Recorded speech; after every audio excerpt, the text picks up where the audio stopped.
Hello, and welcome to another stream. I hope you're having a great day. So, today I will be starting a collaboration project with Strat Gaming, and I will be doing a playthrough of Armchair General build. So, if you don't know what Armchair General is, so Strat Gaming made this tactics perk guide on his channel, and the bonus segment in this video was about this Armchair General build, where you max out tactics and you pick a bunch of these good tactics skills, and then you can just auto-resolve everything.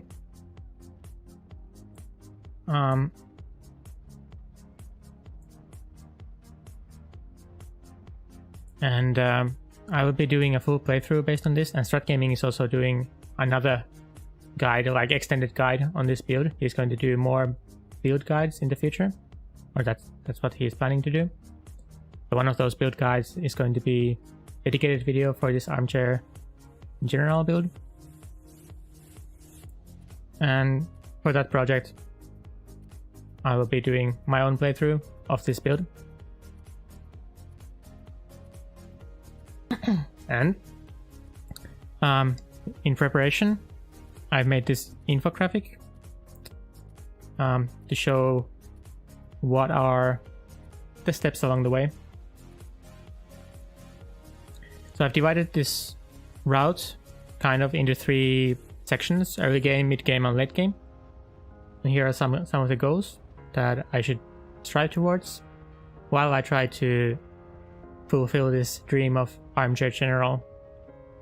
So the end state should be like having super high tactics skill, and also like having army that has lots of mercenaries with perks that decrease the mercenary cost, the mercenary wages, and then we can do our own kingdom and do some stuff with the thieves, try to optimize our kingdom somehow, like increase the village hearth and build some buildings and stuff like that.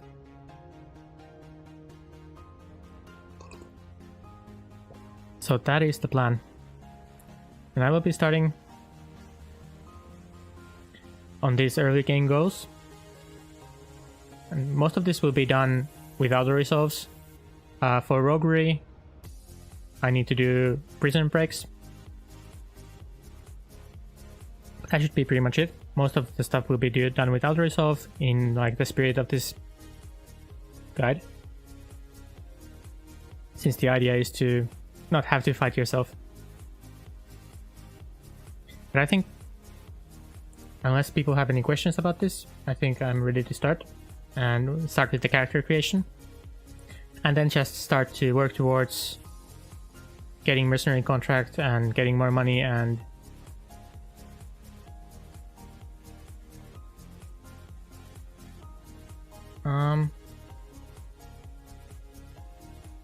stream should be started, I think.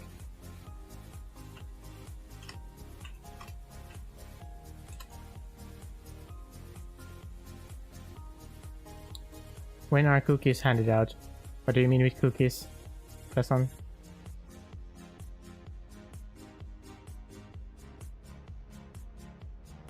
I think it should be started.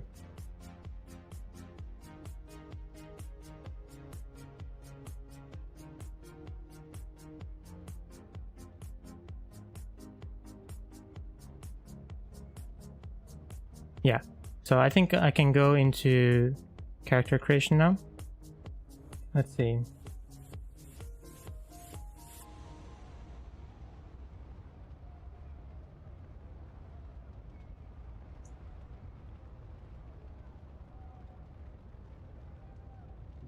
I hope the issue is not on my side. I think Vesson is kind of confirming that it works. So we can start now.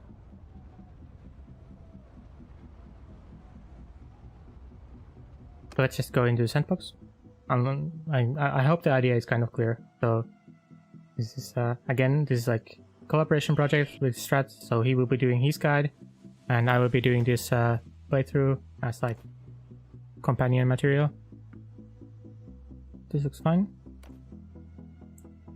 And this run will be like done without exploits, for the most part at least. Or I will try to avoid all the exploits, I guess. Hi Alberto. Thanks for confirming that the stream is working. And so we will be focusing on, I guess, cunning and intelligence. For the most part. Let's see if there's... Actually, this might be better. Yeah, Foresters is actually even better. I don't need to pick points in this in social.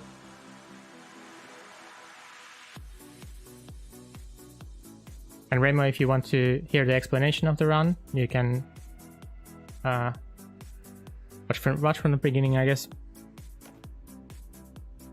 So let's see, if you can pick cunning, that would be great. Or intelligence, I guess, is fine. And this is even better, I think. So if I can pick cunning, that's good, because I need high cunning. So let's see. Let me show again all the requirements. So just a moment, display capture, yes. So we need kind of high skills across the board. Like I need at least 200 steward. Actually, I need more steward. I need like almost 300 steward. This will not be a speed run. I will just use the timer to just show how long I have been playing. It's not a speed run. I just have the timer. So I need 100 and the goal is to hit 215 scouting, 215 tactics. So those are kind of high numbers, and also high steward. At least 275 steward, I guess. So I need lots of cunning and then intelligence for my attributes. And there isn't much to waste.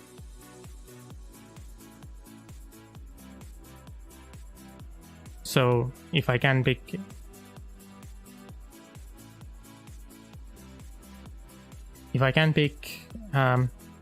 pass that has cunning, that's great.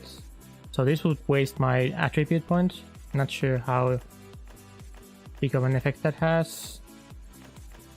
But it would have... Which one was it?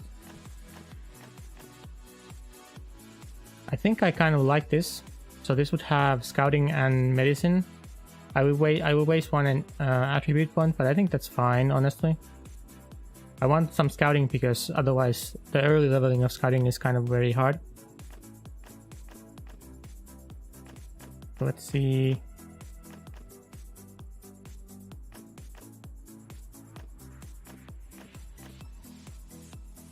Guess I have to waste 1 point in throwing. That's fine. Well, this also is the best in terms of the gear value, so this is pretty good. I guess I can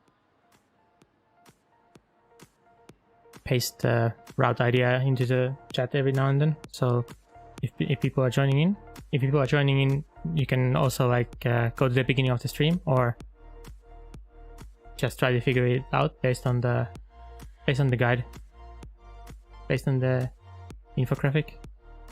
So let's see. So this one looks very good. I mean, I don't particularly like leadership, but high tactics and cunning, so that's good. And I think I will start at 30 or 40. I think 30 is pretty good starting age. Well, I want to move the timer to somewhere else. Yeah, that looks good.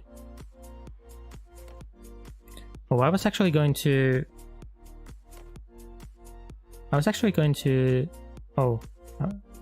do like Napoleon, I guess, for my character. So I guess I should make him like short and kind of small. Yeah. And I don't think he has facial hair, so...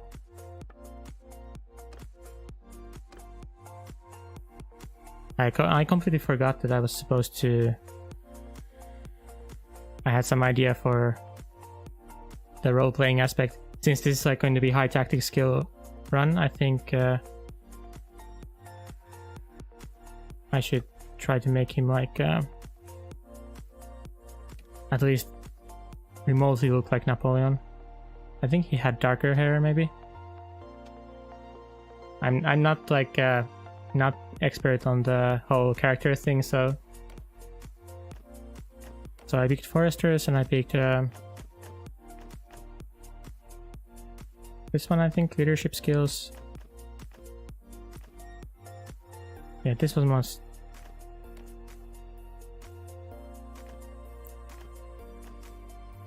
Yeah, I kind of remembered my choices. Yes, good. Does he have white hair? I don't know. I should look up.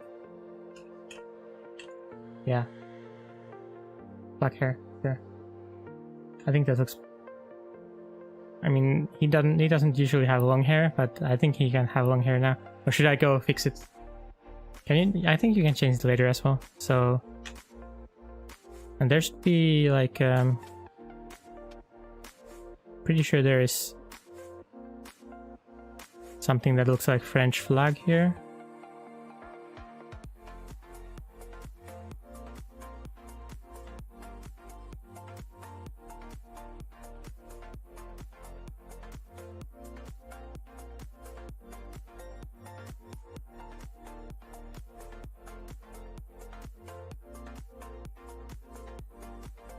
Or maybe not.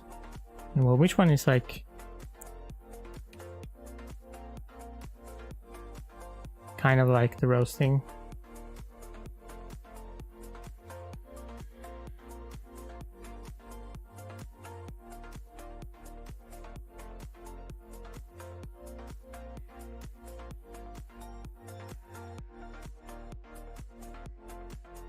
I think this is fine. Not perfect, but it's fine.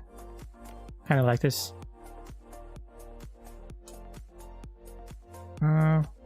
Wait, did I miss the part where you're supposed to change your... No, okay.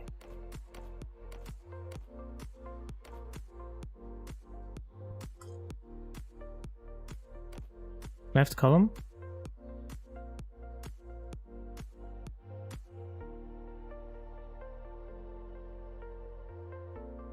Oh, there, yes, thank you. Thank you, yes, indeed, in the left column. So this is family name. I want to make sure I don't...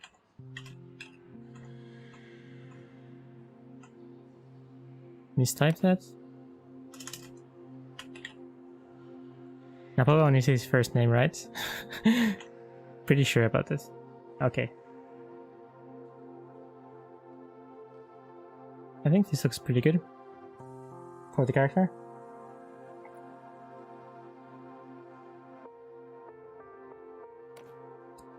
And I will be playing on Bannerlord.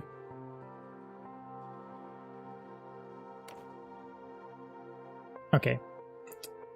So, now I need to actually figure out what we're doing. The first goal will be to get mercenary contract, I guess. I also want to get married sometime pretty soon. But I guess I don't want to use like the marriage as an exploit in the very beginning, but I want to do it pretty soon. And then we should get 9 types of food. Do I know about the Napoleon cake? No.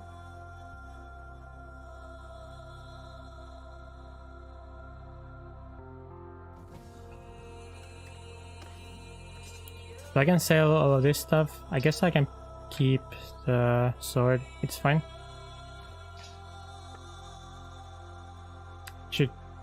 Well, I don't need to buy all the food types quite yet, I guess. Need some troops, for sure.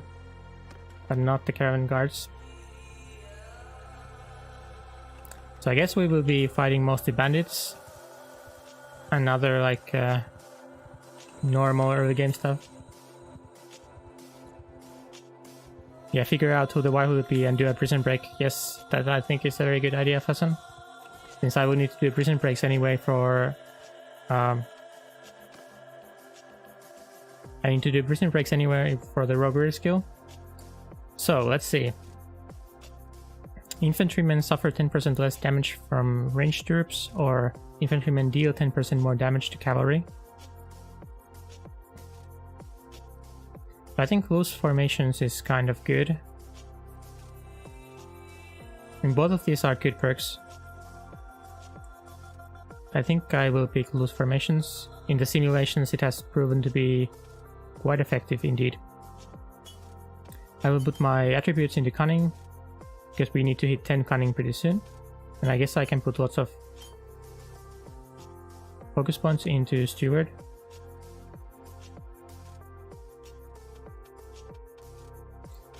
It will be kinda hard to get enough attribute and focus points for this build to work.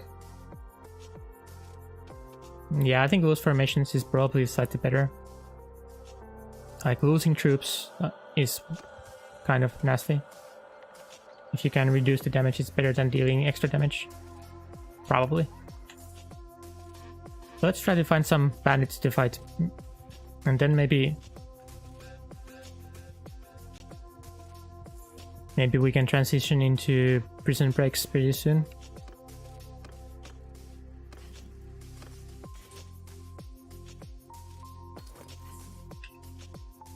So in this build we kind of want to get like all the roguery skills kind of high, and most of the intelligence skills, and then some social. So we need trade 125, no, trade 150. I'm going to get the trade, I guess, legit at some point. Probably not today. I need to do some related horse trading. That is because in trade there is actually trade 150. There's this mercenary troop wages are decreased by 25%. So in the end game, the goal is to swap to mercenary, mainly mercenary army. So we need to stack all those like mercenary wage decrease perks, and it's possible to get the mercenary wages to negative.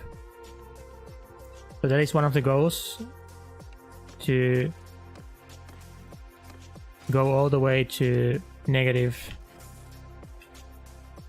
mercenary payments, negative mercenary wages. How many attribute points I plan to put on the social? I don't think there is... We need kind of high steward.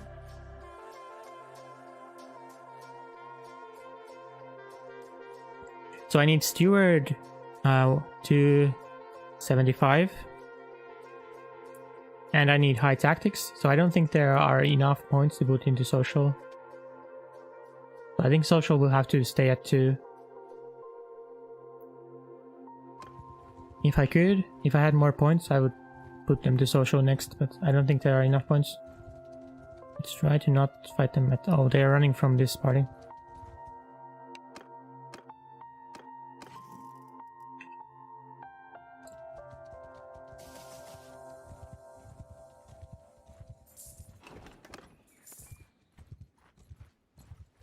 $20 would be 7.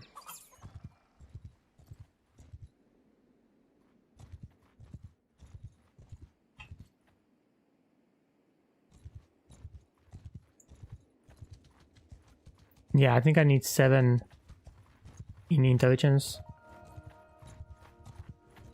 But I also want maxed out cunning.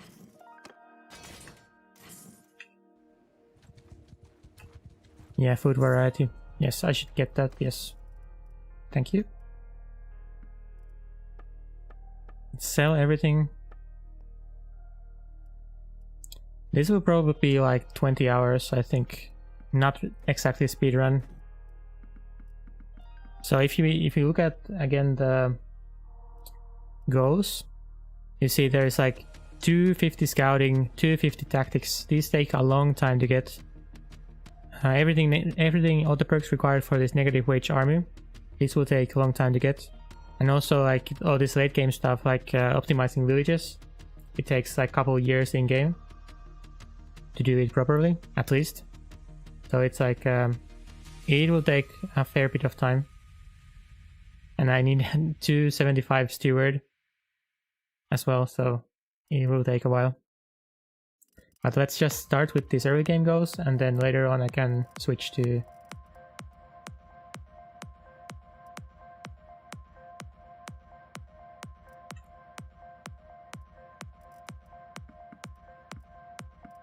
I need to start getting stewardship skill, so I should get 9 food varieties. That is 3, that's 8 food varieties. The final steward perk doesn't stack the good way with other perks and makes the mercenaries pay you less now.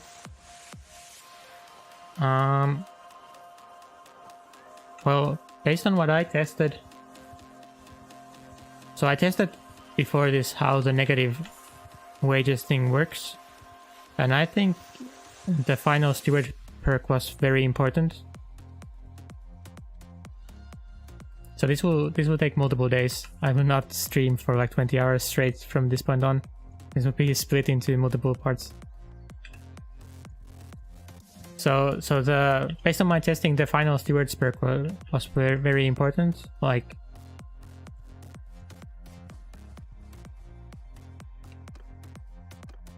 even if it doesn't stack, it's like better than all the alternatives. But I think it stacks fairly well. Okay, they want to fight, but I don't have an army. Oh, well, I guess I just surrender then. I was supposed to pick the I was supposed to pick the bribe them option, but I guess I misclicked, so we have to just surrender. Well, I guess this is the casual gameplay. At least we got scouting XP from this hideout. And now I can actually surrender, I guess, or pay them. It's fine. Okay, how do I get out from here? I guess I have to pay them. Yeah, 300. This was what I was supposed to do, pay them.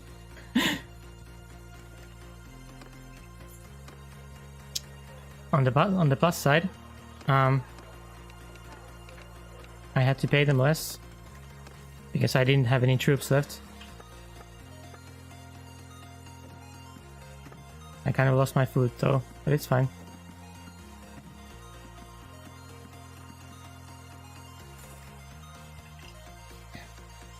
This time I'm allowed to have setbacks because it's not a speedrun. So that's kind of nice. So if we get like, if I get destroyed at some point, then it's like, just adds to the storyline, you know. So it's actually positive. Let's see, can I beat 11 Sea Riders?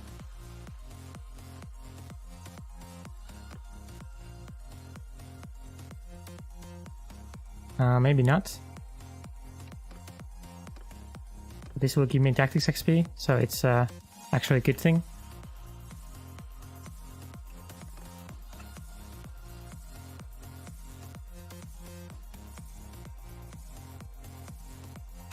So many bandits. This would be nice if I had some troops, but alas, I have to just dodge them all.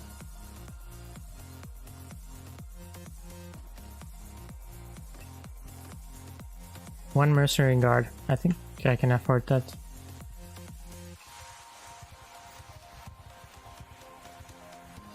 So my wages are 23 per day.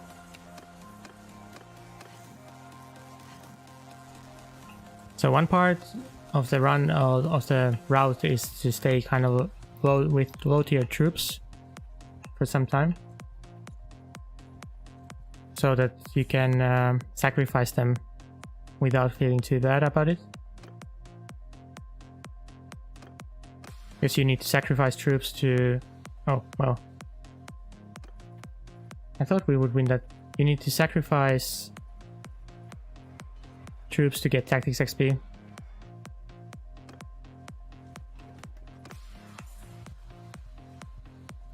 Kind of losing money though, like...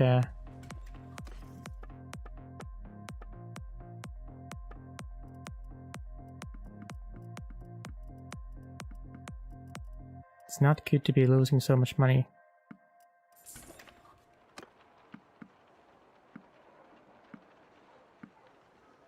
I need to find like really weak looters to fight now. What do I mean by Armchair General? So, Armchair General is based on this Strat Gaming guide. Should have done one trade run of hardwood. Yeah, maybe. Actually, yeah, that's a good idea. I could still like, well, I need some cash now, but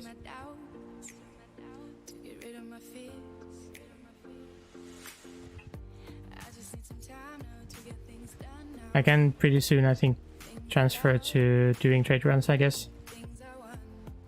So those 12 want to fight me now.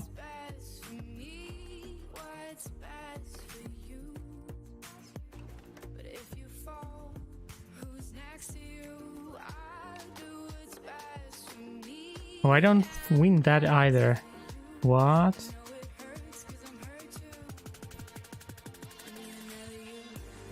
I don't win that fight either. So now I'm really kind of poor. So how do we get out from this? I guess I have to start trading then. Oh, I will get caught here as well.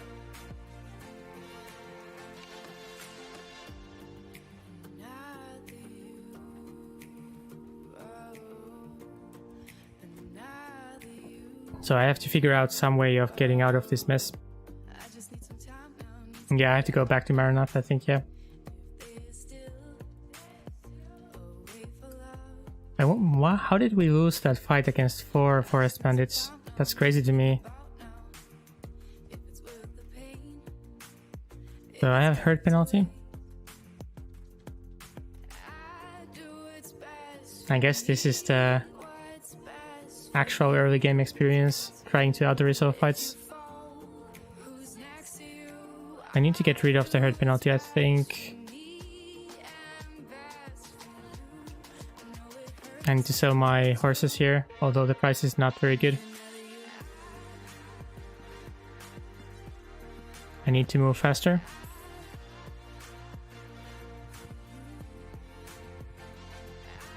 Ramo, can you chill? You don't need to ask the same question every 20 seconds. Thanks. So let's just sell some wood then.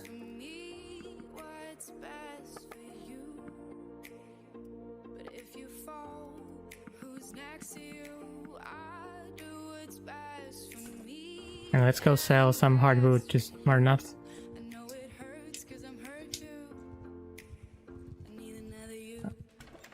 Lesson said that there won't be a patch for some time. Like a week or 2 weeks, I guess. I don't have any information on that.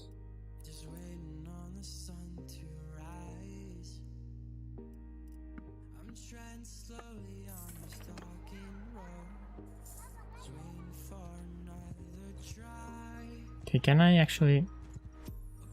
Yeah, I can cut hides. Thanks. Let's cut hides. So this is actually completely broken. I can get out of my money problems quite easily like this.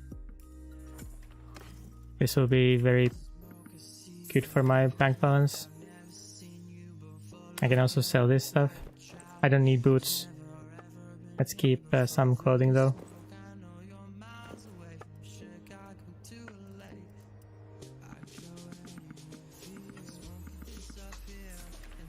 Yeah, cutting hides is kind of broken.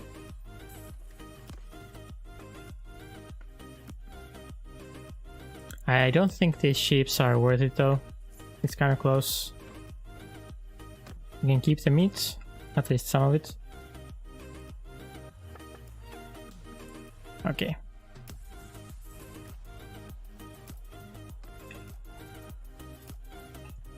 So which one was the beer run? Someone told me sometimes about beer run. Is it from Danglanus to Benkanok? I can put 1 point into trade actually.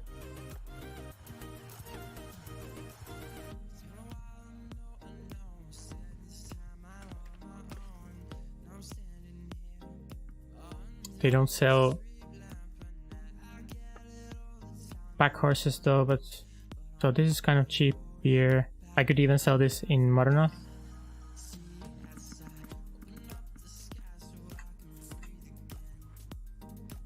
Carpanzas. Dangan is to Carpanzas. Okay, thanks.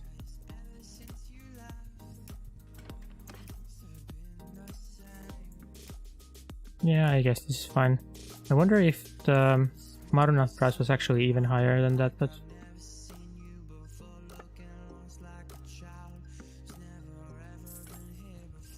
I think we can go with this.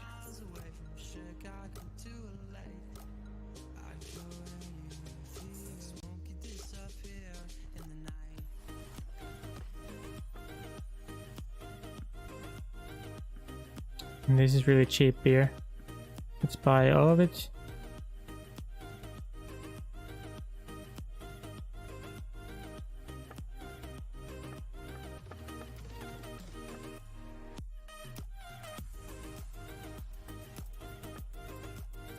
I guess I can sell 1 mule or something. Yeah. Or 2 mules, okay.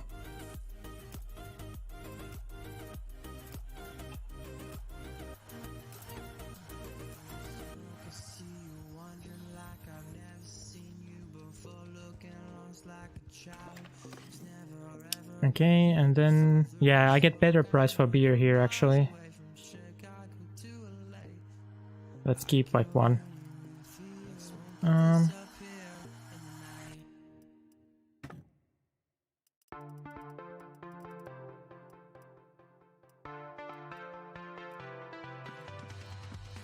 So I'm not very practiced in this, like, no exploit starts, as you can probably tell, but I think that's part of the lure. I think I have to actually figure out stuff if I don't want to use my normal exploit starts. Maybe it's interesting, I don't know. It's interesting to me at least.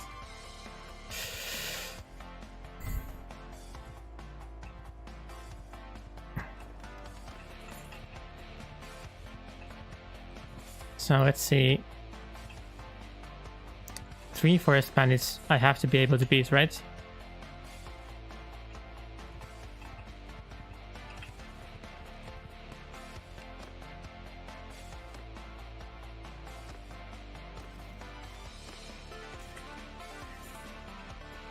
Many people think Napoleon was short. He was actually our average height. Well, he's short now. So...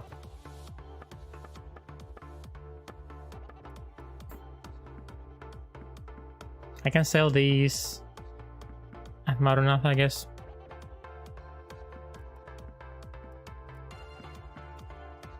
Let's not take that one. And let's buy fish for Steward skill. This should be good. I can go back now.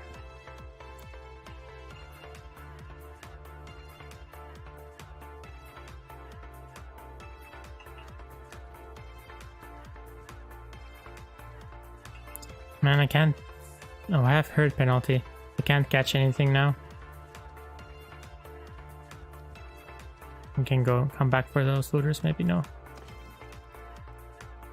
Let's just sell all of this stuff until I get rid of the hurt penalty.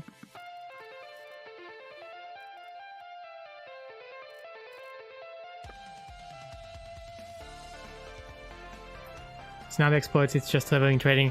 I mean, if I had... It would be more effective to level trading once I have the money, but this is still fine. Doing it in larger batches. So how many food items do I have? So this is 9 food items, so that's plus 7 on food variety. That should be the maximum.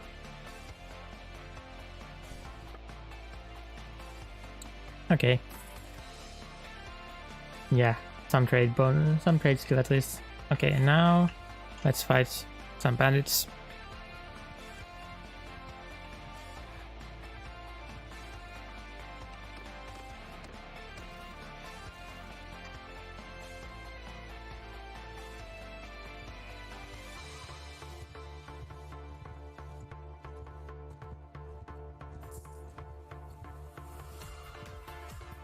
How much renown do I actually have? Let's check. 18. It will actually take a while of this.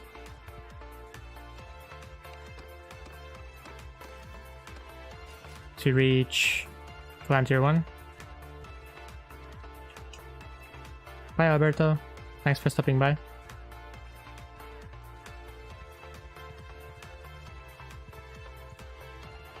Pleasant, you should make a video showing the start. Yeah. Sounds like a good idea. So what should I take next? So frugal for sure. So scouting, tactics, or trade, I think. I guess it's good to get the scouting thing rolling early. So for scouting, we want this perk at the very end. So scouting 250 has like simulation damage, which is kind of weird. Usually all the simulation damage stuff is in tactics, but scouting has one as well. Did you know when Bannerlord gets high wood prices, the villagers from Seon and take their wood there? Well, I did not know that it's linked to the price, but I remember, I think you told me once that the villagers take the wood to Bannerlord.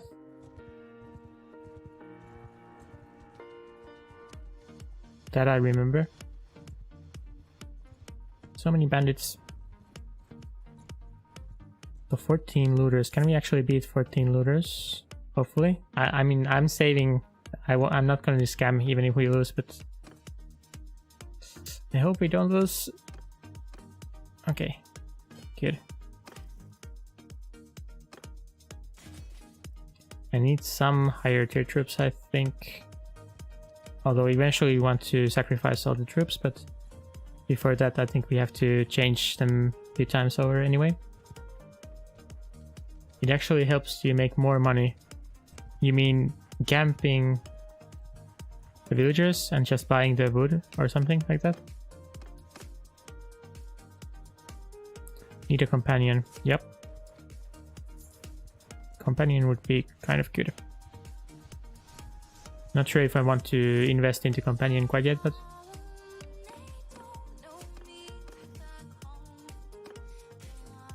yeah, I have death 100%.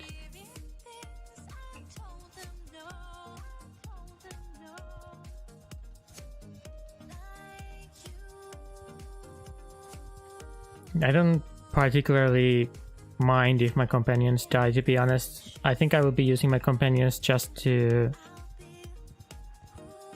fight other resolves for me, basically. Since the companions are kind of strong in other resolve fights, so the forest bandits joined the fight there, so I don't want to fight them together. Let's sell some gear. I think I need to buy a few horses for the upgrades. I have hogs. Why?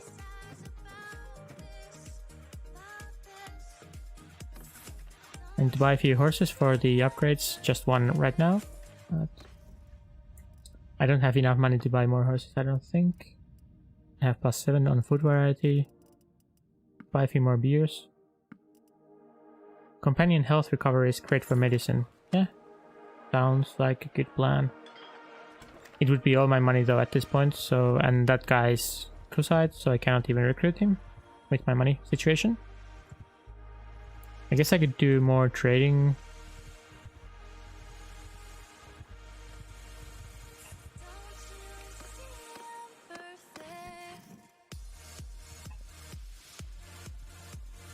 So now I can at least win against these like 4 forest bandit groups. Nobody there.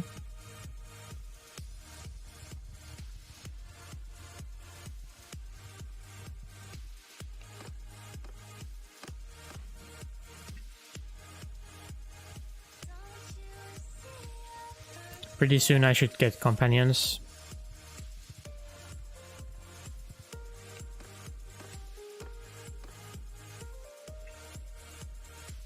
I could actually check the levels even to make sure that I get the high level ones. I don't remember all the companion names, what they mean, but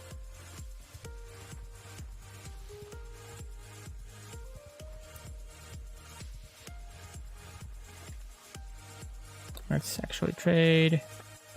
Okay. Let's buy some Sumters or some... Actually, let's buy all horses because these are super cheap. I can trade with these as well.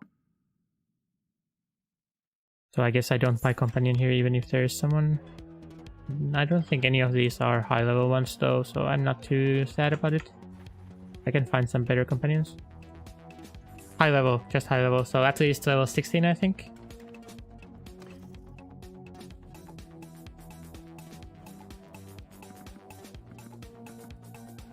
I guess I can sell all the mules and keep the sumpters.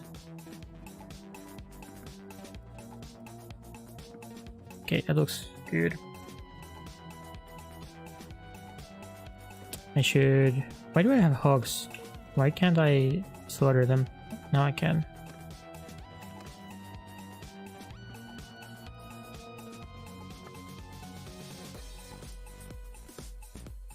I have 7 on the morale. Good. So I know that's at least like Blood Axe and the Falcon and the Golden and stuff like that. So I know some of the good keywords, but I don't know any of I don't know all of them.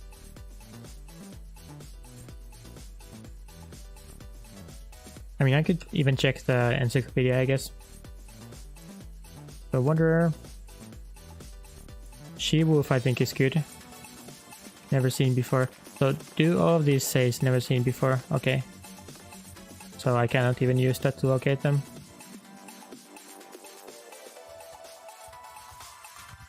Yeah, I trust you remember them better than I do.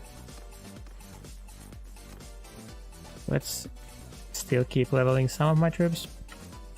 I think I need like at least clan tier 1 before I can actually like start recruiting, mass recruiting poor troops for tactics sacrifices. Nobody here.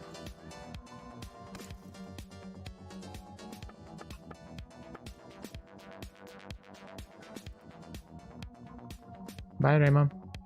See you.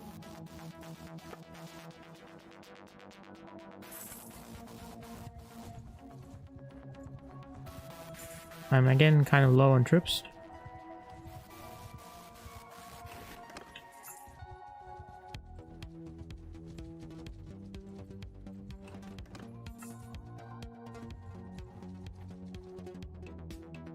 Oh, they joined me. And I also have shader bug here on Torvas's face. The biggest seller is beer. It's wanted all over Battania and Landia. I think I will be doing just horse trading once I have my like finances in order. I think horse trading is the way to go. You can buy large amounts and sell large amounts, so the volume is good.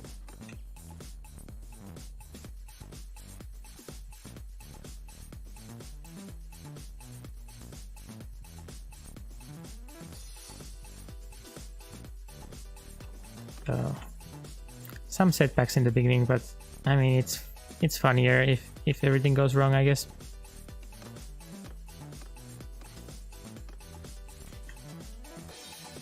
I think I should maybe pick up some prisoners, although this is in the middle of nowhere. Maybe I can go to Epicroda to drop this off. I guess I could do missions. Whoa. I never do missions.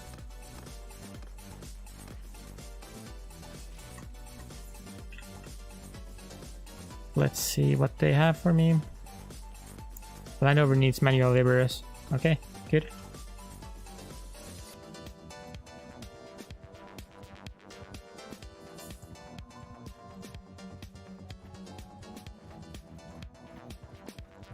Maybe I should have accepted the quest. I don't know. Yeah, I should have probably accepted it, I guess.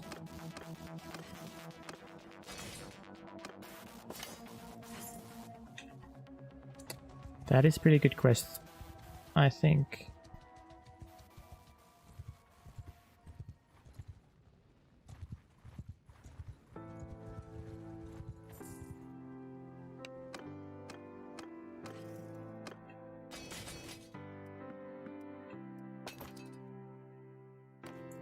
Over prisoner limits. So sad.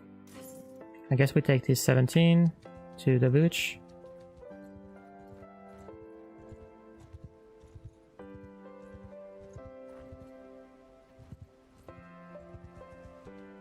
If you do it there, there is a chance that the landowner will interfere.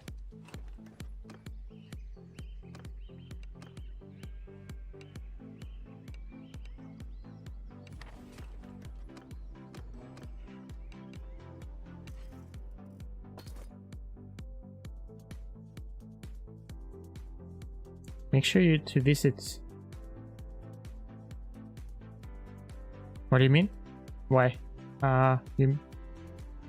Okay, I can visit. I don't know how this works. Like, why do I need to visit?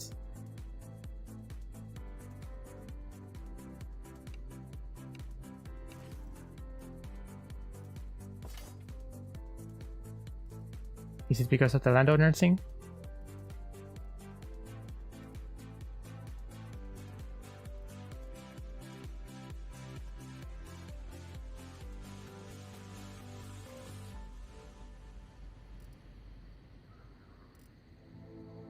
I think I can proceed now. Maybe? I mean, I'm in visit, so I believe I can continue. I don't know what this is about, but... If you visit the village, you can get the quest complete, so other notable won't interfere. Oh! Oh, okay, okay. I get it now.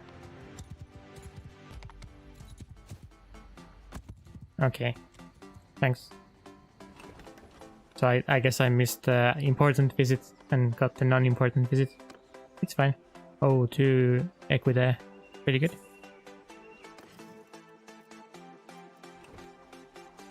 They sell overpriced stuff.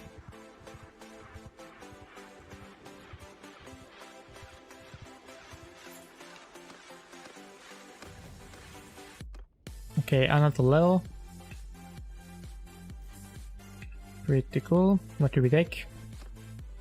I think Day Traveler is way better because there's so little nighttime. I have attribute point, which will go to cunning. And I guess I can put one more into... This already has pretty good learning rates. I could even take roguery. Although the learning rate is already 7x, even with just 1 focus point. I guess I should maybe take trade.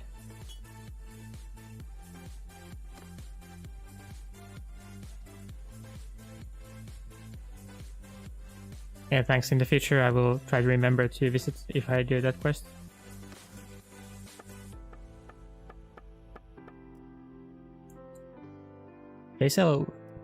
They give very good prices for horses actually. So I'm kind of tempted to just sell all of this and go buy some more.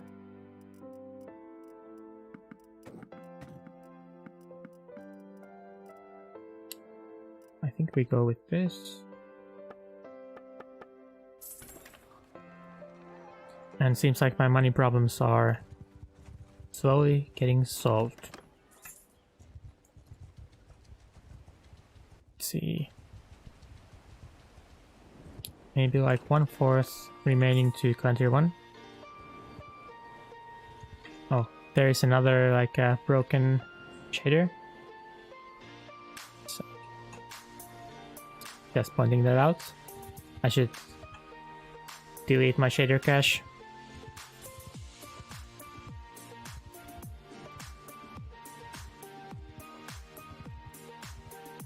But I never remembered to do it, so there is that.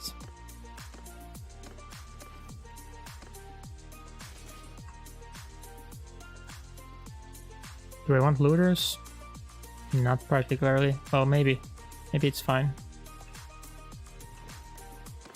Actually, I would rather sell them than recruit them. You delete it every week. I don't usually do it that often, or...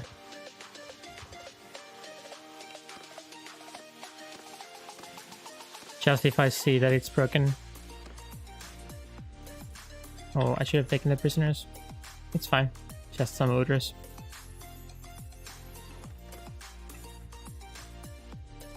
I'm actually getting quite a nice amount of steward. It levels so fast.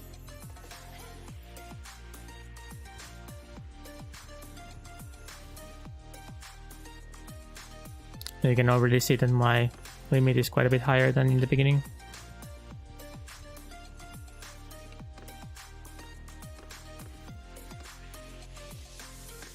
Yeah, I would rather sell those prisoners than recruit them.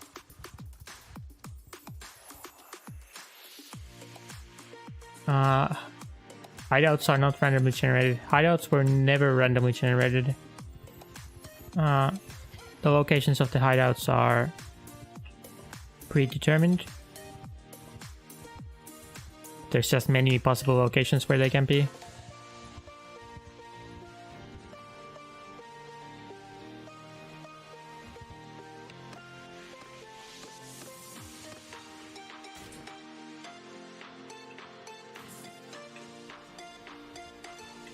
I need to find a city to sell stuff. I guess we can go to Omoro. On Discord, someone shared a map of all the possible locations for the hideouts, but I don't remember them, or I haven't really paid attention to that side of the game. Let's see, 9 prisoners. Oh, I should sell my prisoners. Am I going to get workshops? Yeah, probably. I think that's part of the normal intended gameplay experience, right? So I should get workshops. Yeah, sure. Maybe I even get the workshop renown perk. So prisoners, 114. That's so pathetic. At least it gives roguery XP. Let me know if you need the best ones. Our wool weaver is still okay. I could just go buy wool weavers.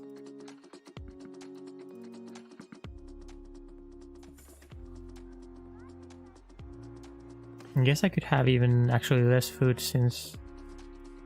Yeah, I'm carrying a bit too much food, but it's fine for now. I guess it's fine. Okay, let's fight some more bandits.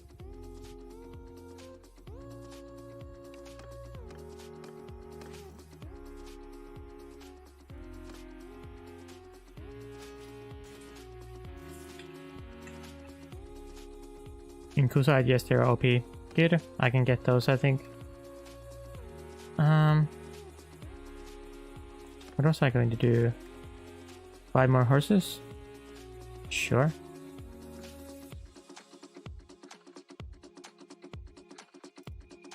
I don't want hurt penalty though, but that should be good. Early game 400 to 500 per day with the perk.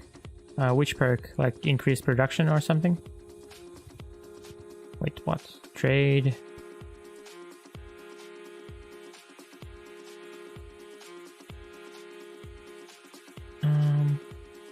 There's something that increases production, right? Sweatshops.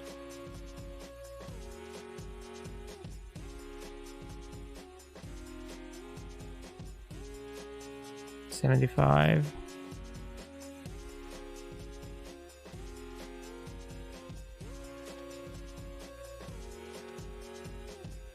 Yeah, this one, yes. Yeah.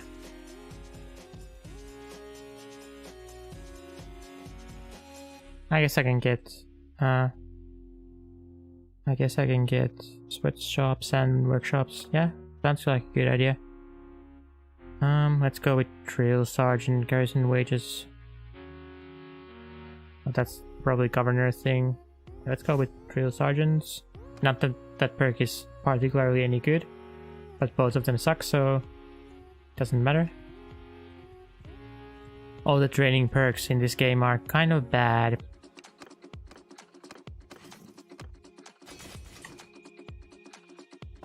I could have maybe stopped upgrading my troops if I want to sacrifice them soon.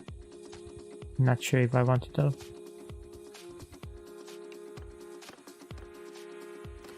I should also get some charm for the increased influence.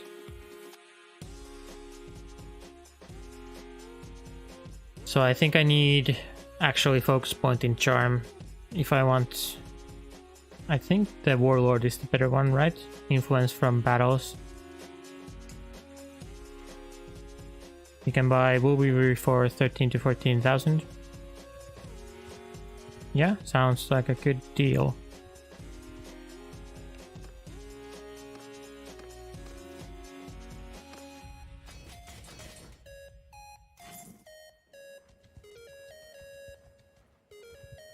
Oh, juicy looters.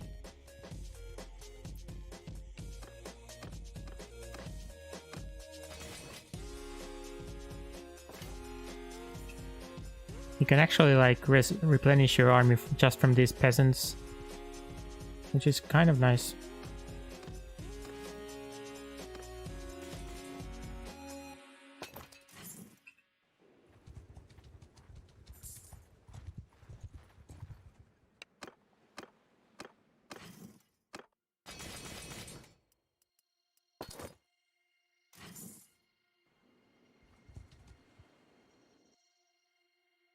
If you attack hideouts alone, you can get lots of renown.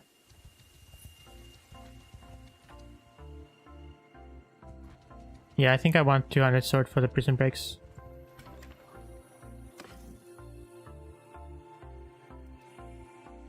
So in this run, I'm not planning to do like in-person fighting, because like the whole point is to not do that, except for prison breaks, which is needed for roguery skill.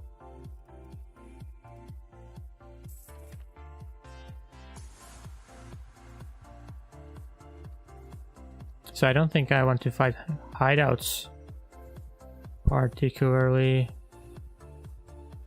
I should have ransom prisoners. The looters pay so little. The looters are not even worth picking up, I think.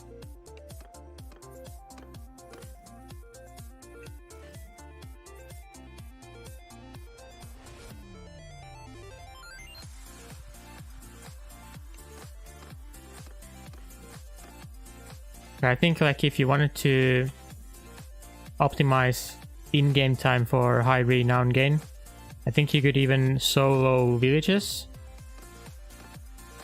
It would be a bit harder since the militia has like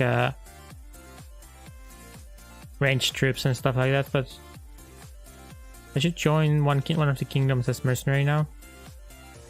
If you could solo villages, that would give you so much renown.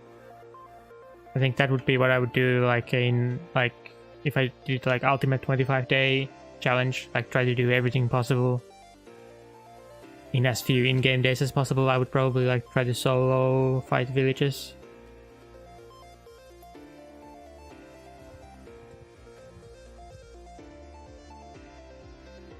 It would be a lot harder than attacking hideouts, but also faster. So now I need to figure out which kingdom I want to join as mercenary. I think Sturgia would be fine. They're at war with Kusite and Landia. But I'm sure the hideout strategy is actually like more viable. Like something that is like actually better, but it's not the theoretical optimum, I think. Because like if you can beat one of these like 29 defender, somehow you manage to solo these 29 defenders, that would be 50 renown, I think.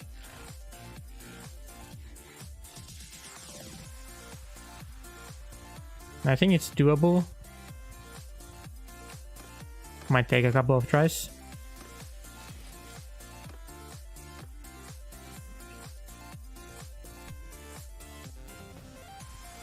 Okay, I wanted something charm, I think.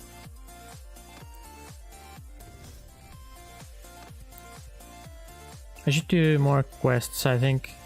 Let's see. Train troops. Train troops I think is fine for me.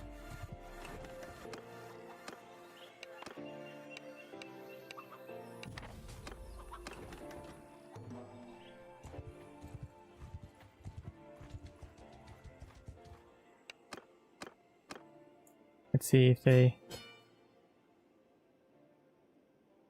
Which one is the West troop?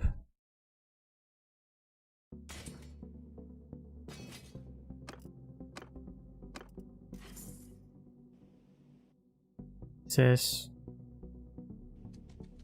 just 5 men. Doesn't say what the troop name is.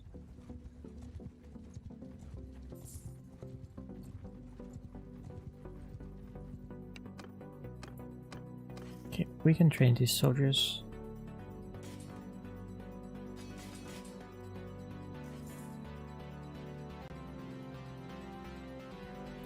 And I can also look for other missions to do.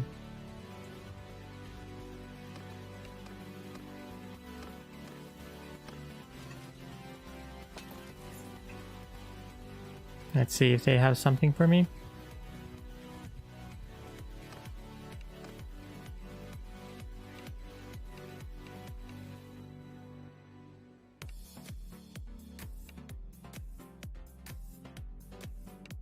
Don't have enough troops for this task.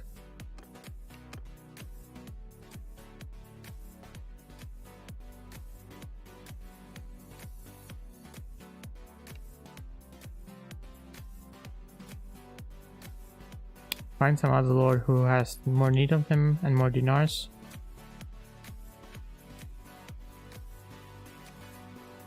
Okay.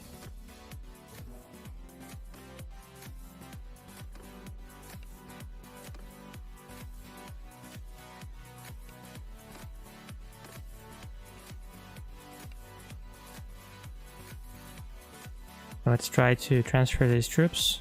Oh, you cannot use the same one again. Okay, good luck. So we managed to transfer the contract and we got plenty of charm. Very good amount of charm. I'm not going to do tournaments, so I think it has to be virile. I wish I had another focus point for charm, but it is what it is. Not enough men? Okay, fine then. Now I am part of Sturgia. And we can gain some extra cash from doing what we were doing previously. So just hunting bandits will give us mercenary influence and some money.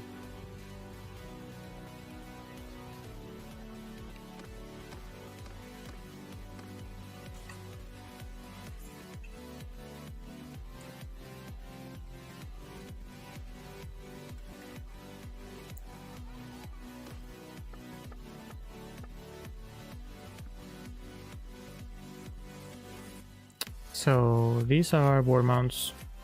Let's buy a few of them, I guess. Well, actually no, let's not.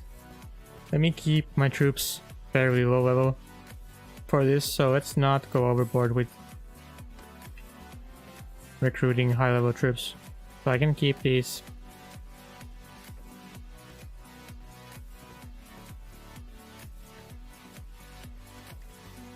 I can keep the current status quo.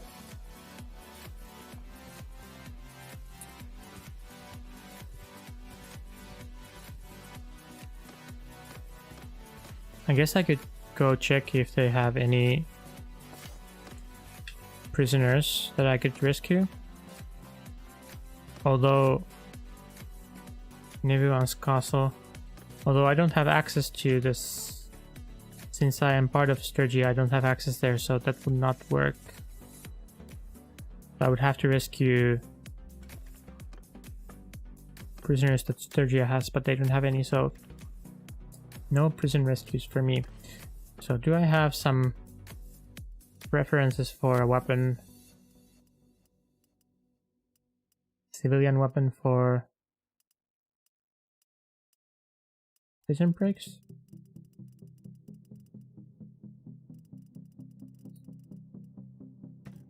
So how good is this thing?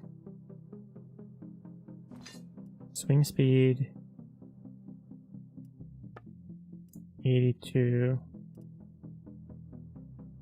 something like this is already way better with 104 swing speed.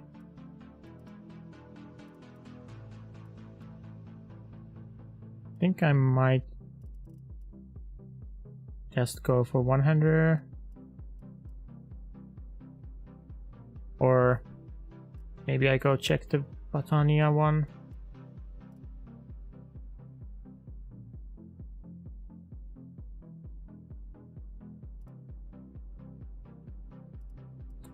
I think this might be good enough. I guess we'll see. I guess we'll see how much I suck in the prison breaks once we got there, but I think that weapon is good enough for now. We can try with that one. So let's see, betting fraud. I don't think I care about bandit camp missions, bandit base. Nope, I don't care. I can try with that sword. If it's too hard, then too difficult. Excuse me.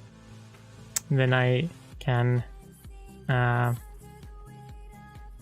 switch to the Battanian weapon, I guess.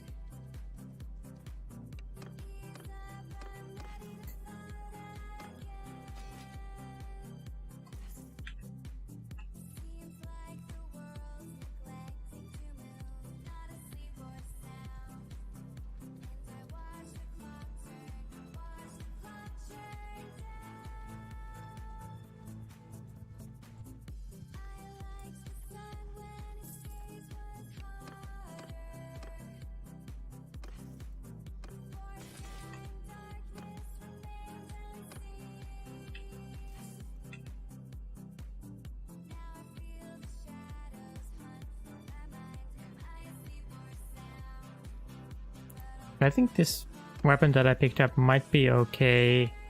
103 swing speed. I mean, obviously it won't one-shot since it's just 100, but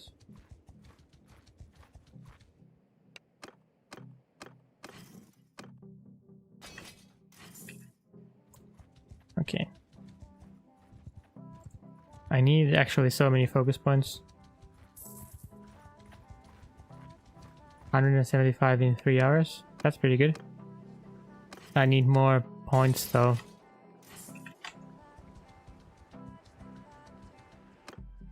And also, they need prisoners. Unless I want to leave Sturgia. I mean, that's something I could actually do. So I see here that they have prisoners at Nevansk. So I could just go there and leave Kingdom and then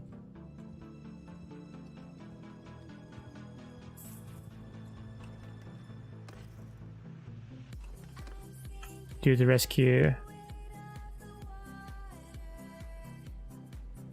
I'm not sure if that's worth it though.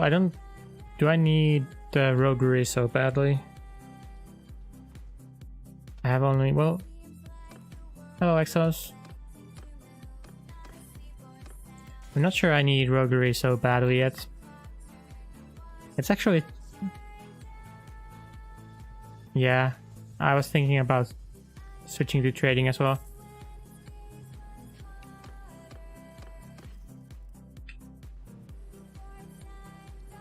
Somehow I got through your full conquest playthrough. Oh, I'm so sorry for you. Well, I hope you at least had decent time. Hello, Kuba.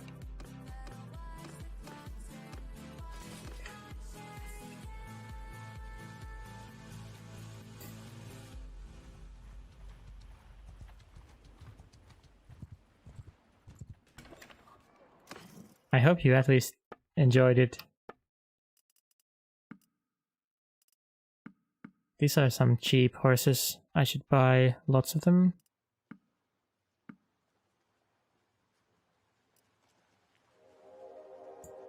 As war horses start to become more rare as the game goes on. Sure.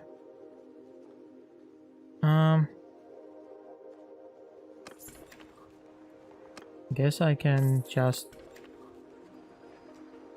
sell some of these already if I want to go buy some more valuable horses.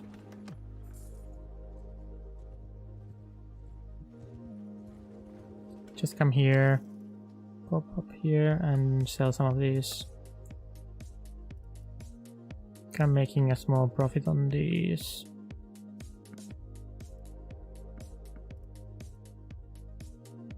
Should have sold mules, I guess. Doesn't matter too much.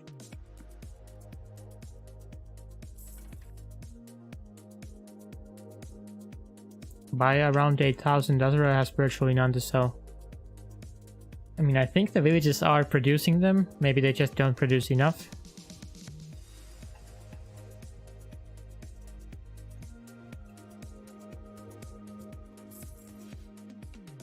Oh.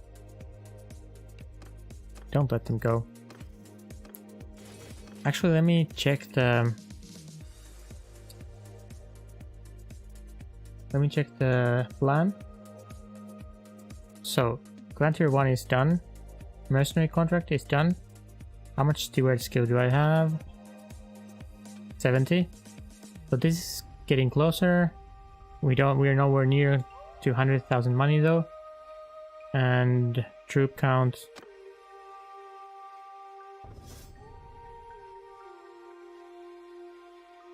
I had some idea. I want charm, I think. I wanted this thing, influence from battles. Yeah, let's take this and let's do a few more quests to get the warlord, hopefully. My party limit is 62, so this says 70 troops. Getting closer. So if I do a few rounds of horse trading, maybe we can get closer to 100,000 money. And we should naturally get the steward as well. I still have 7 food variety, so steward XP should be pretty good. Let's just go do some horse trading. Gain some extra cash that way. Although I'm at the war with Landia, which is kind of makes the horse trading a bit harder, I guess. More difficult. Art of the trade. Is Art of the trade worth it? What I've seen, like, Art of the trade is usually not that great.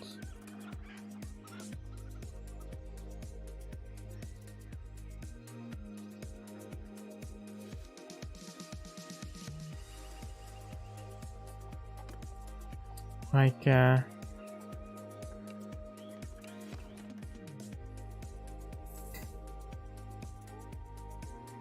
don't think the Art of the Trade is that good. I don't want to do his... Although it would give, I guess, some... relation and charm XP.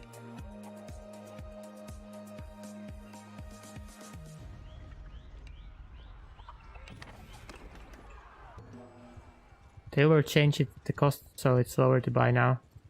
Okay, maybe it's worth it. Tools.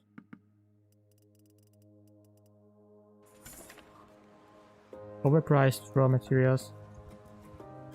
Overpriced raw materials is also criminal, right?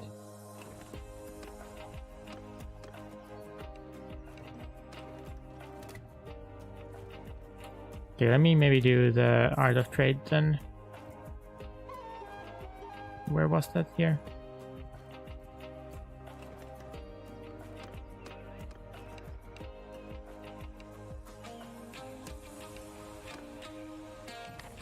Okay. It gives some charm and yeah, some renown. I guess it's fine.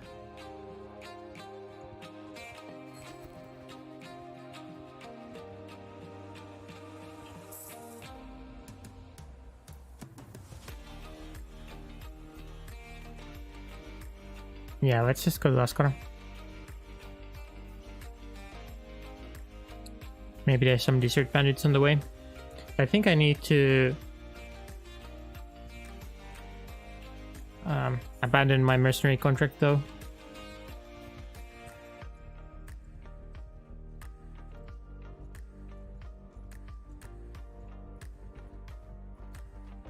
I could even sacrifice some of my troops for some XP, I guess. We have kind of oversized party at the moment. Maybe I can chase this? No way.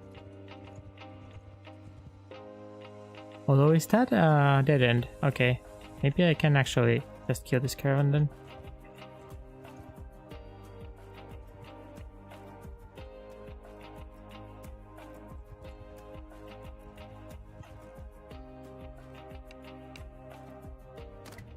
I lose this fight. No? Okay. The balance of power was wrong then. Okay, let's just take whatever prisoners we can. I want to take everything, although it puts me overburdened, but whatever. I go Iakis to Rota and Lageda. Iakis to Rota and Lageda.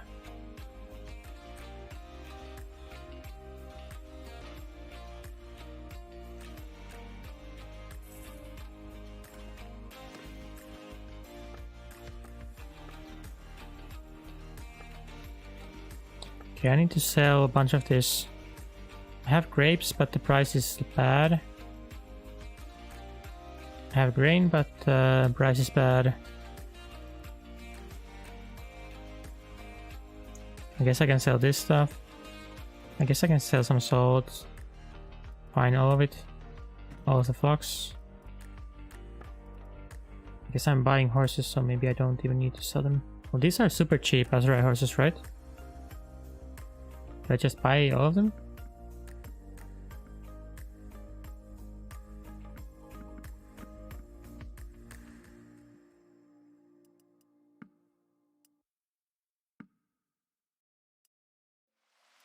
I think I need some money to pay my wages, unless I throw some troops so that I don't have to pay them as much. Kyrgyz infantry also seem to have shields and maces. Kyrgyz infantry. You mean maces for wounding troops? So that I get more prisoners? Other resolve doesn't care about the weapon types. Okay. Sweatshops. Let's see.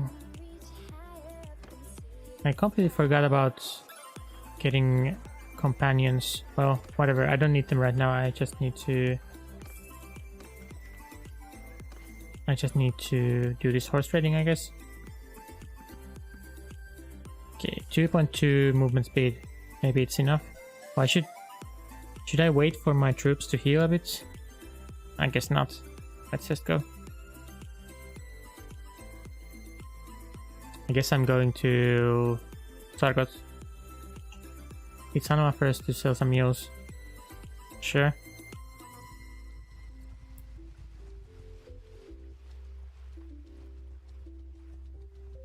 I trust that you know these trade routes way better than I do.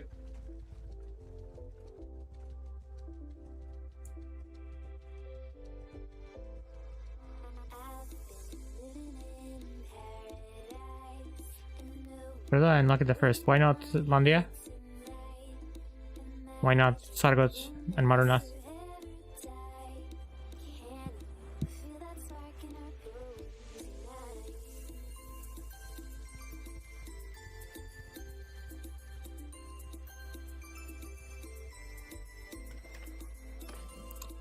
Let's see. Can I sell?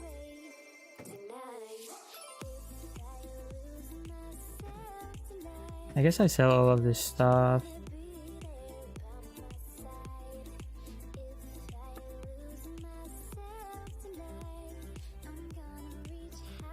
Can sell my mules, I guess.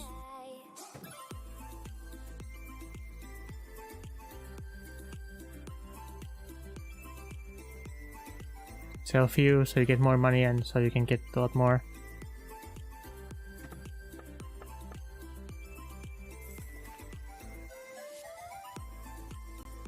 Maybe. Like, I could also go to Vostrum. I think Vostrum is pretty good, so... Well, I don't know.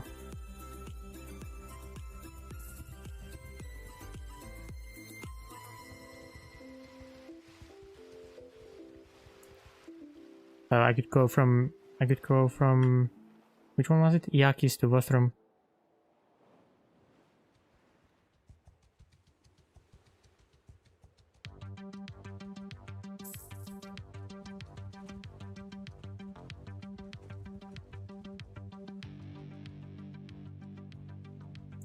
I could hit Sargot now, and Vostrum isn't that good at the start.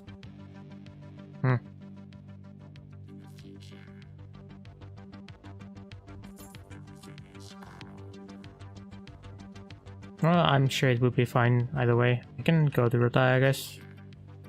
Or Lageda first. Yeah, Lageda first. I can do this. I mean, at least I don't have to abandon my mercenary contract this way. Yet.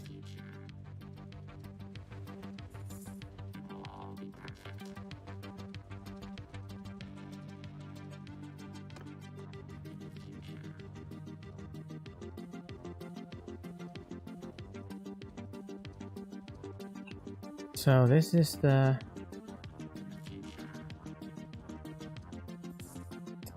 This is the fabled horse trading, so intended gameplay. I think I'm pretty close to the point where I would feel comfortable just getting married already. What is Armchair playthrough? So this is based on Strat Gaming Guide. Partly upcoming, partly it was in the tactics perk video. But this is a collaboration project where I fulfill this character build that does lots of auto resolves, gets high tactics, and gets like minus mercenary wage perks, so that mercenaries will pay me, stuff like that. So do you recommend I sell all my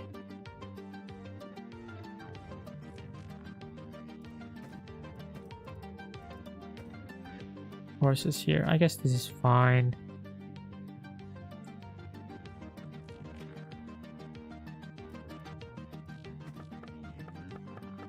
I guess this is fine. Can go next.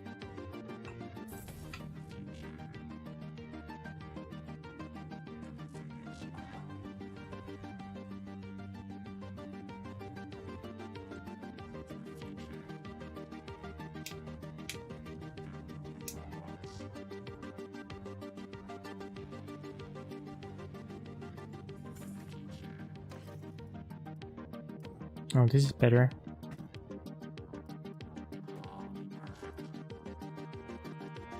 I don't have enough sumters though. You got 3 focus into trade.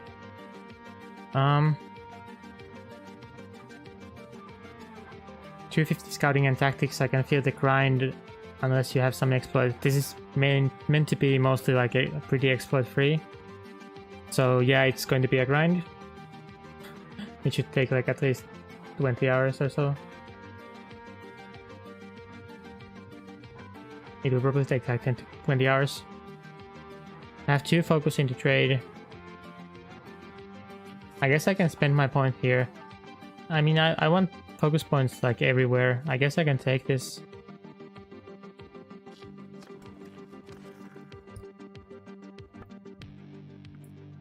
I want focus points everywhere.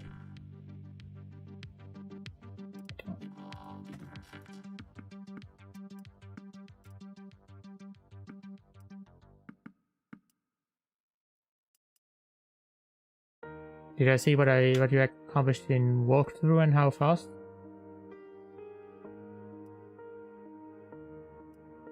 So optimizing villages just means like getting the hearths up, so that basically it's just like about managing your kingdom well, managing the villages. Can I be the operator? I don't think so. I don't really know who you are. So I prefer not.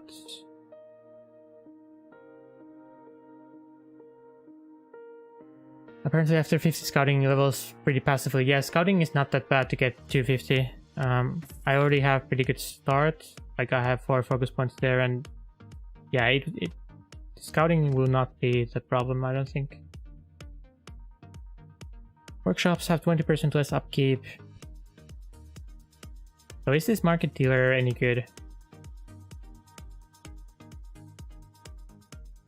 The whole troop sacrifice thing. Yeah, so the level tactics you have to do. To level tactics you just get a bunch of cheap troops and sacrifice them over and over again. So you just need to have some sort of way to recruit lots of troops, and then you can get reasonable amount of tactics pretty fast. Do I have to earn it? Kind of. I mean, you should be part of the community a bit more, I think.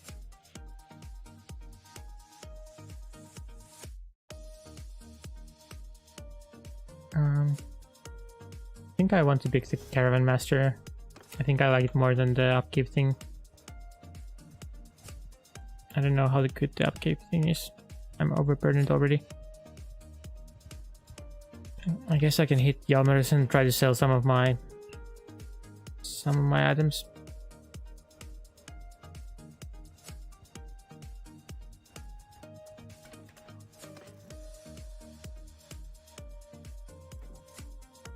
Let's try to sell. I still have lots of grapes. Where can I sell grapes? Neurotai? I should have sold them there. Let's see, how good is that price? The Rotai price is like around average. Do I like that? Oh, these are cheap sumpters though. I could even just go sell all of these, like...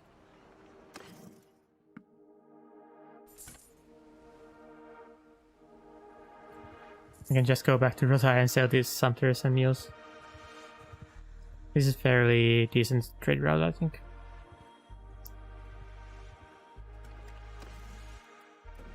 Yeah, so this is actually really good. Let me sell all the mules. And sell a bunch of the grapes. I don't want to carry around so many grapes. I don't care about them.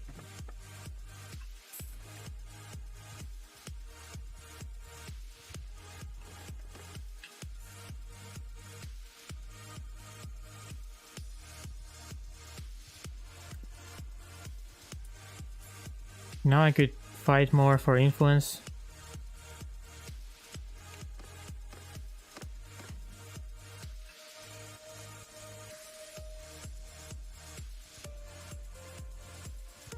Yeah, the money from the horse trade is actually kind of good, already at 50,000. So let's do one more horse trade, I think.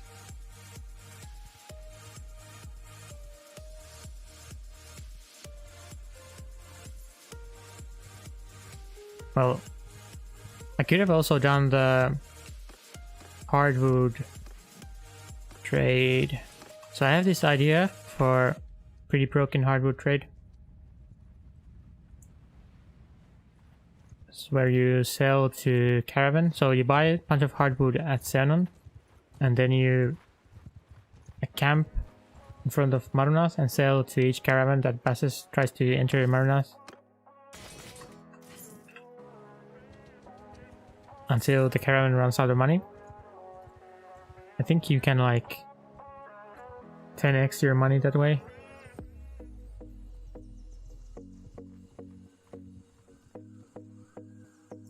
And also there was something similar with iron ore, but I guess I don't want to do all the broken trade routes like in this run anyway. Or like I'm fine with doing the kind of casual. I'm fine with doing the non-exploit trade routes this run, in this playthrough. Oh, level, nice. I need everything. I guess I pick more trade. How much trade do I actually even need? I need 150. Yeah, it's going to be pain. I need more trade. So with learning limit of 130, this should be maybe doable. Maybe. Might need 5th point.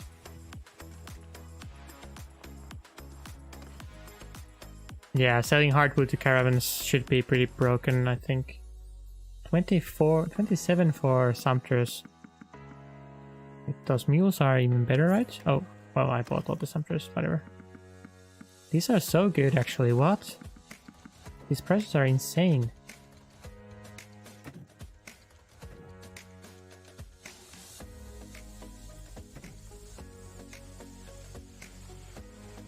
These prices are insane and it doesn't even move that much.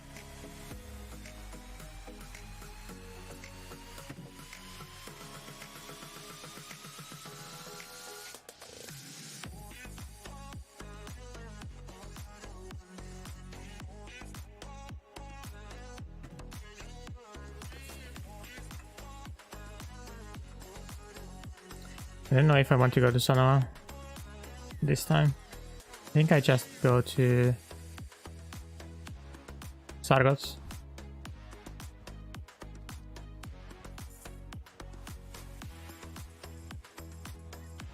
Yeah, I wouldn't expect them to have so many horses.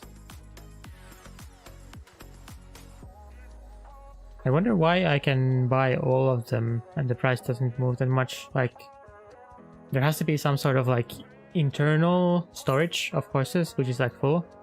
So even if I buy everything in the shop, they will sell it to me for kind of cheap.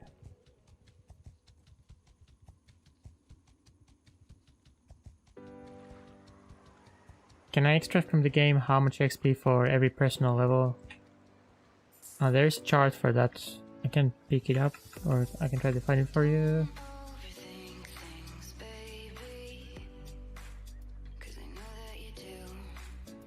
Let's see, is it this one?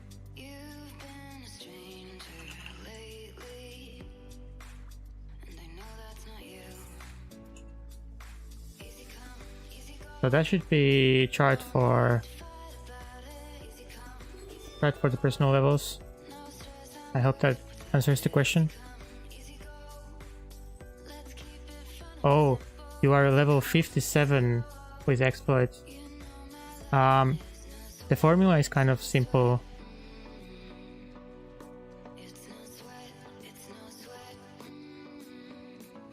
The formula is kind of simple. Let me actually pull up the... I have a spreadsheet that calculates it to like further away.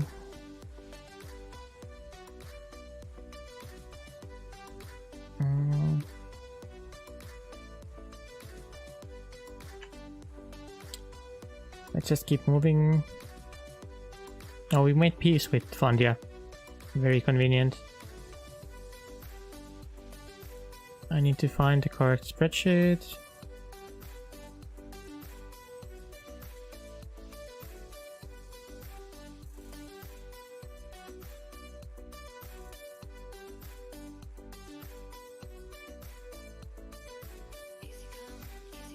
Okay.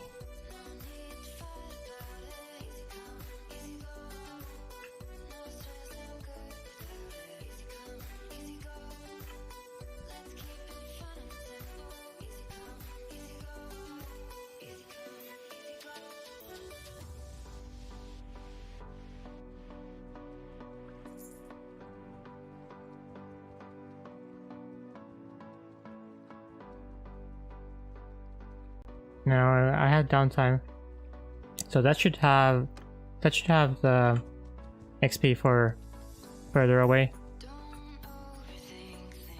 Hi Strat. I had some funny issues in the beginning with money problems, but now it's going pretty good.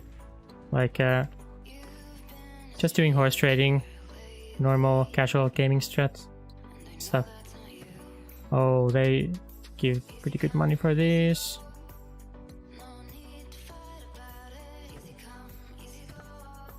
I'm having fun so far. But I think all the grindy, super grindy parts are still coming up. How can I speedrun so much? I don't understand the question. It's a hobby, I guess. Part-time job or something like that. I mean, I don't really work that much per day, if you think about it. Just a couple of hours here and there. Yeah, well, yeah, the fun begins soon. Yeah, about that fun part. Let's see. So I'm trying to get my trade up because I want the trade 150, right? So just doing this trade early will give some money, and it kind of works well.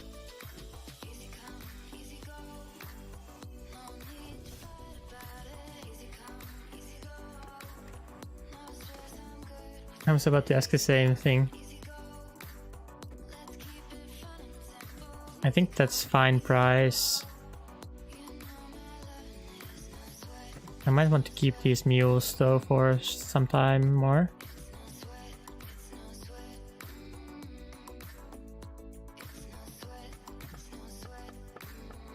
This is not really a speedrun. Yeah, I think people who do like edited videos are it's way more work doing edited videos than what I'm doing. I tried my guides and it's like way too much work.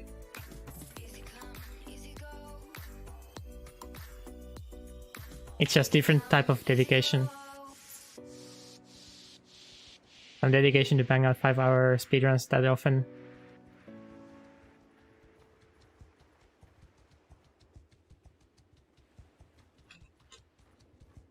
I mean,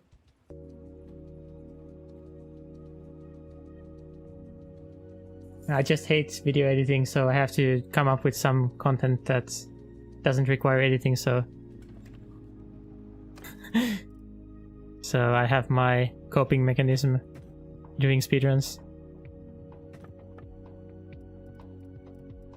And like with if you can stream it, it's actually kind of fun. Like I'm not like there yet, like in terms of like chat interaction and like being like entertaining streamer and having fun all the time and being super energetic and stuff like that. But it's pretty fun already, I think. I kind of enjoy streaming.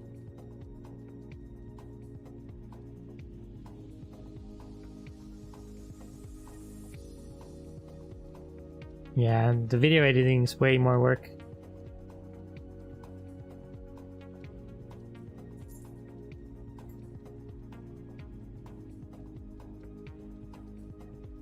Although I should get into editing my speedruns as well. Like, I want to do another, like, another one of main quest speedruns on like easy difficulty, and maybe edit that one. And then I should do another world conquest with influence exploits.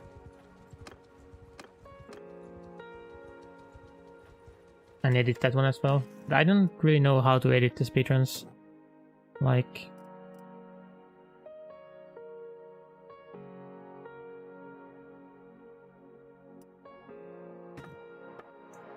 okay, 60,000, but I still have lots of mules, but I can't sell them here.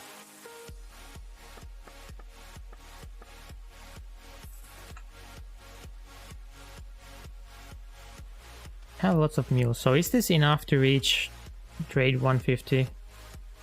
Or do I need 5th focus point here?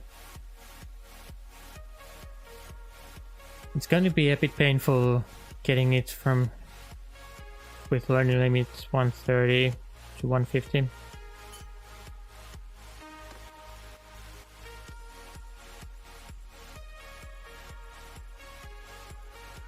It's enough? Okay then. Where next then? Scouting or... Do I need roguery for anything? Not really. It's nice to have, but...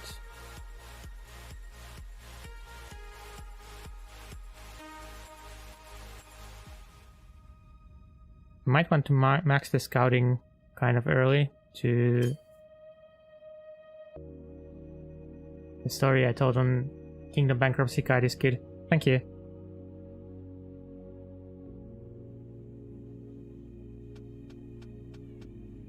That was kind of improvised, sort of. I mean, obviously it's edited, but it's like I managed to do it in like a reasonable time frame by my standards. So I was quite happy with that.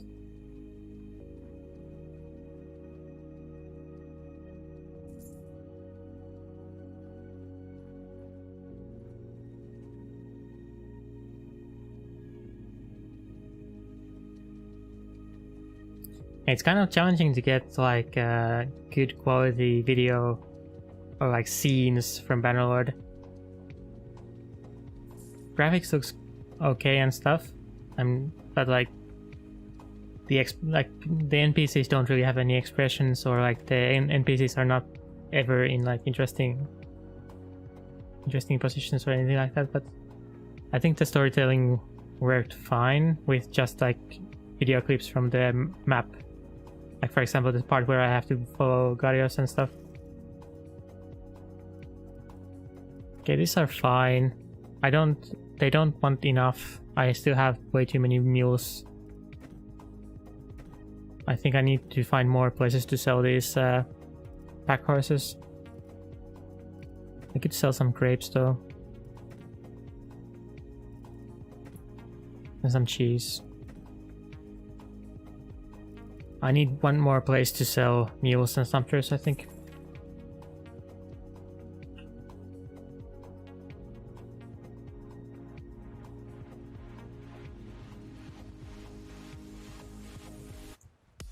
I could just go to Maronath, I think.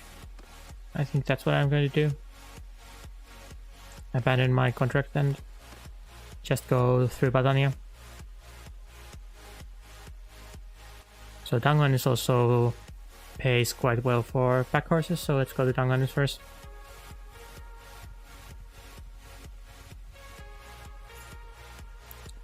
So I have massive hurt penalty.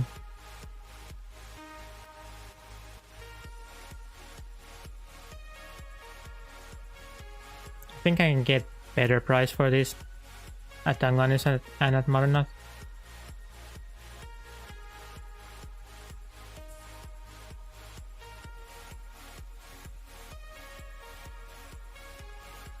Yeah, I guess I need to watch more Gaiden content.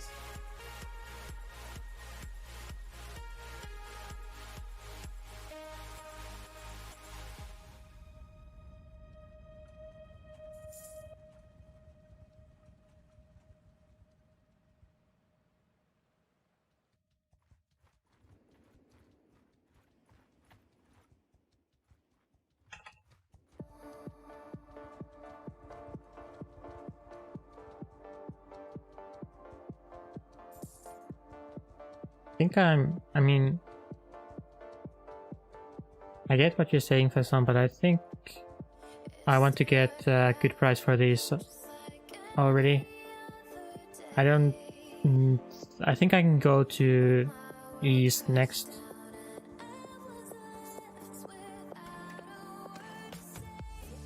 I think I would rather get good price right now and not later. I'm like greedy bastard.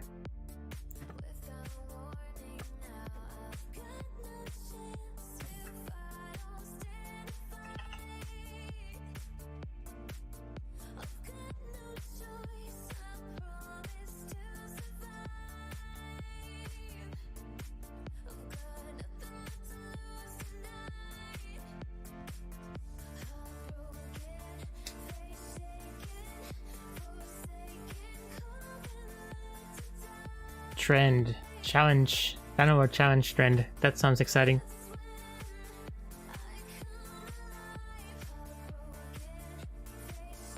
I guess the 25-day challenge was already kind of a trend, but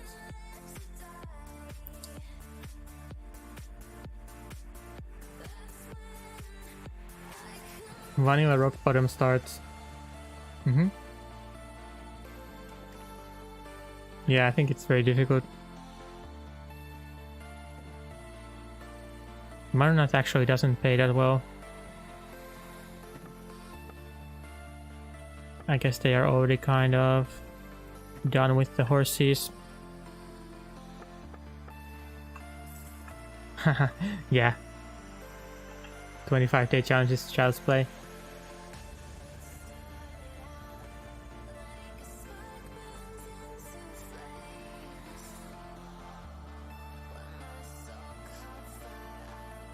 I think I just want good price for these horses I have right now.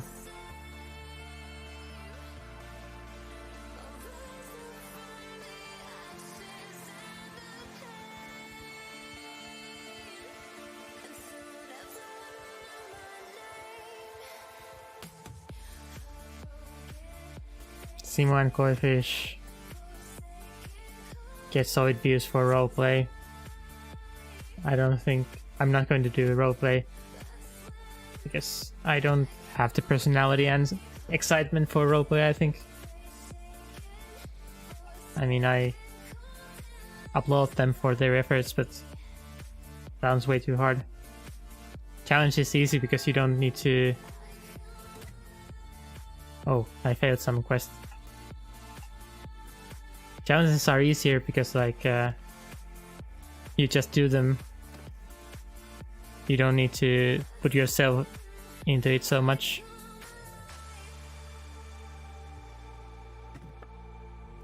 If that makes sense.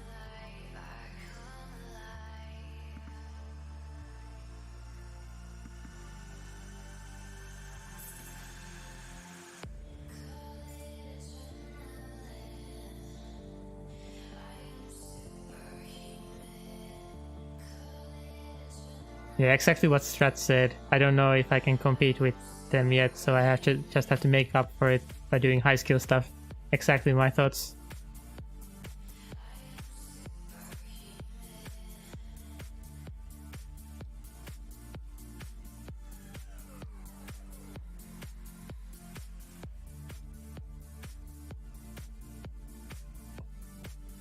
I think like doing the roleplay stuff still requires some sort of personality from the presenter. So that's hard for me because I don't have any sort of personality.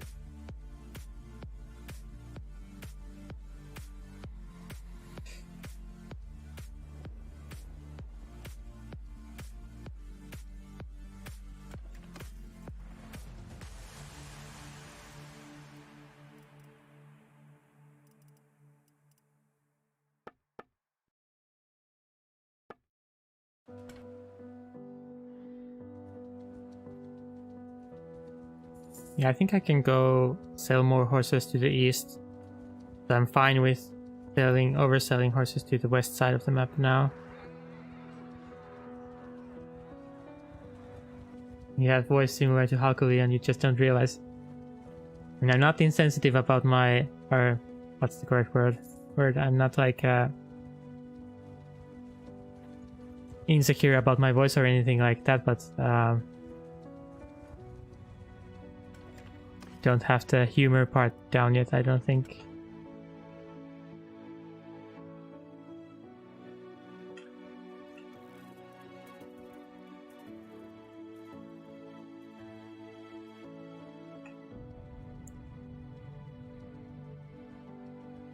If I could get married now, I could get my 100,000 that way. Yeah, actually, I think this is my last horse run for now, and then I just try to find prison breaks.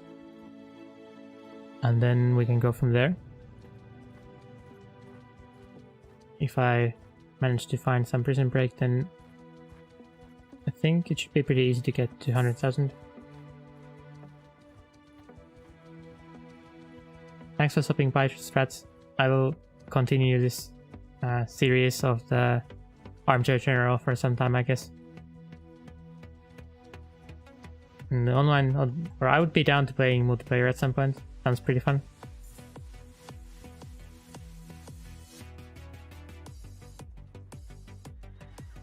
Oh, they took my looters. Damn. I watched Halkoline. I mean, he had the speedrun, the World Conquest speedrun, so...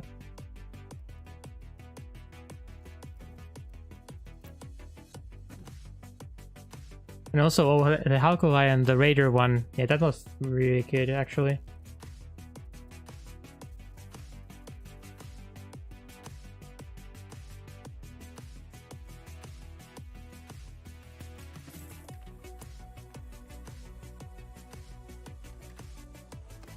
Let's see. I'm missing some food item. Cheese. Let's see if I have other things that are kind of low. Beer.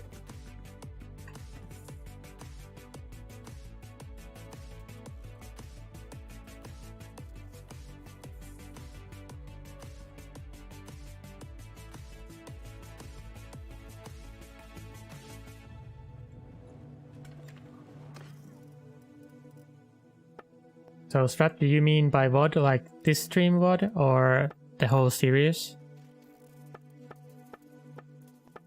Or I can ask it later on Discord, I guess, but just wondering, like, I mean, this VOD will be up soon. I mean, I can ask it later if you already went, but this VOD will be, or the stream VOD on YouTube is available immediately, right?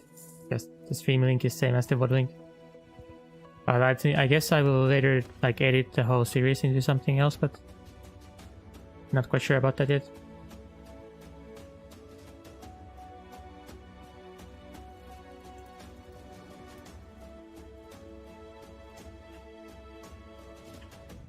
I guess I should eventually edit it into one coherent narrative that is not just the stream VODs, because if this is like 20 hours, then it will be a bit much.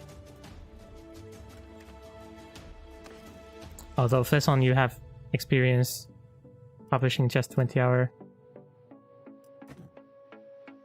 gameplay videos, so I guess they do fine. Okay, let's try to find prison breaks then. How would I do that? I guess I join a bunch of kingdoms as a mercenary and see if they have prisoners somewhere.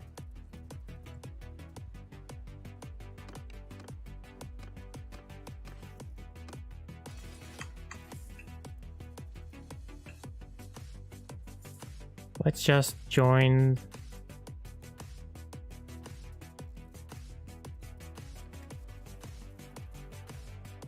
No one inside the keep.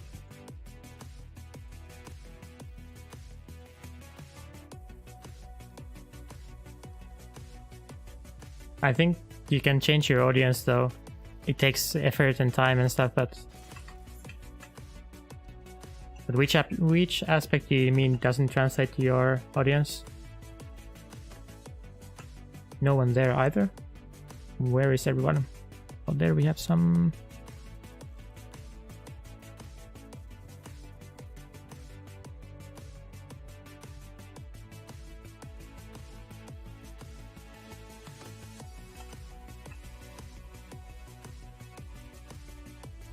Watch to see when people get captured.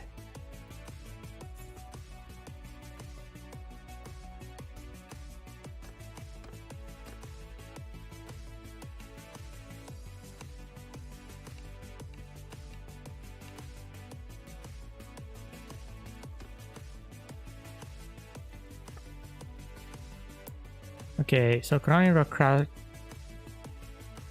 would have some prisoners for me, so let's just go there and then I can abandon my mercenary contract and rescue some prisoners. Can you even do it in castle? I think you can, right?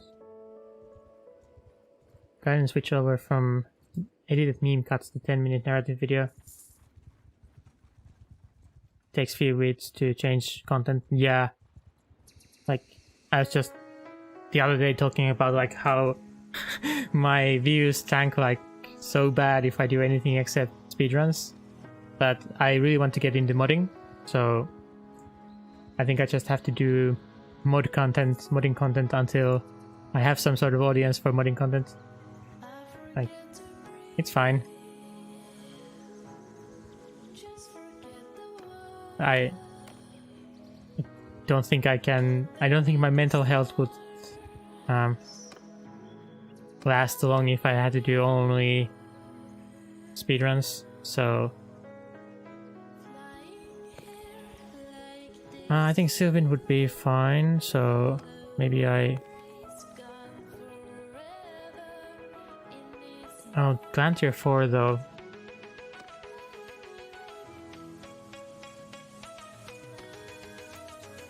Let's rescue her maybe. I have people that really want my current content, so I don't want to sacrifice it. I mean, yeah, sure, it's harder to do. Edited daily uploads are super tough. Like, unbelievably tough, actually. Okay, I think I will rescue Sylvan.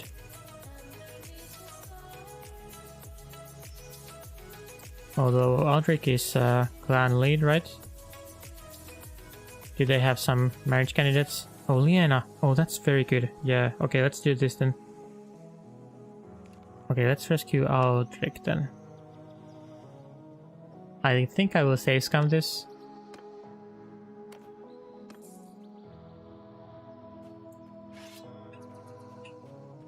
Let's see how badly I do here.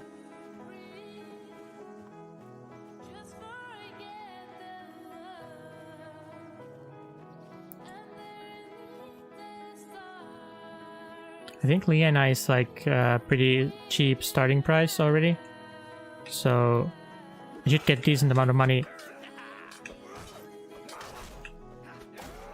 I should get a decent amount of money if I just rescue this guy. Can you stop? Can you stop? No! Come back! I want to give you a stay order. Okay, good. I want to go first. Okay, now you can follow.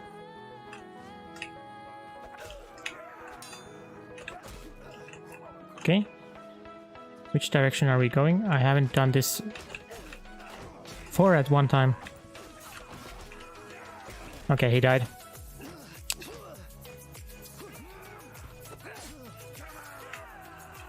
Hmm. 4 at one time is kind of... I really want to increase my gamma actually. I think it's too dark.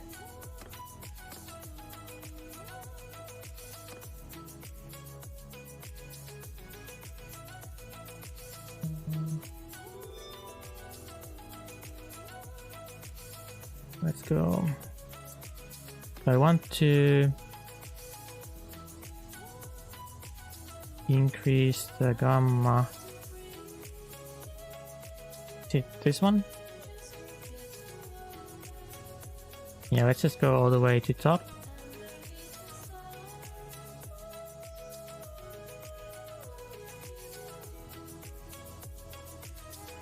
Okay.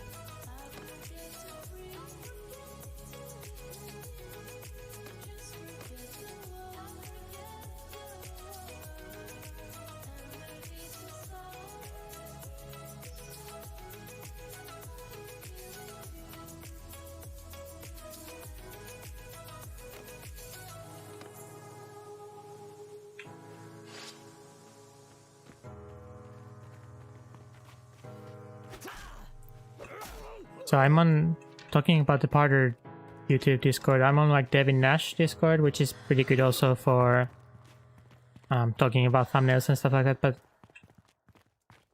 and if you're not familiar, Devin Nash is like another one of these like meta creators who talks about like industry and content creation.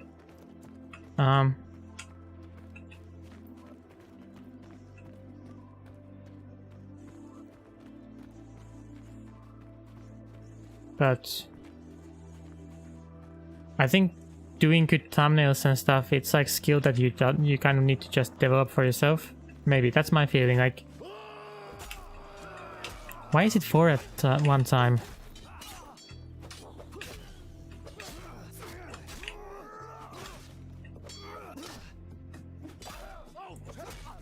Okay, nice. So like, you kind of just need to do it. Like I think I've done like enough talking about how to do good thumbnails, and I just need to do good thumbnails. Like, it's very hard to know when you've done a good thumbnail or not. Like I think that I lean too hard into like memes sometimes, or at least in the beginning I had this tendency to lean a bit too hard into like memes and like meme content, because I like that.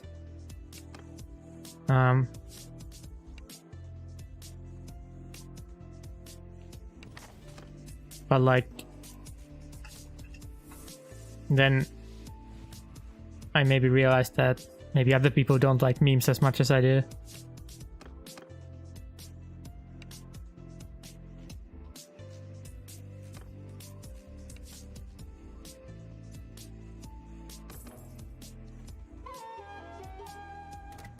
Okay, now I should try to find this Aldrich guy who we just saved. He had this prominent icon, right?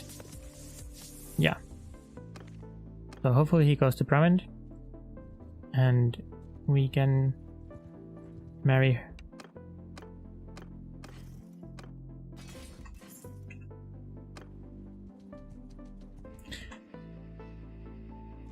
And this is actually just my impression, but I think the click-through rate is kind of overrated.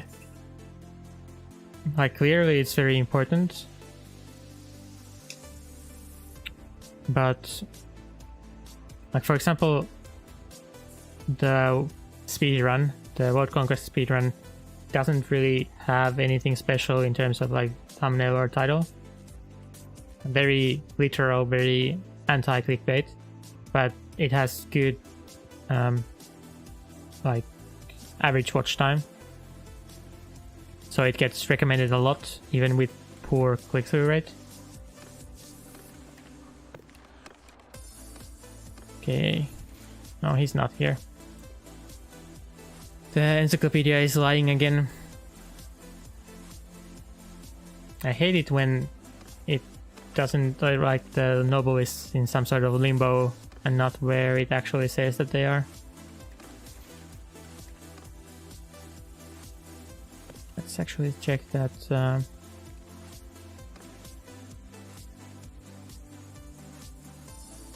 Good. She's not married yet.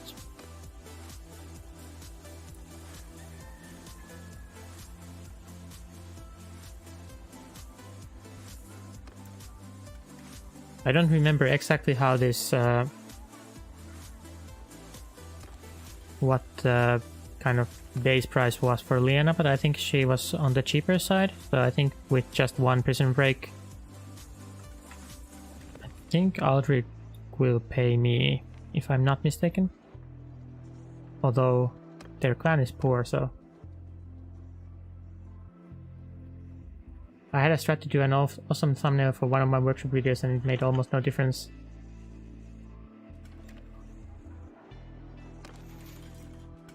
One prison break and he pays you. I mean, it depends on the, I mean, who it is, right? So one prison break, drop on castle. The one prison break will make the price like, let's see, how much did I get? Like 40,000 cheaper. So if the base price is below 40,000, then he will pay me with one prison break.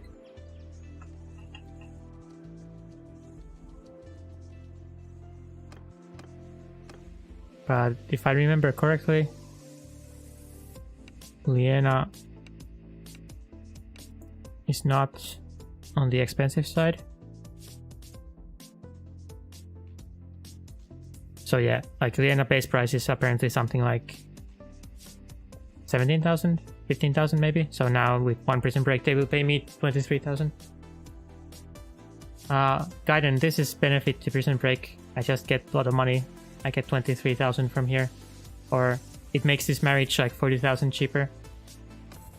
So I got extra 40,000 by doing a prison break.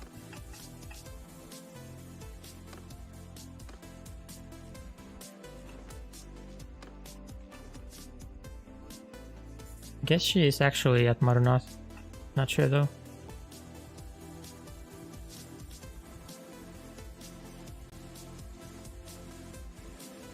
Yeah, I got like, I did 1 prison break for Aldrich and my relation was plus 17, so the plus 17 relation makes the marriage like almost 40,000 cheaper.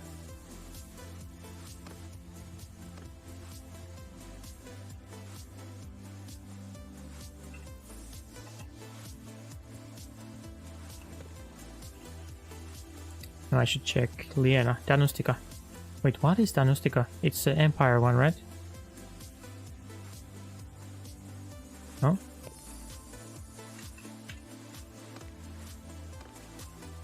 Are you kidding me? Southern Empire, it's on the east side. Why? I hate this shit, like NPCs teleporting. I should get, I think, Willow Bark. Oh, is the Wronged or Willow Bark good companions? I guess I could take out the spreadsheet with the companion levels.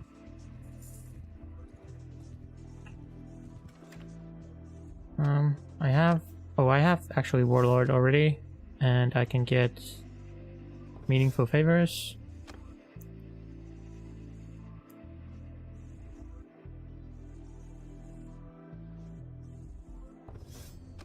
I don't care too much. I don't plan on doing tournaments, so let's do two-faced. I want high-level companions if possible. Only reason I want companions at all is because they will fight well in auto-resolves. So they should be level 16 optimally.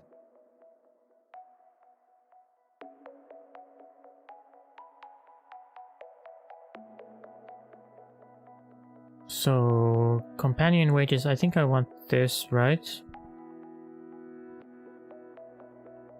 Oh no, I want efficient campaigner, right? Yeah, so this is part of the endgame goal, is to have negative prices on the troops. So I need efficient campaigner to fulfill that goal of eventually getting negative prices. I think I should get more steward because it's getting kind of close to the learning limit. And I guess I want... Do I need charm?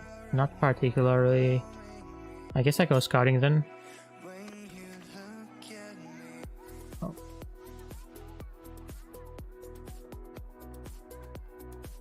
Let's see, what is this thing?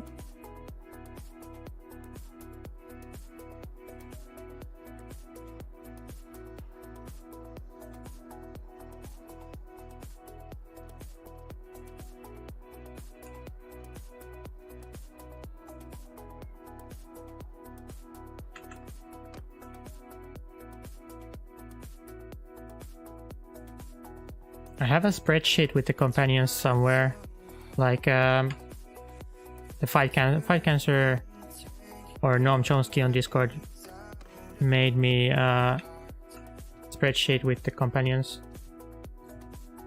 I could try to pull it out, but I've seen that video, by the way, Fesson. It's pretty good.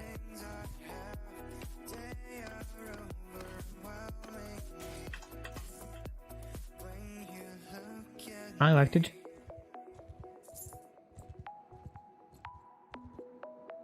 Yeah, is there something like some sort of overview in this video? I don't think I should watch watch the whole thing right now. I've seen it before. I just don't remember.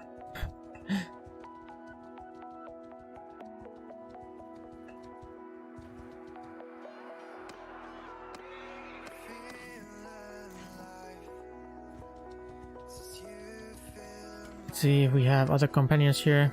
Deadeye Breakskull is high level, I think. Deadeye sounds scary, so hopefully it is also pretty good. I think I can take the rubber as well. Let's see what we got. We got 16, 16, 12. Okay, That's fine. I need fourth one as well.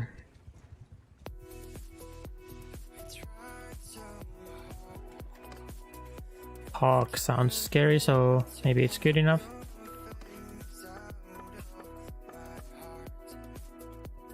Should buy more food items.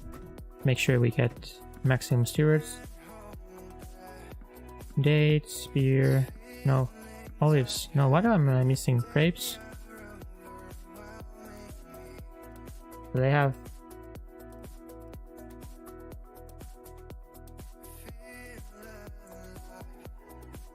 They have everything, but I don't have everything. I don't have...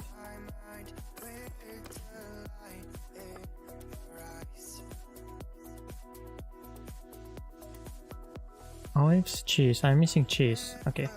Let's just buy a bunch then. Dates, meat, fish, grain. Okay. Good. Do I still have kind of large amounts of...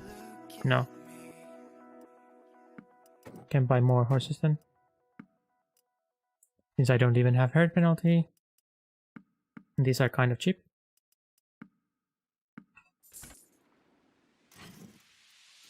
Okay, but I should try to find my wife. Diagnostica. I bought fourth companion. Hawk 14. I think 14 is fine.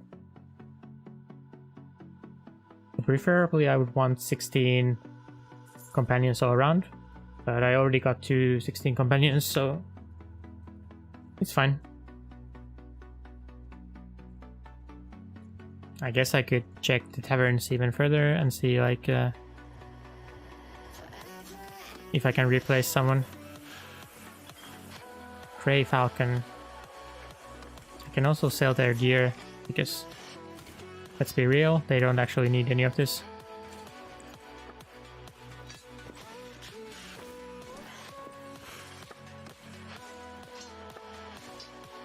Oh, I should buy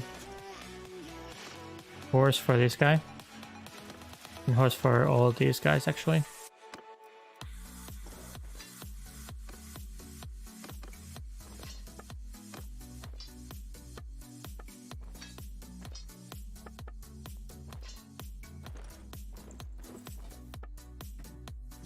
If you come to my warband,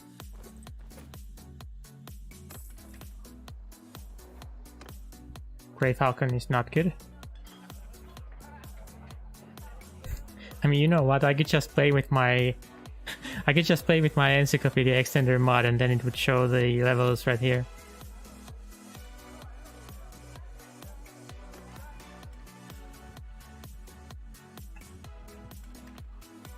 That would be easier.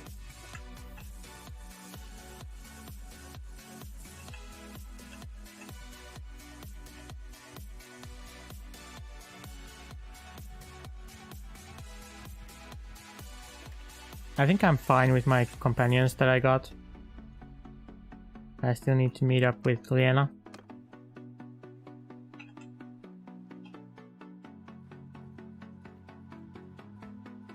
And then we can sell her items. And we should crush the 100,000 dinars goal.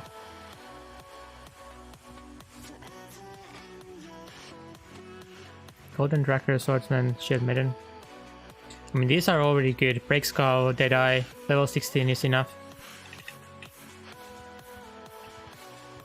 So the other resolve only cares about levels in intervals of 4. So the breakpoints are 16 and 20.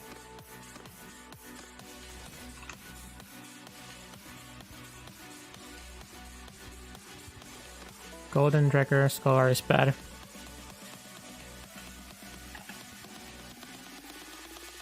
Completely unironically.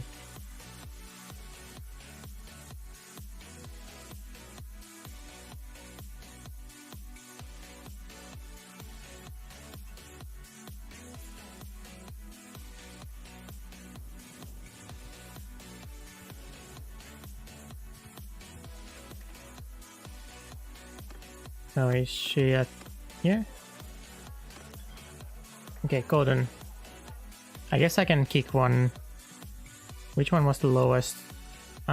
the robber. I guess I can kick the robber. Let's make sure. Take everything from him. It's a kind of role play move because, you know, the robber and stuff. So let's kick him from the clan. We thank you for your services. And then we recruit the golden. He's 19. But that is better already. Kind of interesting that he doesn't know how to ride a horse though.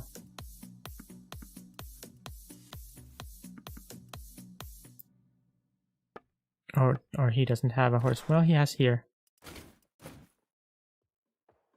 Where can I find your mod? I haven't put my mods on Nexus mods yet, but they're in my Discord.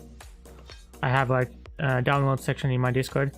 I haven't really decided yet if I want to put my stuff in Nexus mods or not.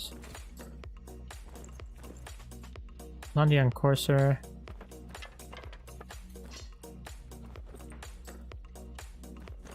Oh, Destrier. Why does she have better horse in her civilian infantry? But I think I want to take this one as well. You can have Patania Boni. She can have, yeah. So now we have 100,000. If we look at the goals, let's see.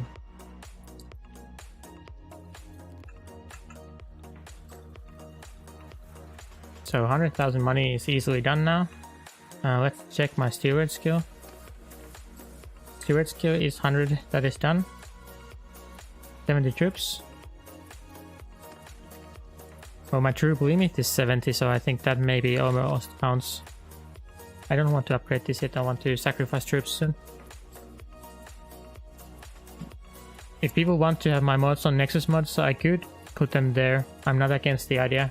Right now I've been using the mods as kind of tool to direct people into my Discord, kind of like Strat does with his guides. So I've learned from the best that you can get people to join your Discord if you have something to download there.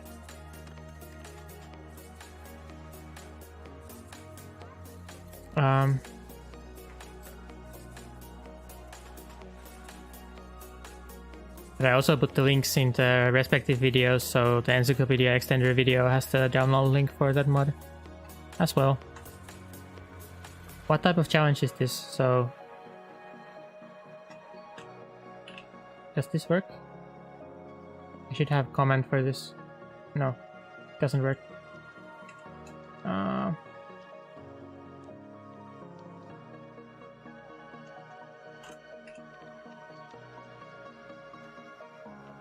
Oh, it does work. Okay. So this is like collaboration with Strat Gaming, who is going to do a guide based on this Armchair General concept, which is basically just simulating your way to like completely OP character. So the end goal is to get like super high tactics with some other stuff, which will make like your army like simulation master. So you can just fight way larger armies with just other results. And there's like this whole game plan which revolves around getting perks that lower your mercenary troop cost, so that we can get negative wage army. We can get negative, so like we can get mercenary troops who pay you money. So we pick all the wage reduction perks to get this. And then in the end, I will try to make my own kingdom and spend some time like managing the kingdom and like doing all the SimCity economy stuff. So I guess we should get the 70 troops, and then I can start farming. I'm ready to farm tactics skill by retreating, but I think I might call it when I finish with the early game goals. So the best way to level up tactics is to retreat, do the tactical retreats and sacrifice troops. But the most effective way to do that is to have lots of troops, lots of low level troops that you can sacrifice. Well, these are not exactly low level, but whatever. So after I'm done with this for today, I plan on doing short modding stream. There were a few feature requests for the Encyclopedia extender. So I was planning on doing the filter for the hero page that is like clan leader filter here in occupation. So right now you can filter by faction leader, which will give you like all the kings, but there's no filter for clan leader. So I was planning on adding clan leader filter to the Encyclopedia extender, and also perks on the hero page. People were asking like, how can I know which perks some NPC has? So I was planning on adding that as well to the Encyclopedia extender. So I'm going to do that after I'm done with this challenge for today.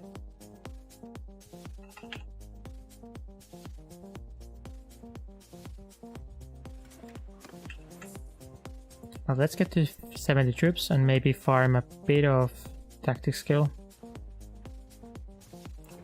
I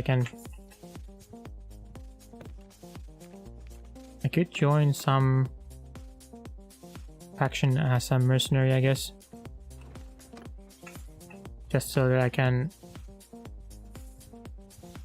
leave from fights against some nobles, but I guess it doesn't matter too much. If I leave from looter fight, I should get the same amount of... No, but they have to be attacking me, right? I cannot retreat from fight that I am favored to win. So I think I need to find someone who is stronger than I am.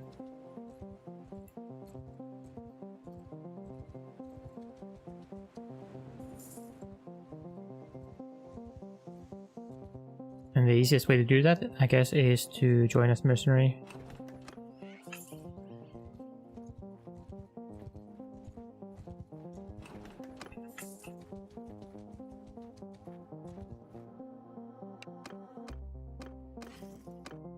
Oh, I don't want to level these guys. Okay, now I have 70 troops, so I can just pick one more box. So now the early game goals are done, but I want to... I think I want to also start tactics farming already.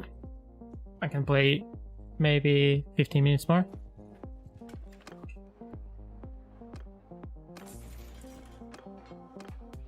And then do a bit of modding.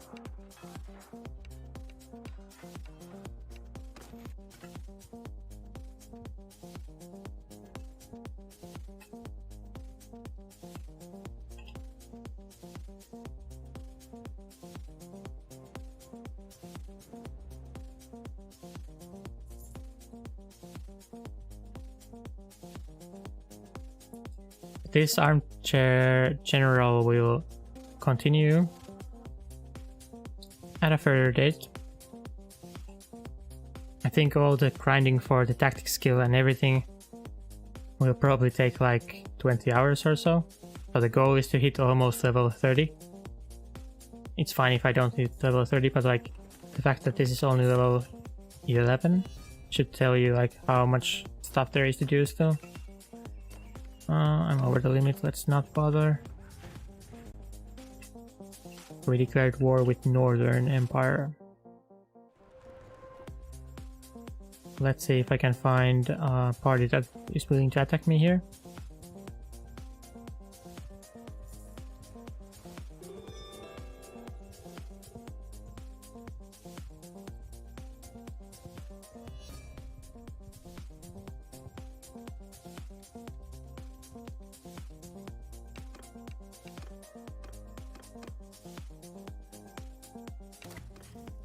I need charm, right? Can get a bunch of high level troops here actually. Although it's not super good for me because I'm planning on sacrificing these guys, but I think I still want high level troops if I can.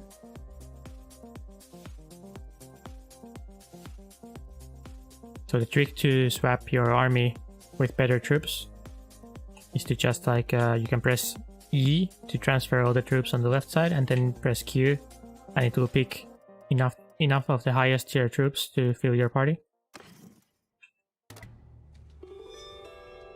And they declared peace right after. Now we are not at war, or we are at war with Sturgia. Okay.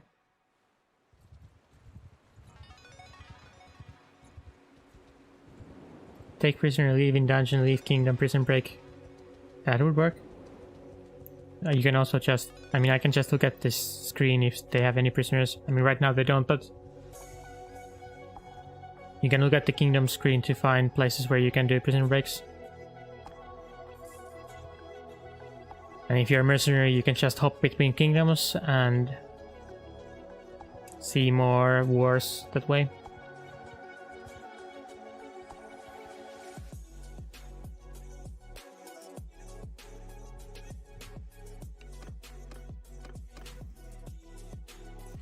But right now I want to find party that is stronger than my.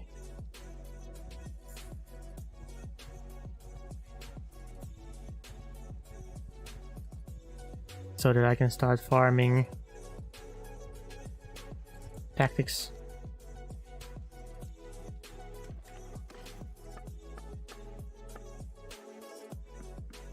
Also sell all of this stuff.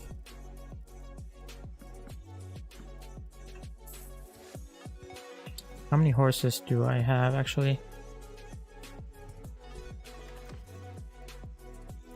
I think I should sell some horses to make sure my party is kind of lean. So I need someone to attack me so that I can escape.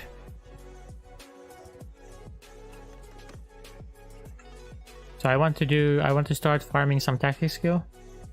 So they need to be the attacker and I need to be the defender, so that I can use the escape thing, which gives more tactics XP.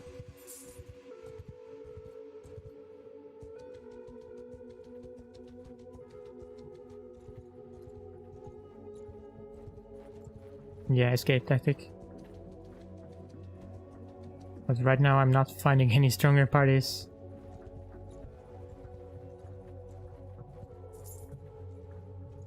I guess I get siege. I mean, that should bring someone here, right?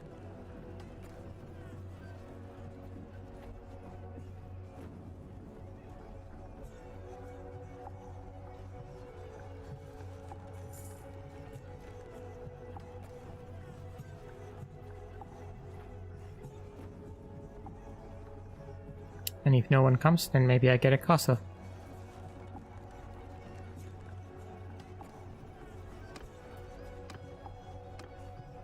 Although that seems quite unlikely.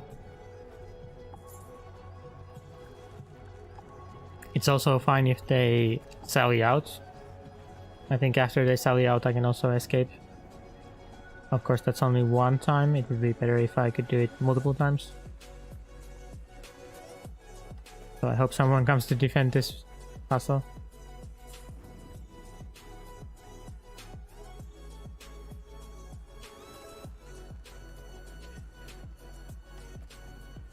Oh, there you go. Well.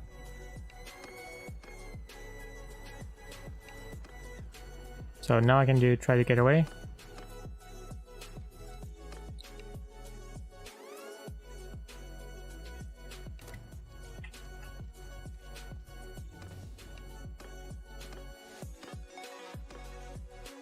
Oh, I have a level, so I can now put my 5th point here, and then I can take intelligence. Try to get to like 6 or 7 on the intelligence. So snow or forest terrain, I think this is better, 10%. Movement speed, I want movement speed over sight range, so that is an easy choice. This is good. Discarded weapons thing is good. And I don't care about morale, so that's better. So now I can just sacrifice all my troops. I guess in the end it didn't really matter that I upgraded to better troops.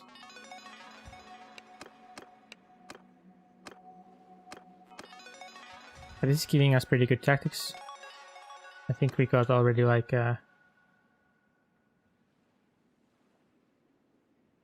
we went from 50 to 60 or so. One more.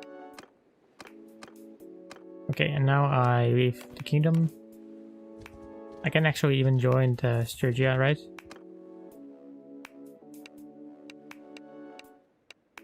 That is fine. And now I do it all over again. So need to recruit.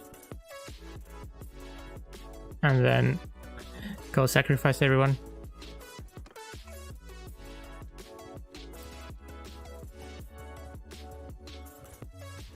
I mean, if that took me from like a bit under 50 to 62, you can see that this is quite slow.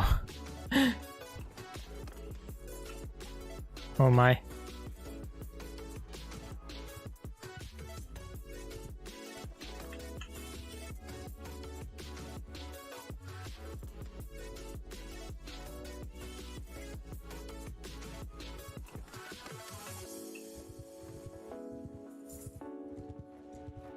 Well,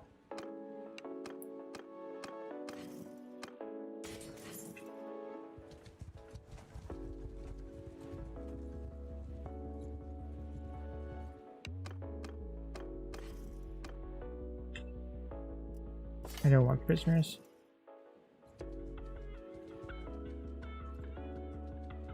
You get more if you sacrifice more troops, yes. But there isn't really like a good way to recruit more, except I guess from your garrisons. If I had like if I had like castles and stuff, I could take troops from garrisons and then they could auto recruit. But like the bottleneck here is recruiting enough troops to sacrifice, right? Right now I guess I could have a larger party limit as well, but I think it's fine to do it in the chunks of like in chunks of 50 or so, or 70. Trade 125 for higher clan tiers. Sure. Sure.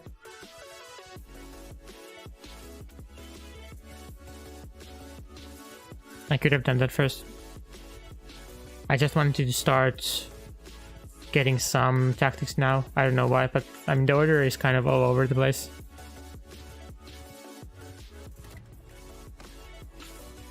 I can do one more of this recruiting and sacrificing, I think.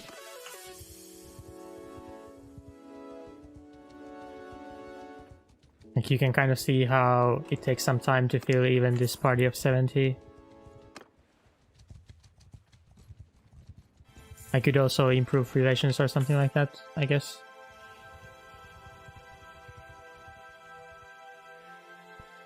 So I need to go to Southern Empire, I guess.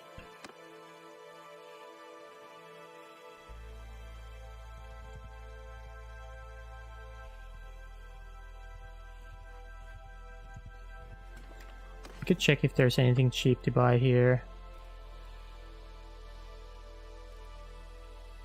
Although this is kind of not the most efficient way of getting trade XP.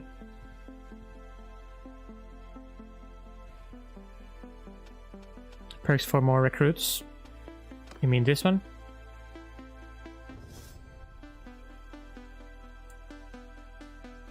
What other ones are there?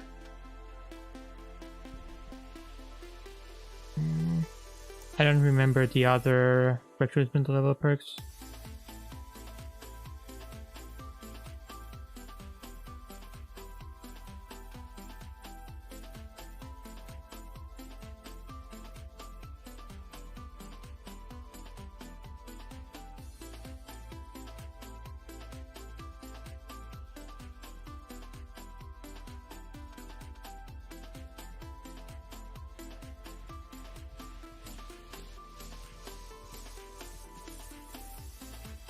one in charm.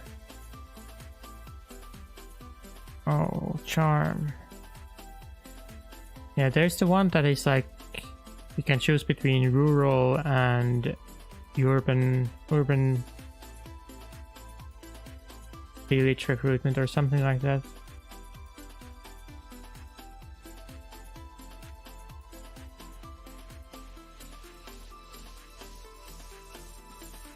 Crime is high.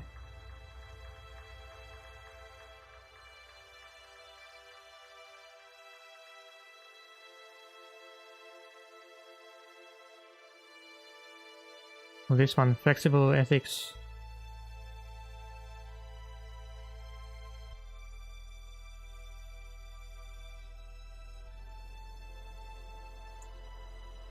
So charm 125.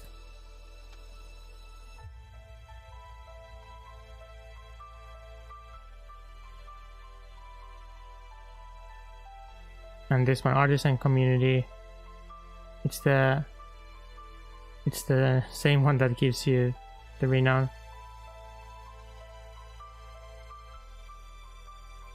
Right. So I guess I'm going artisan community and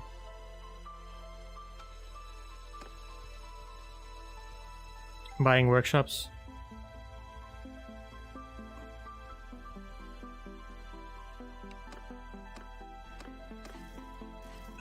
Yeah, I could wait until I have more perks to do this. I guess this is just demonstration of what's to come in the future episodes of this challenge, getting to Tactics 250. Getting to Tactics 250 is going to require a lot of this.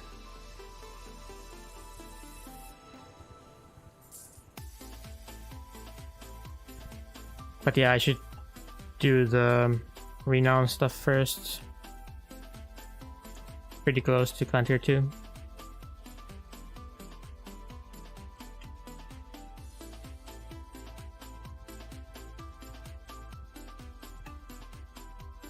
I think you got the extra from merchants unlocked.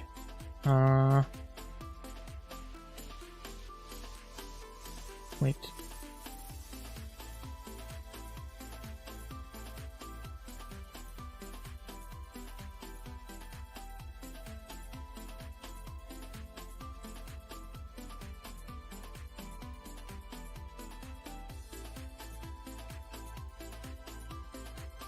Anyway, I mean, maybe they come up when they come, when the time is right.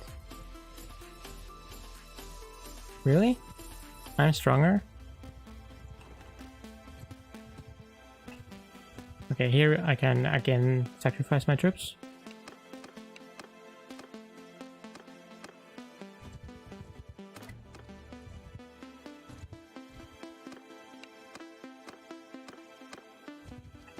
The break scout doesn't like it. That's fine. Okay. And now I can leave again to make sure that I don't make any mistakes. Okay, but now I got my tactics to 75. Oh, this actually gives you 10 party size, so that's nice.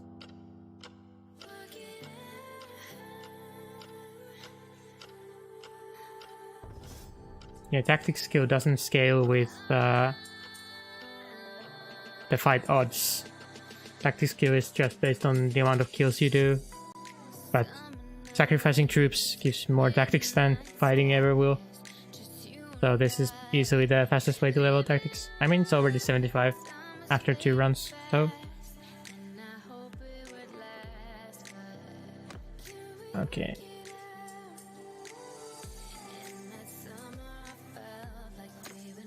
So this is the...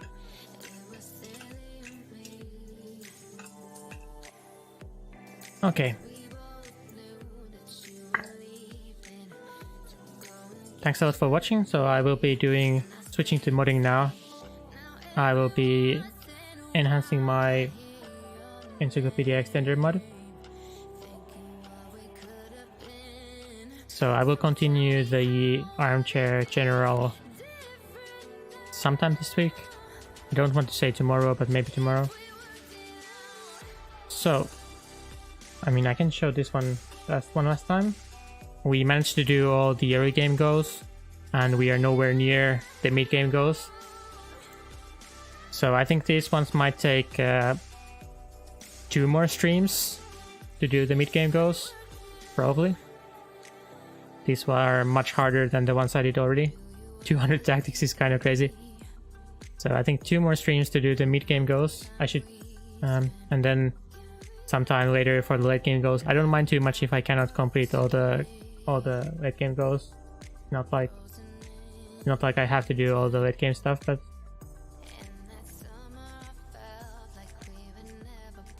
like for example, this optimized villages is kind of nice to have, or negative wage army. If it's too hard, then I won't bother with it, but it's kind of fun idea. Although you have to switch all your troops to mercenaries, which is kind of awkward. But if it's fun, then I will do it. But yeah, maybe 2 more streams for the mid game goals. So, but now I should switch to this thing. So this is my Encyclopedia extender.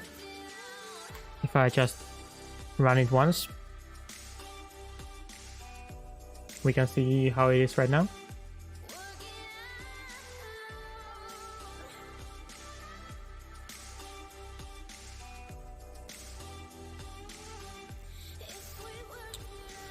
I should make a new save for this, I guess. Yeah, let's do that.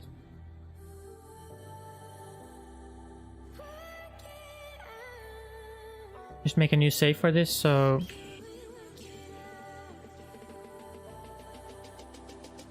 that I don't need to mess with the Encyclopedia, or I don't need to mess with the Armchair General save.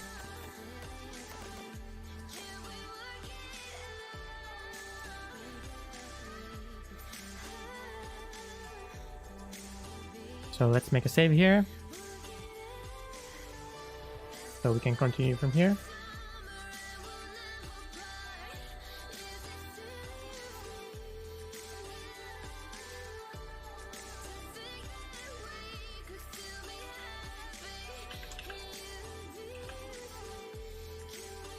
I should change the title.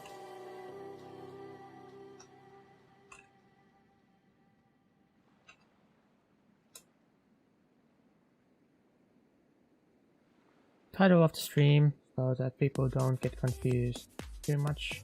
Okay.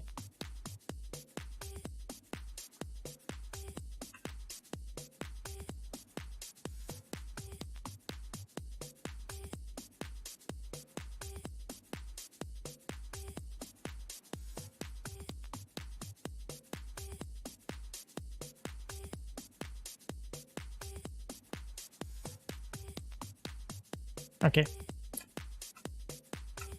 So let's see what the Encyclopedia extender looks like now. So we have the hero page with the equipment and the partner stuff. So there were a few ideas.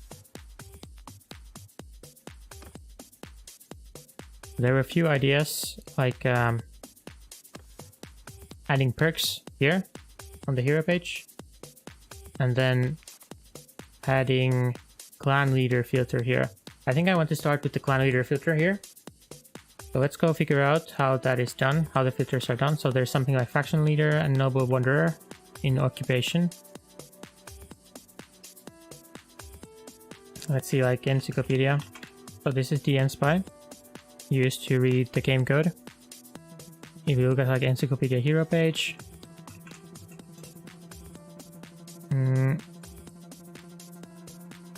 there's nothing about wanderer here. No, wrong search. So it is somewhere before the Encyclopedia hero page. I remember I looked at it, that didn't seem too hard to do, so I need to find the place. I need to find the place where they do this occupation filter. Let's just see all the Encyclopedia classes.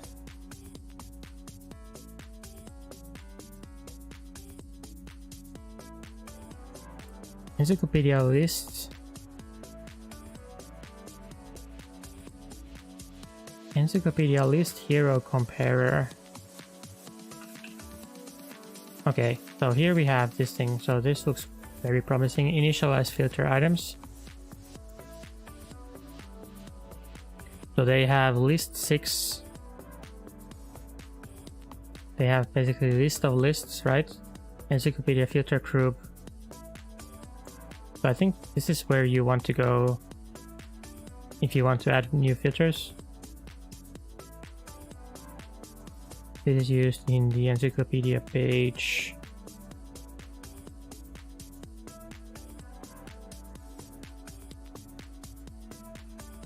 Okay, fine. So let's just extend or patch this method then. So let's make new harmony patch for that.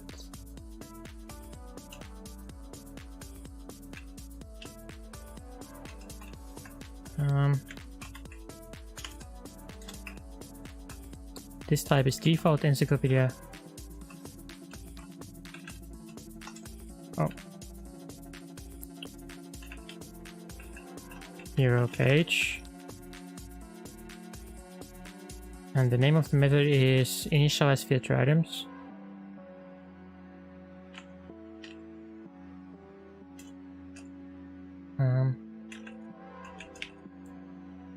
Okay, so we want to make a patch that adds new filters just like this to this list 6.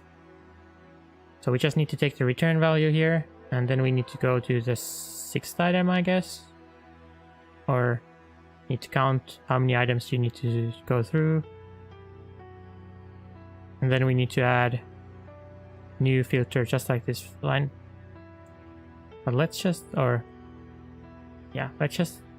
look at how the return value looks here. So we need postfix.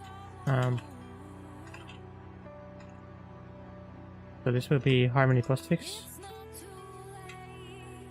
And we want results, which is, we need this type. And we actually know that this is list, and even though, but we have to put this type here.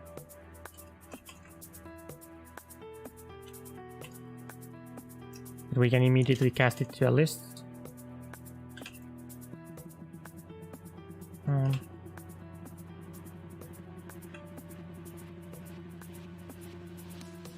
This should be fine. We can make sure that the cast actually completed, but it should always work because we see here that it's list. But if it's not list, we can just do nothing. That should be fine. And here, I think I want to just insert something that I can break on, and then I can look at this in. I can look at this list that it returns in the Visual Studio debug view, which should be a bit nicer. So now I should restart.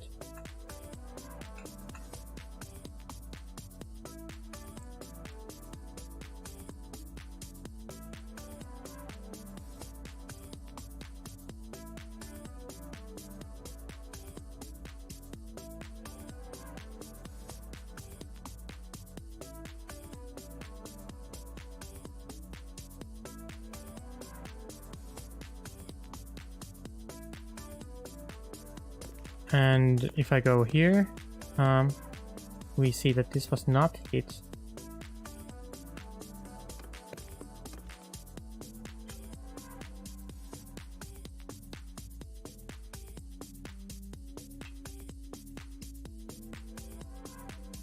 So now I wonder why it's not hit, but it didn't crash either.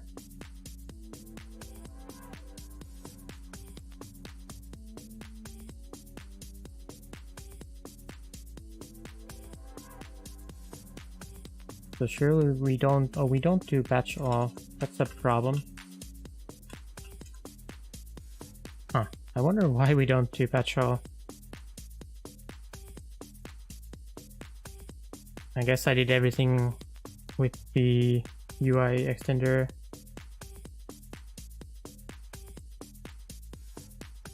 So now if we actually patch all, tell Harmony to read our annotations, then hopefully we can get a break here.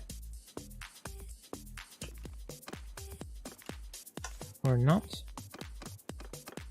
There should be like a harmony debug menu, right?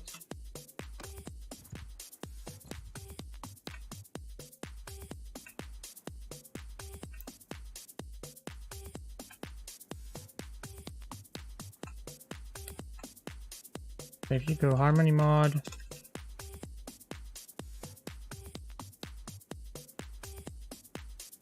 Control Alt H.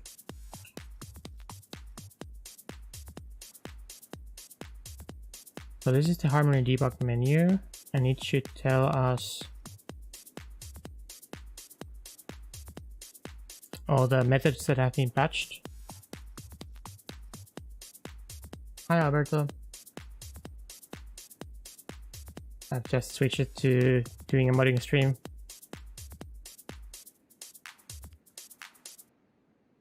So this should maybe give us insight.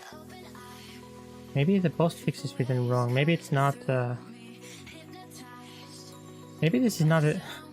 Maybe this is not capitalized in the middle. I need to go to harmony documentation.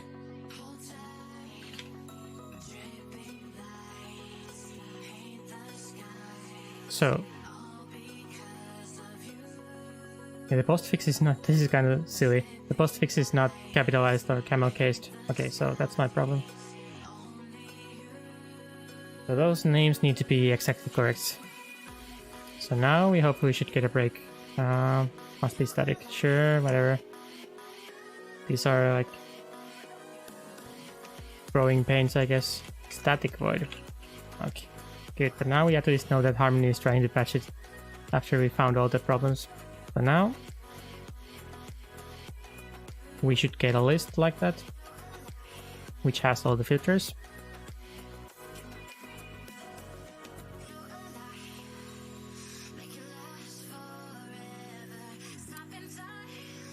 And we get this thing, and I guess it's the fourth one, which is the occupation. Yeah, so I need, or the fifth one, but the index 4.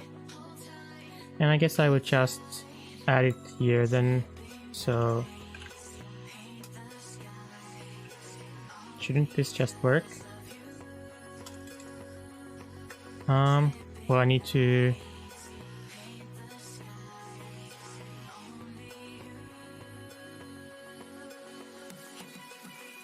so this is Encyclopedia filter group.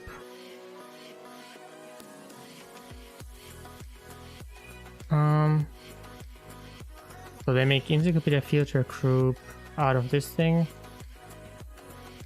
So they give Encyclopedia filter group a list of filters. I need to add one more. So this filters here is read only. But that has never stopped us, right? So I can just do traverse here, right?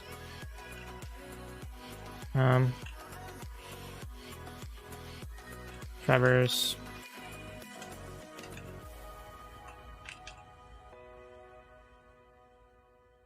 And we need to get a field called filters. So this way we can get this private or read-only thing. Oh, it's public read-only. I think I still need to do this.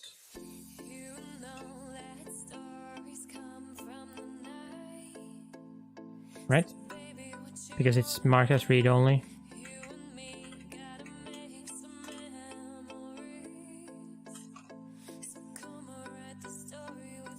So this should maybe work. Now I have like actually writable version of this, and I can add my filter just like they do here. So new Encyclopedia filter item. Now I don't care about this stuff because this is for localization, and I don't right now care about localization, unfortunately. So this should be clan leader.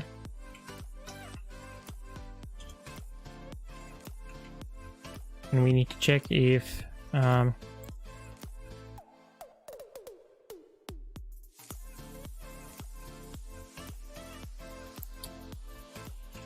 I want to do this cast actually on its own line, so I wonder if this works.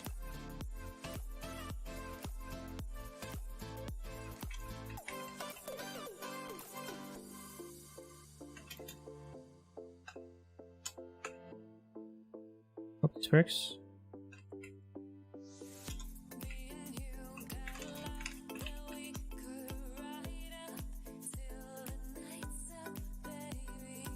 Is missing something like that. Another one. Great. These lambdas get kind of funky if you start writing like more complicated functions inside here, but it's fine, I think. So the actual predicate that we need is like hero.clan.leader is same as the hero themselves. That looks pretty good, I think. So now I think we can just try it again. Not quite sure about this traverse thing. Is this the best way to do it? I mean, it's public read-only list filters.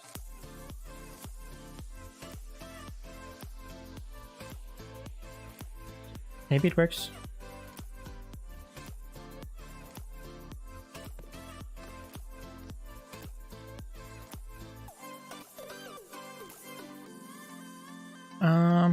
Get returned null. Oh, okay. We need to check that they actually have a clan. So if... Oh, well.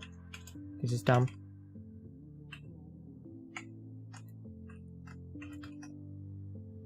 So I need to check that they actually have a clan. And it seems like it was working, so I can remove this breakpoint. So one thing that is kind of annoying, I don't know if this clan leader should be first or last in the list of filters. I don't maybe have strong opinions on that.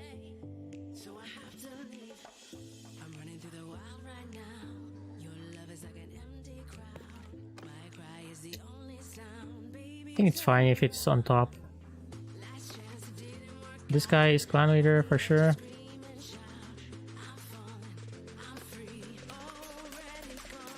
I mean, it seems like it's working.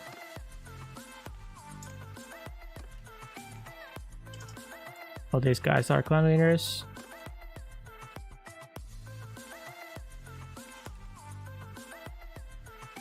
I mean, this also has like lake rats and stuff, though. I wonder if it should exclude minor clans. I kind of wanted to exclude minor clans. Like, actually, this faction leader thing is stupid because the faction leader has all these Yavals and betrayed. Like, nobody cares about these minor clans, right?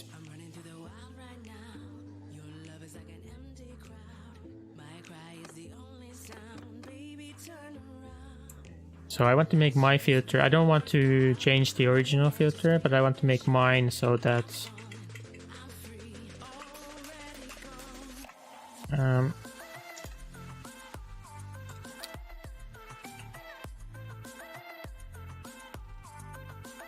I want to make my filter so that it ignores minor factions.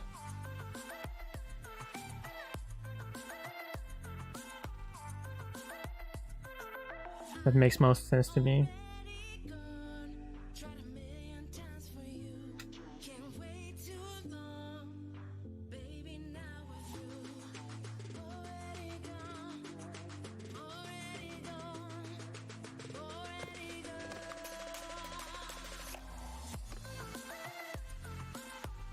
Now it's a bit cleaner, since we don't have all those mercenaries here.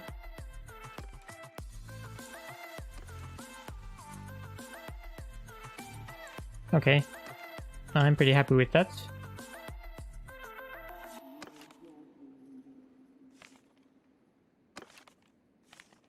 So, then this thing is now done. And the other thing I wanted to add is some sort of way to view perks here. That's going to be a bit harder, like UI-wise. I guess it will have to be just like list of the perks here, underneath the equipment or something. Let's see how I actually do the equipment. I don't even remember. So you have this thing, list of equipment elements. And I guess I have some sort of XML. Let's maybe break.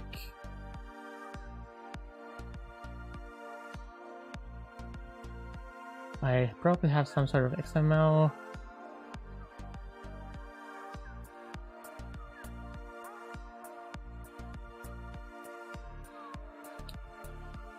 So I have hero page patch. And I guess we need to add here something similar to this diary container for the perks. I wonder why it pasted it in with wrong indentation.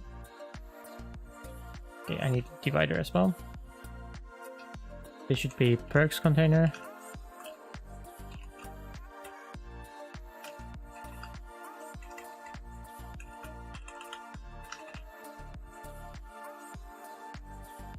This is like a perks grid or something. Data source is perks. I think we can start with this.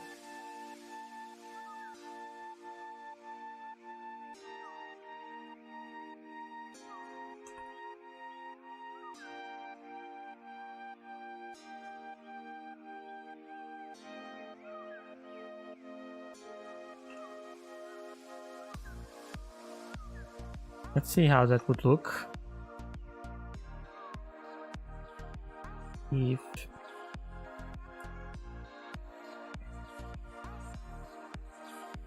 let's say, for example, here we had another one of these, which is just like this. Actually, let me just copy all of that for the perks. I can write them so I can use the same output format as we have for the dowry prices. If I do it like, let's say I do it like this, and then name of the perk, and then it's not like perfect like this, but I guess it's fine. I think it will look fine. So let's do this.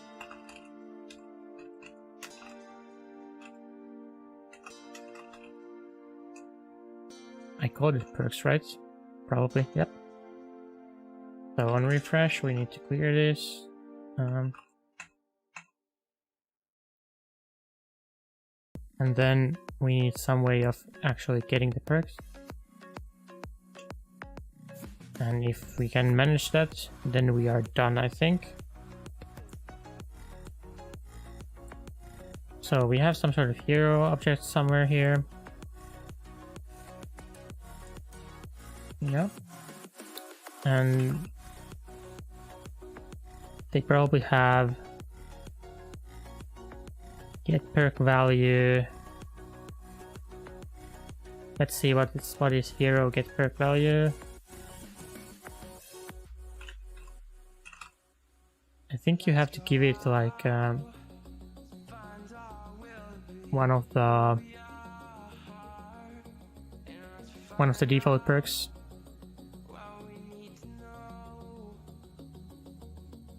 This hero perks get property value. Oh, you give it. Okay, so you have to give it both options for each perk. Okay, I can do that. So you need, I think if you want to use this get perk value, and I don't see why not. I need to do like default perks. Let's say like I iterate through everything. Let's start with something that they actually have, like steward.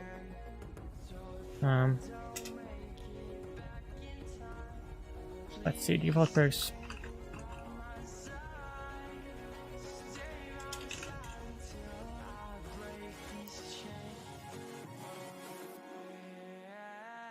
Let's see, steward. Can I get a list of all the perks somehow? Preferably with description of like tier cost. So tier cost is like which tier cost times 25 is the skill requirement. But can I somehow get all the one-handed perks? Skill object. Or some sort of list. Okay, some sort of list. Not duelist, but list of all the perks.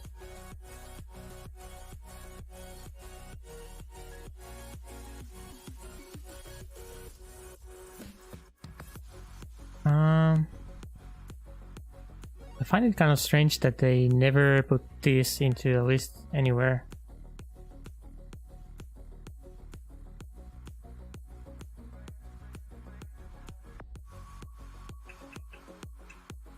I wonder if I can use Harmony to traverse over all perk objects.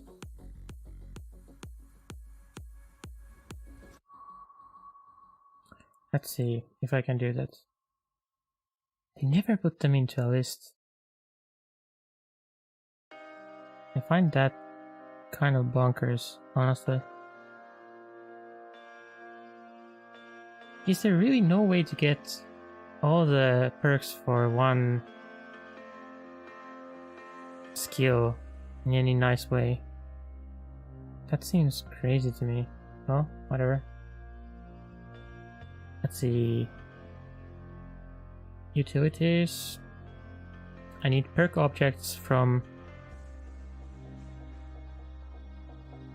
basically all the properties. Iterate properties. I think this is fine, right? Yeah. So if we make traverse of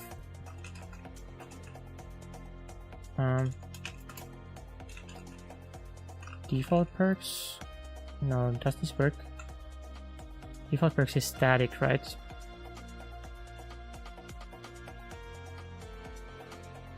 No, instance. Okay. Default perks. That instance. It's private though. Campaign.current default perks. Okay. Campaign current default perks.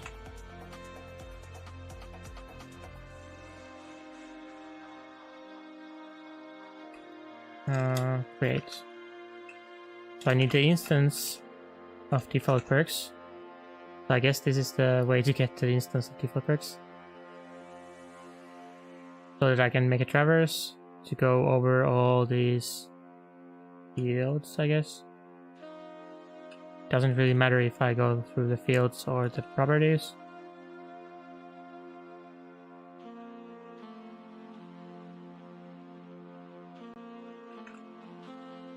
So, how did you do that again? Oh, it's actually...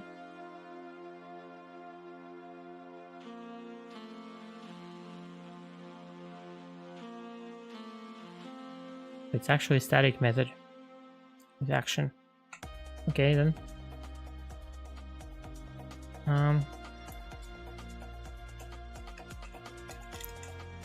So I guess I need... What is the class this is in though?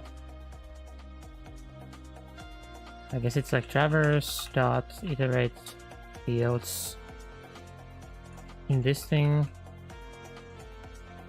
with some sort of action.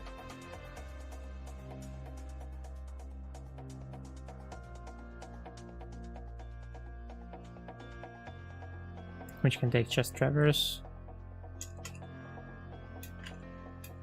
which I think is enough for me.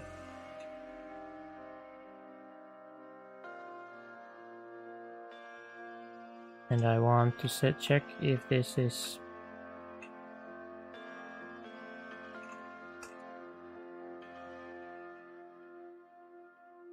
There's something like try get value. This is already okay.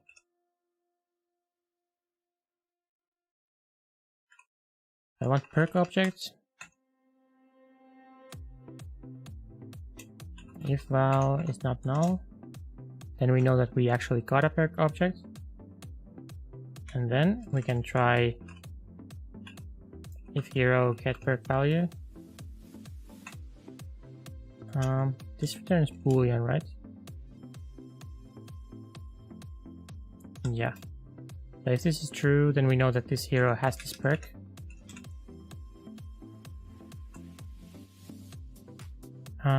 And then we can... And I need to figure out how do we actually output this thing from the perk object. So perk object has skill.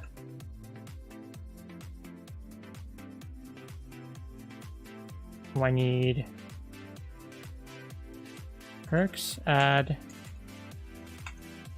new SP item. No, not SP item. What is this? String pair item. I need new string pair item.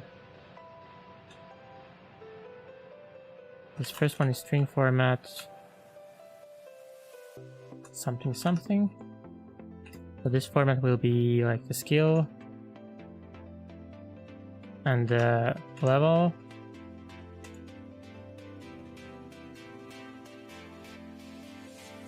And a colon.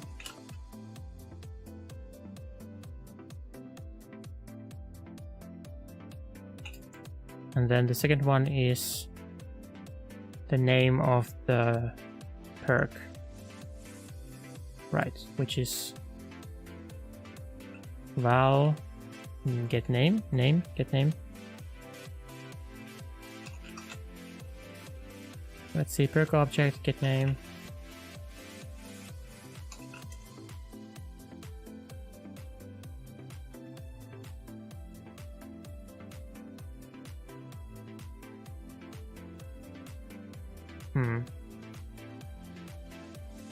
Well, this is enough actually. Well, this works. So fine. Well, that's okay. So this is just complaining about the comma. So this will be the skill. So this is whoa, that's skill. Well, let's see what the perk object string. Yeah, that's the name of the perk. See if they have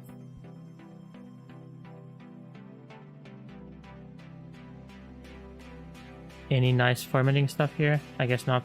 Okay, so let's just do skill to string. Oops. And then val dot skill requirement or something. Required skill value.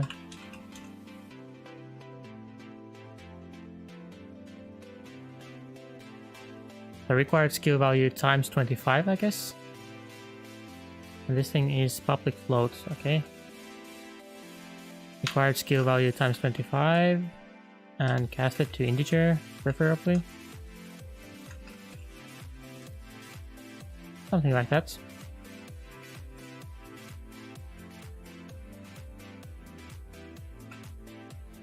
This is kind of not very nice because my font is so large that none of the stuff is showing. Typically I'm kind of fine with these long lines, but I'm trying to keep the font kind of large now for streaming. So this is the inventory. Yeah, let's not worry about that too much. Let's see if it crashes. Yes, sure. Okay. Forgot about this thing. Need to initialize the list.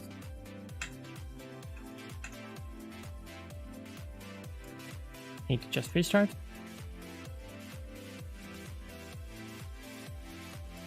So now if our traverse is actually working, it should go over... Where was my code? Go over all the perk objects. So this should...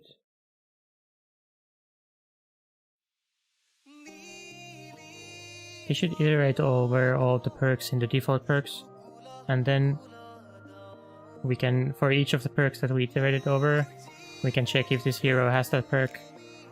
And if the hero has that perk, then we add it to the list of perks.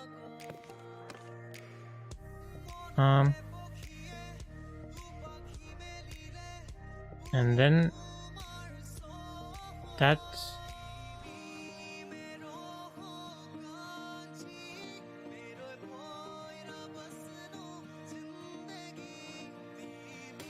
is kind of silly because it so I guess the problem is that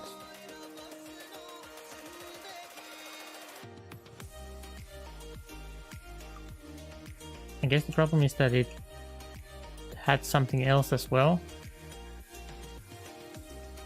in his fields, some sort of int table. Here, skill requirements. Okay, let's just go with the properties then.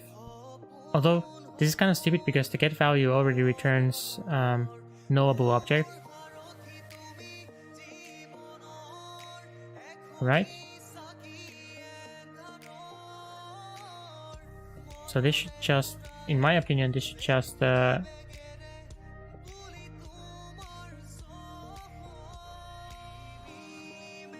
give null if the cast doesn't work.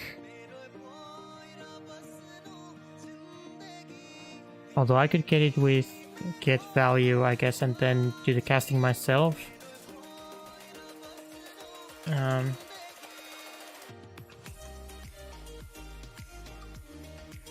So I could do it like this, I guess.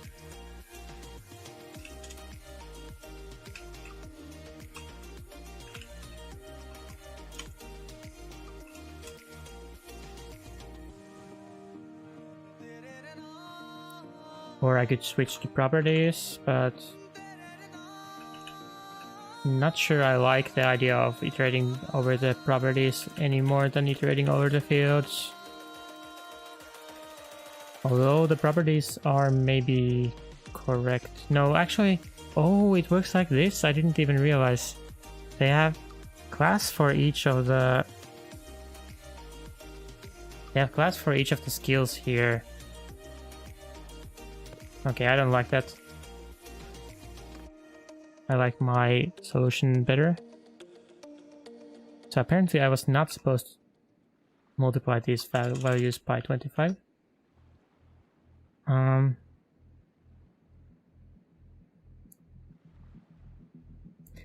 Really? This guy has so many perks. It's kind of surprising.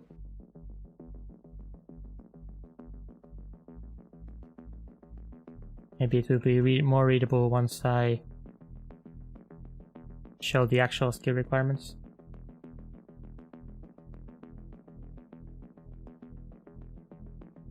And I can show it on my own character actually that it works. So my character has no perks. I can pick like Viral as my only perk. And then go to Windsor.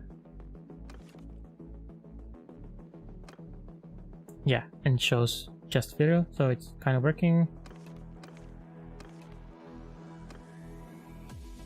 And these guys have so many perks. They should be ordered somehow better though.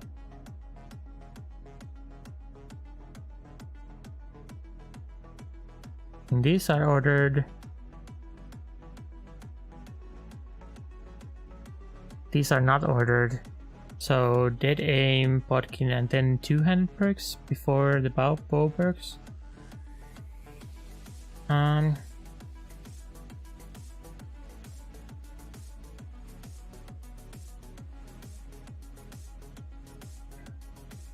Yeah, so there is a slight UI problem here.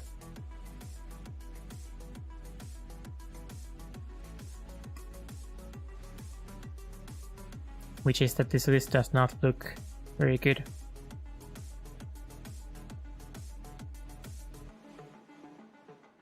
So I think how it should work is that there is like sublists for each of the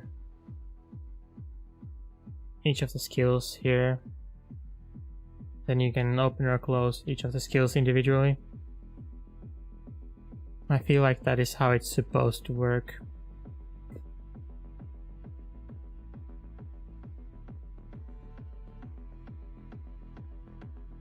Or is this good enough? Oh, I mean, at least the order should be correct.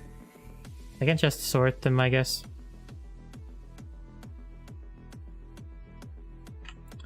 I could just sort them to make the order better. So here, right?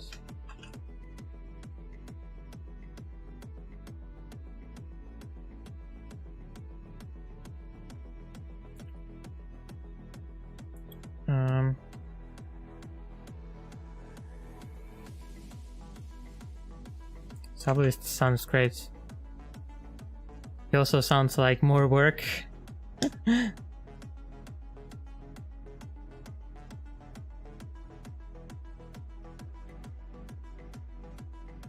I can try to do that.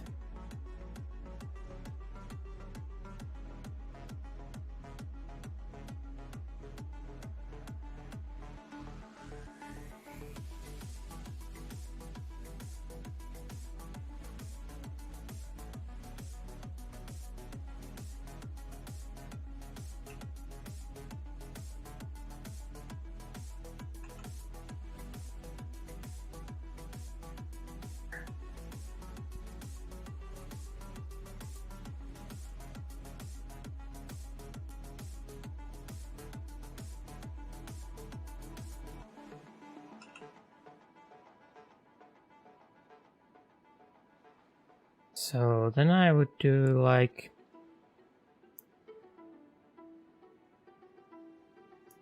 I guess like dictionary from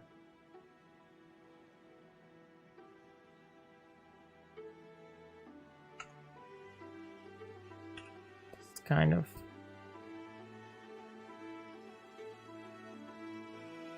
list of perk objects or something like that.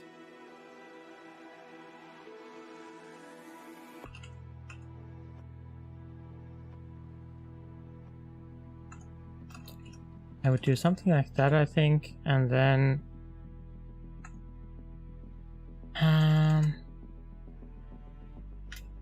so like add or modify. Do they have some sort of add or modify? I want some sort of thing that gives me this list if it exists in the dictionary, and if it doesn't exist, then it adds new one. But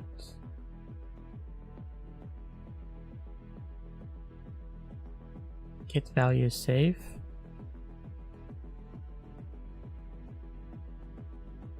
Try get value. Okay, has contains. Thank you, contains.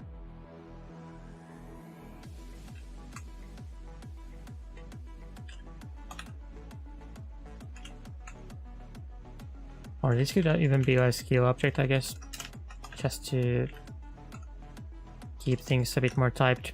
Oh, I pressed something bad and now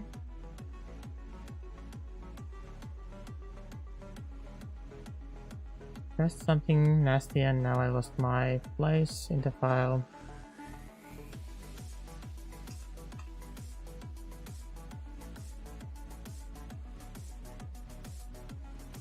Okay, it's kind of hard to be so zoomed in, but I will manage. So this is now dictionary of skill objects. So I want to make like kind of like some sort of mapping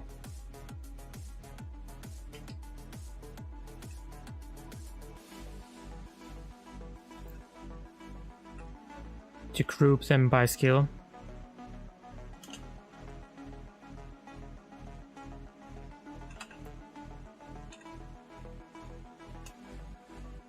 So yeah. If this already exists, then you go grab it from there. Doesn't exist, then we create new. Great. And this type is like list, perk object. Wait, no. Yes, actually. Okay, hero perks.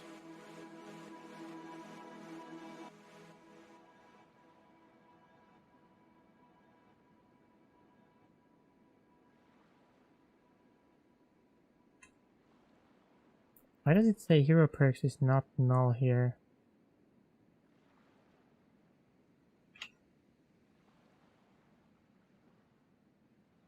So dictionary does not contain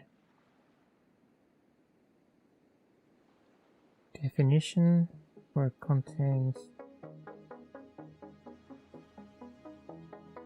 Why doesn't dictionary contain? I'm so confused. Contains key. Okay, okay. Fine then.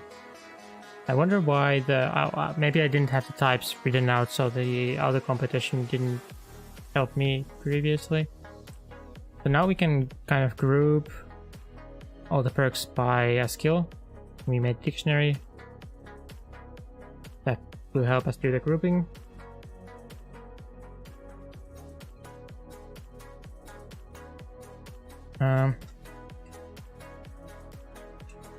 Now this perks thing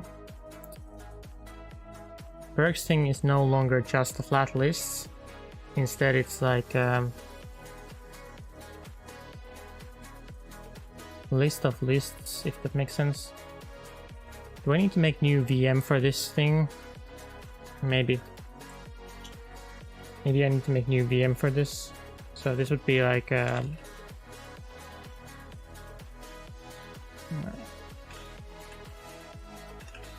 something like this. I haven't actually done this before, but it shouldn't be too hard, right? If I look at, for example, this SP item VM, that might be too complicated though. I should be able to make my own VM.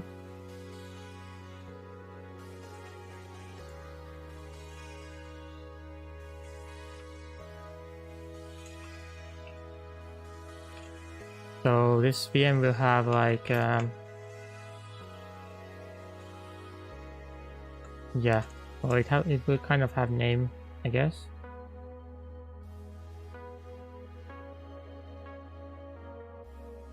Let's see, so I need data source property.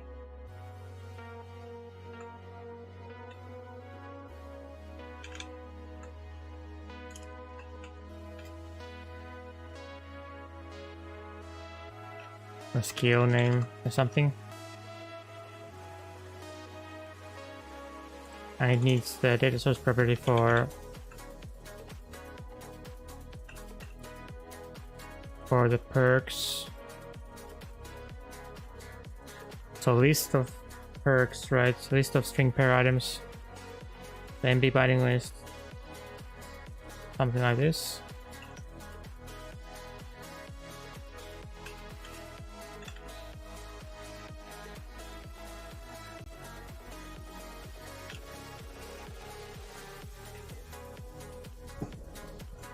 So this will be the VM. Thanks, Kamjin. So this would be the VM view model for each of the sublists. So if I want to make one list, which is like 100 perks.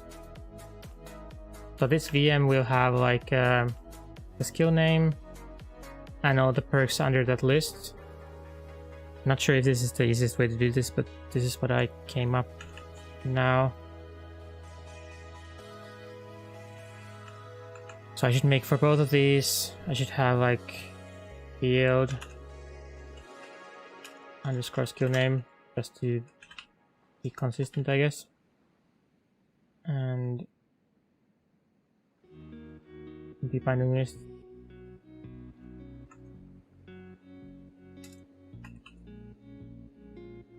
Oh, I can call this perks, I guess. whatever, that's fine. And then I need some sort of constructor for this thing, I guess. Well, let me just... I don't need to look for validation. I can just write what feels correct to me. But it should have perk object. No, skill object. And list of skills, I guess. List of perk object. And it should make the skill name based on this thing. And it should fill the list of perks based on this list of perk objects. So for each... Sure, that looks good.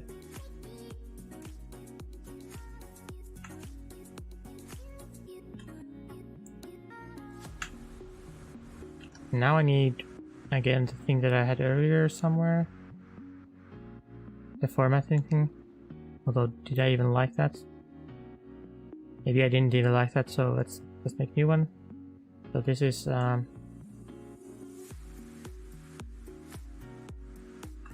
perk required skill level or something to string.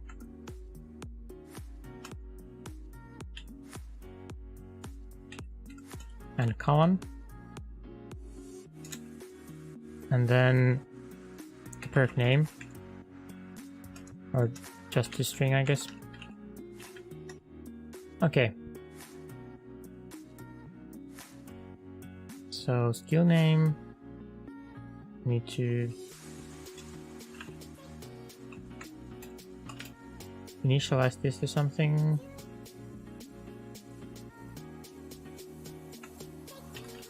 Okay. Non-nullable property skill name must contain... I guess I have to actually... Oh, I didn't even need these. Oh, okay. Right.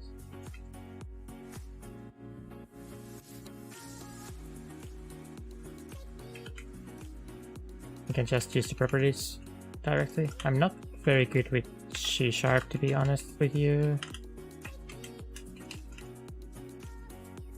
So this should work. Okay, so they're non-nullable properties, and then they have the value in themselves, so I don't even need the fields. If I don't need something, I would rather not have it. But this looks fairly nice for the VM.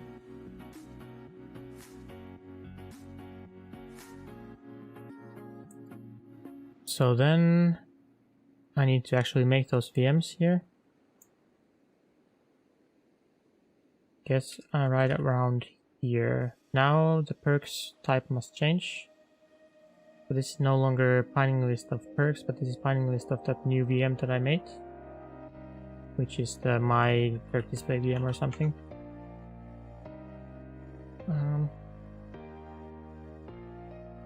No, this is completely wrong place. No. Where is this thing defined though? Here. My perk display VM.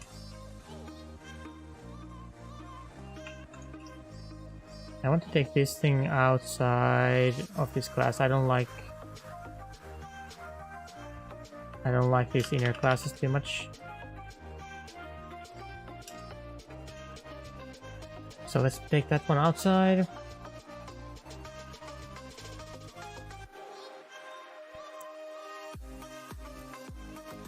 And this is now my perk object. Great.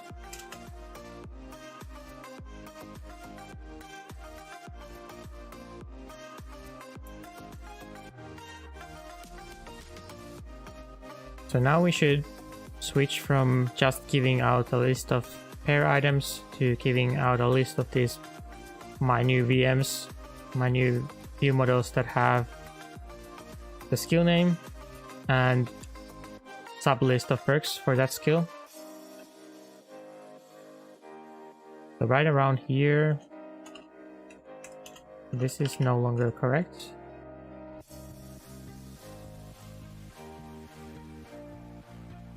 I need to go outside the traverse. So after this line,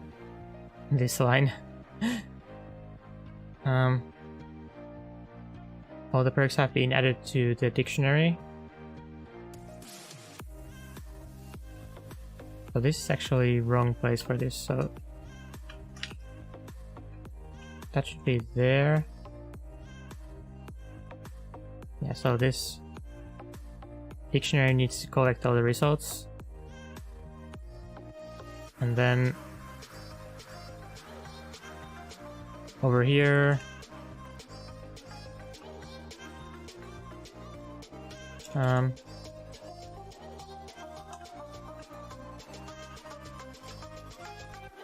let's name this something else, like perks per skill or something.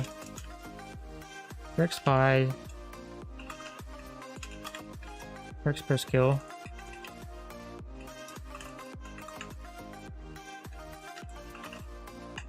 Oops. That's a bit more descriptive of what's actually going on here. Perks per skill. And then we want to add the perks, new.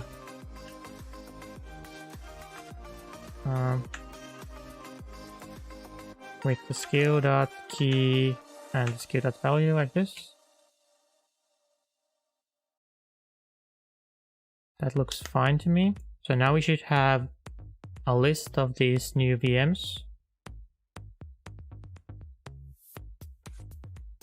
And then theoretically, I could just go and edit the XML until this item template knows how to use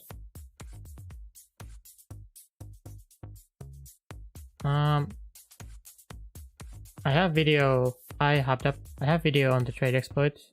It's called, like, I can find it for you, it's not too hard. It's called How I Became Master Trader.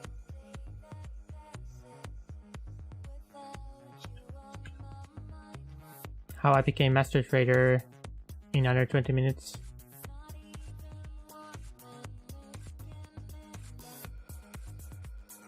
Hopefully that works.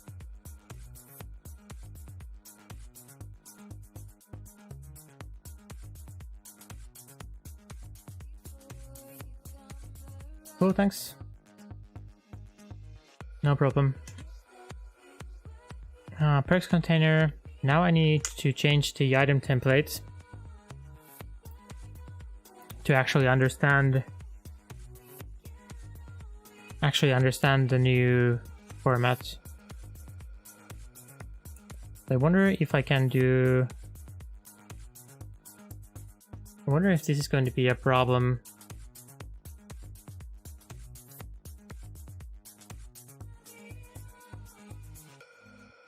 I probably cannot use these Encyclopedia dividers though. Let's try something easier first, at least.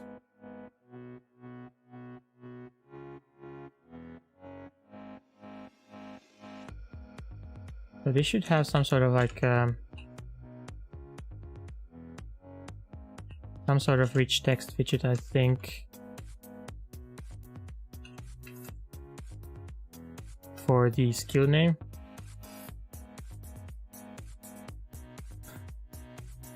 This should have the skill name, right? If you look at my VM, my perk display VM, we want to get out the skill name and the list of the perks. Then we need another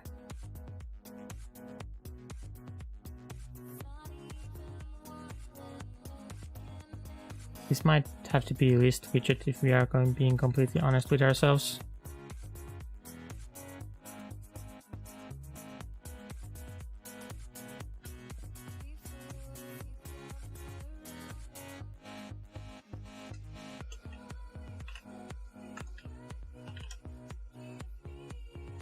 If we are going to be completely honest with ourselves, this should probably be a quick widget.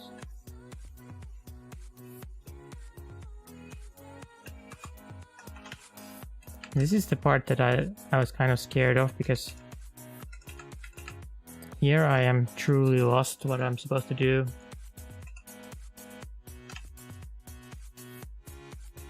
With these, for example, these IDs and stuff. Can I just put like perk inner lists or something here?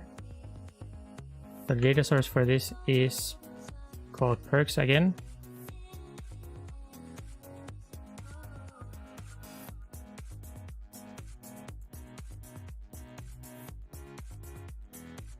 Like, making this XML is going to be kind of tricky, I think. Because with these inner lists or this like multi-level lists, is going to be kind of hard to understand what is going on here.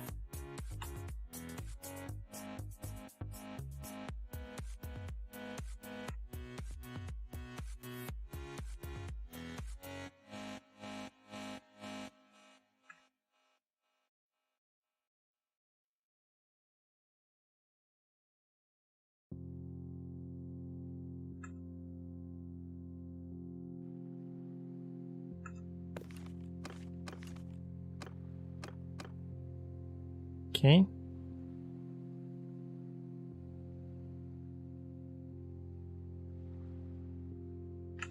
Let's see, let's break somewhere. For example, in the refresh. Like around here.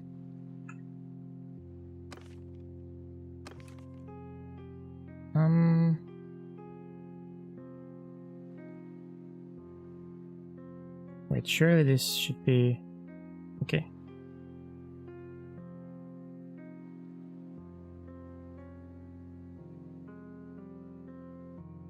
So I forgot to add this thing. Okay, this is classic.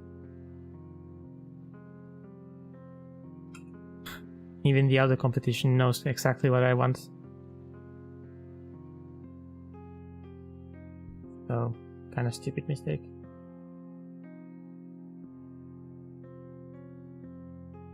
The Visual Studio, the new Visual Studio other competition is kind of scary sometimes. It knows like a lot of things about the context.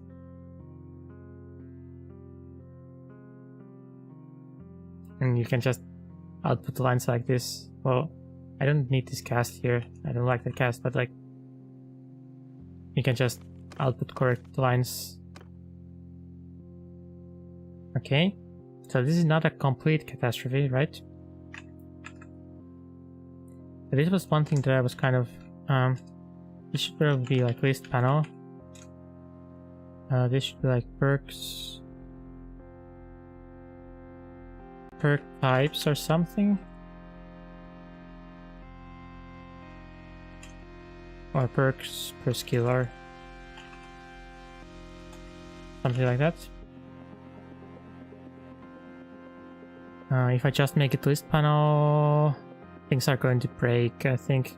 I guess I need to find instance of list panel usage that kind of matches what I want to do, which conveniently, well, not quite.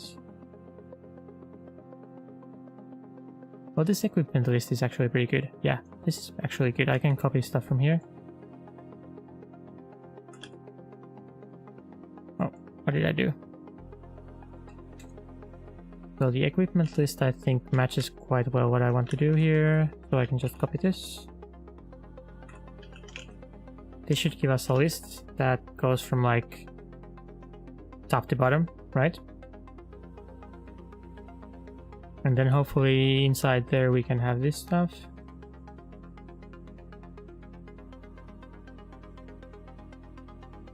And I can do like a bit larger margin here, just to make it look like it's sublist. Then we need to figure out why the grids were empty or something.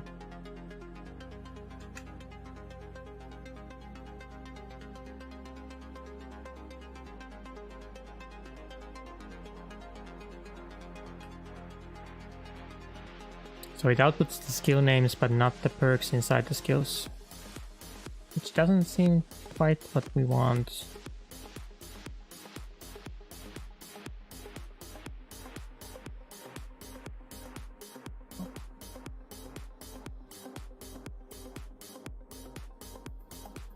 So perks per skill. Right now, all of these are empty. Oh, I forgot even here, like, I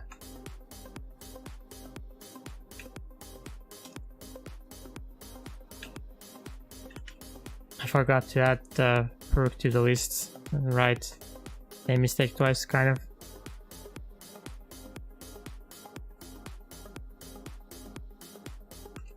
It's fine though.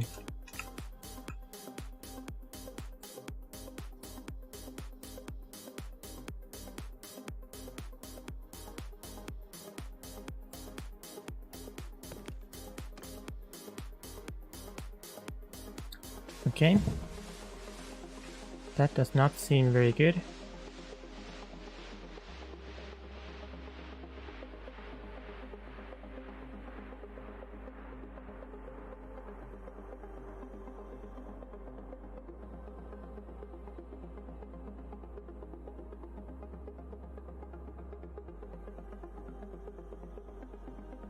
Somehow it got stuck somewhere.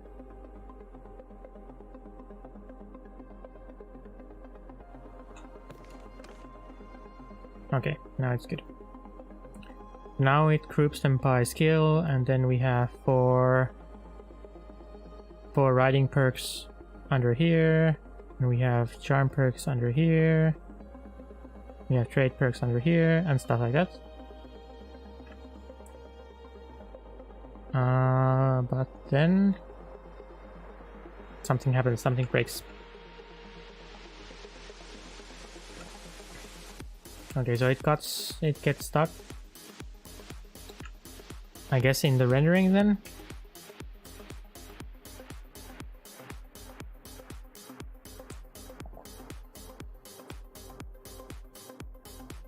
So perhaps not surprisingly, it doesn't like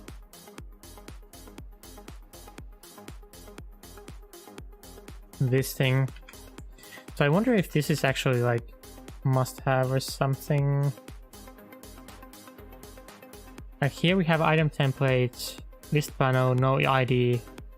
So let's just assume that I'm not supposed to have ID here if it's inside item template. This is the problem with this modding thing, because like let me restart once more. Like there's absolutely no documentation for this, like how you're supposed to make these XMLs. So it's kind of just like use your intuition how it should work and then hope that it's correct.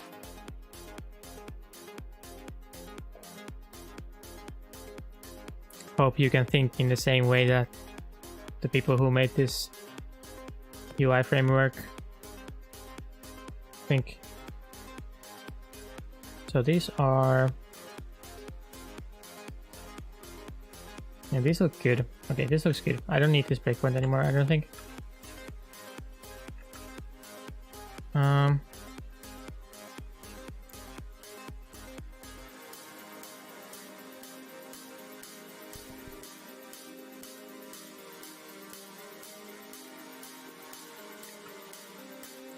But it definitely does not like this. Let's just comment this out for now and see that it runs without this. The problem isn't somewhere else.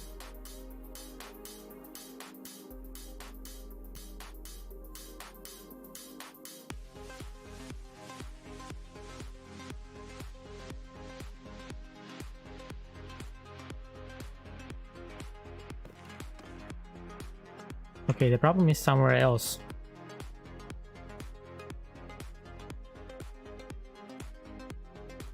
Why does it hang though?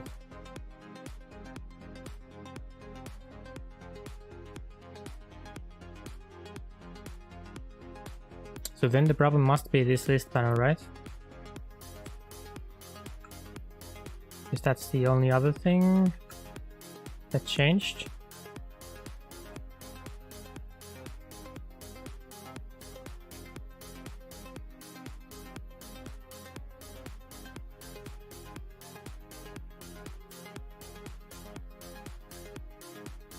Let's comment more stuff out. Let's go out to this list panel. Wait, what? Where is the endpoint for this list panel? Okay, that might be the problem.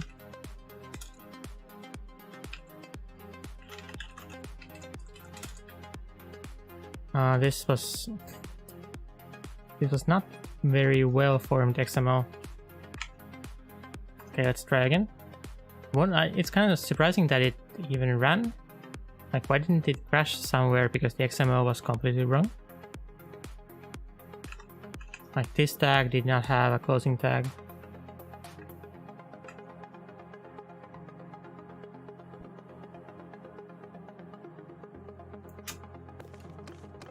Okay, good. But we still don't get anything here. So then, why not? Data source perks.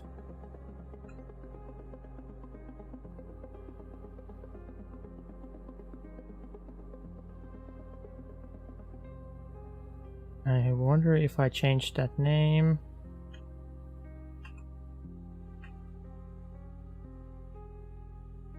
I did not.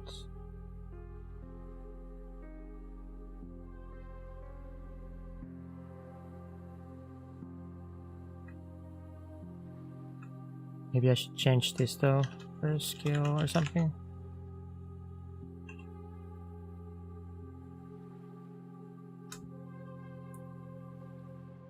Let's rename this somehow.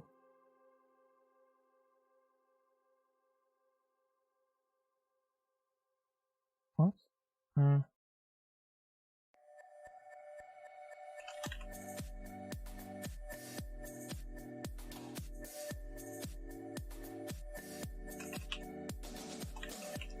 Let's rename this.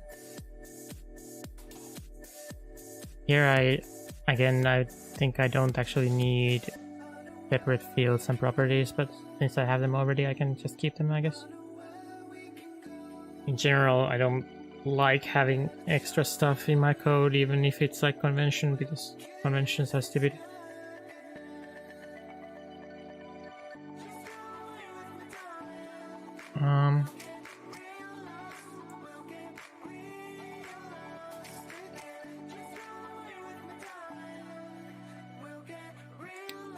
So my perks display VM, data source perks. So for some reason, this thing is not exactly rendering. Although I think the data source is fine.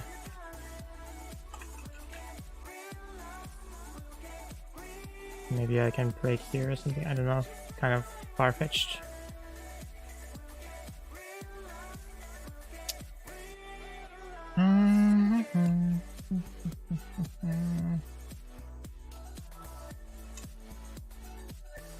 Maybe I can try to look at...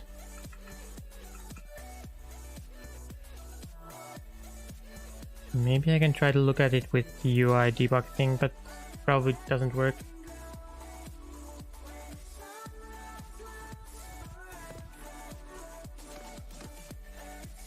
So if we look at this, most likely this won't tell me anything useful.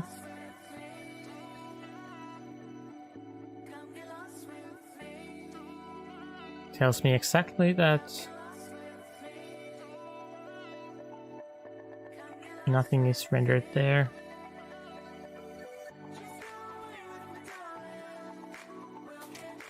So why?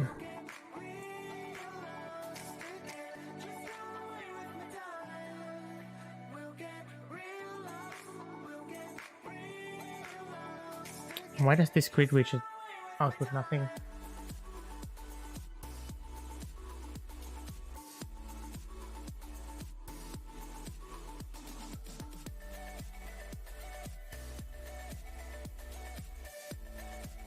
The data source should be good, right?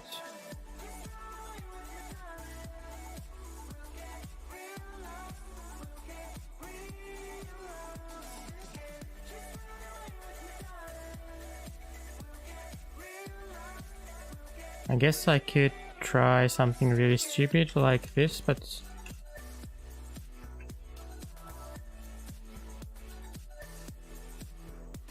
so just put something here. Although I don't really see why that would change anything, but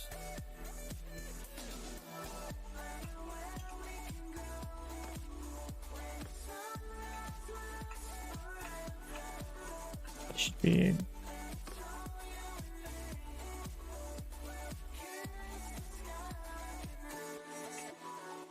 So is it possible that this data source is somehow wrong?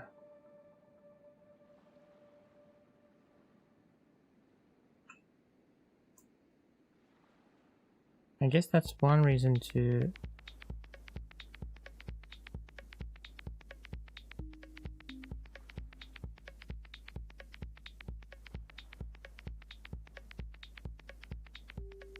oh, wait, what? That looks kind of weird, right?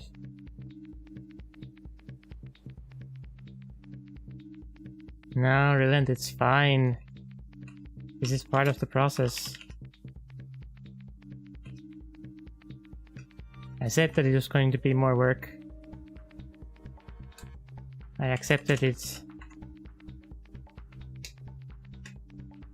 Sometimes you have to do work to make it better.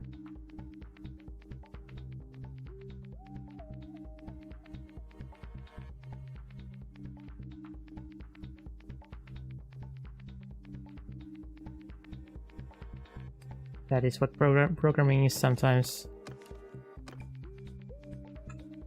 So I want to break here. See what is going on here.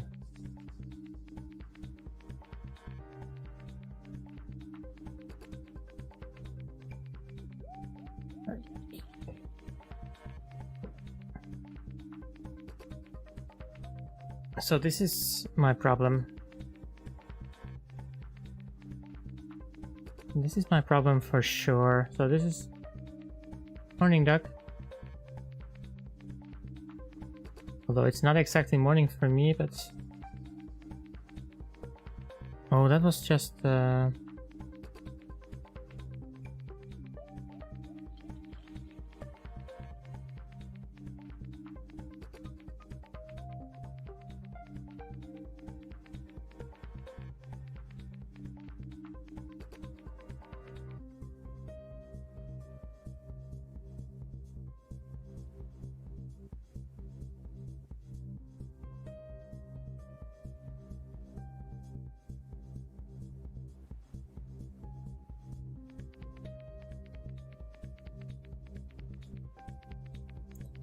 I guess I am actually going to change this to the format that is like more conventional, I guess. So let's make a field here.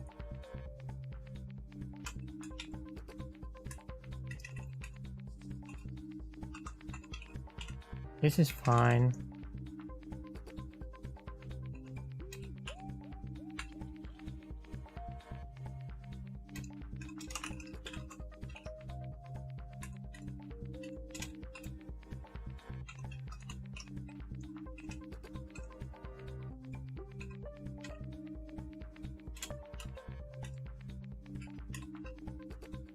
Okay.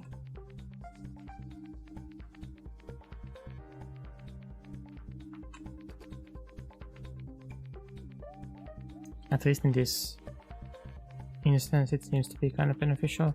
Can break on the access to the property.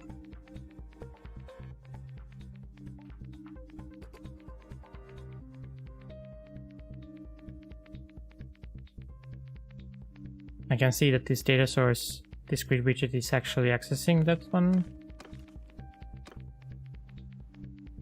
which it does not.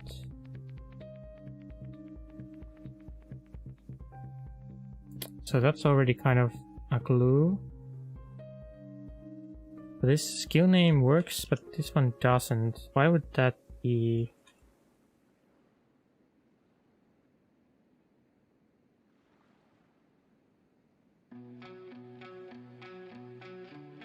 What happens if I just remove this? Probably nothing good. Well, let's try it anyway.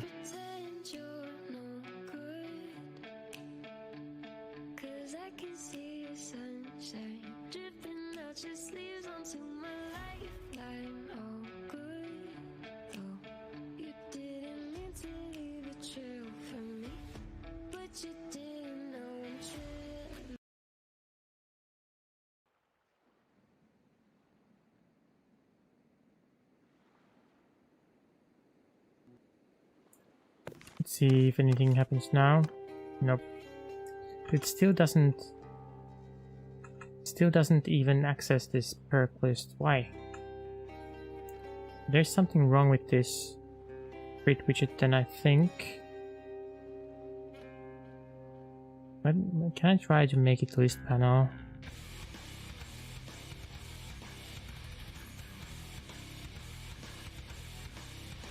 Let's try make it list panel.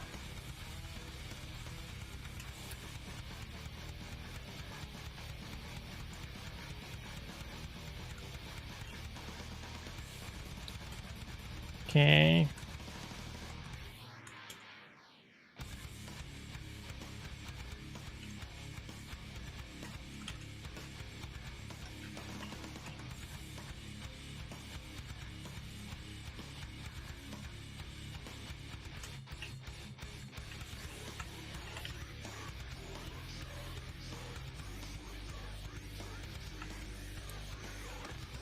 I wonder if that's any different. No.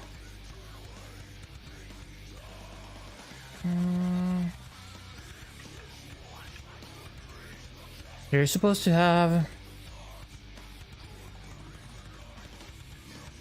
data source property, public, can be binding list.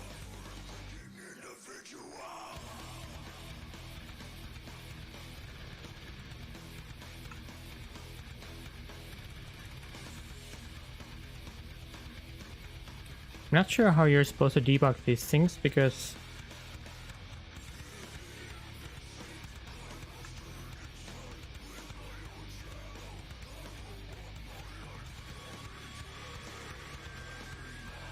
well, this one is not supposed to have ID, right? Because it's inside here, I think. Or maybe it is supposed to have an ID. I don't know. That is one of those.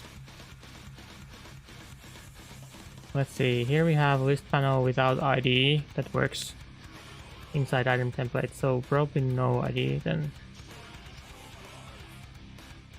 If I just copy this thing.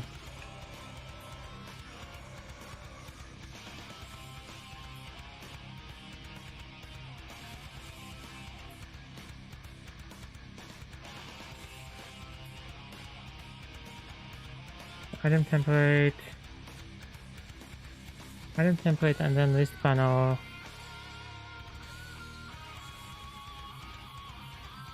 Stretch the parent.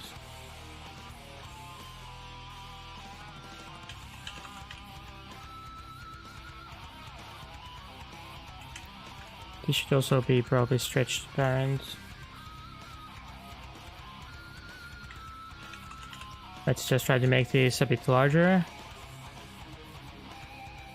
Just in case that would actually change anything, but probably not.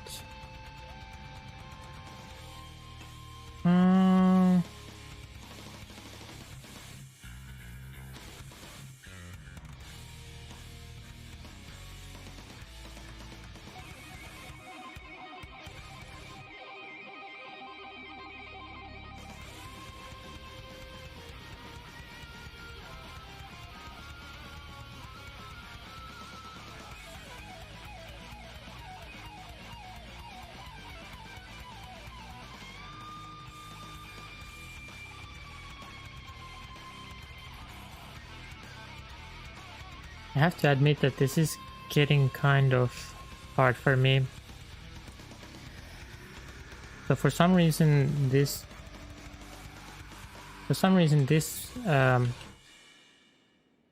data source property perks, which I think exists and is like fine on this side,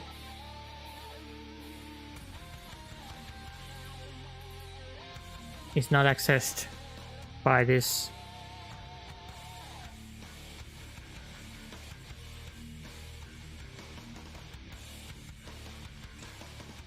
We can see that somehow some parts of it are working, because if we take the skill name, that part works. And we can see the skill names here.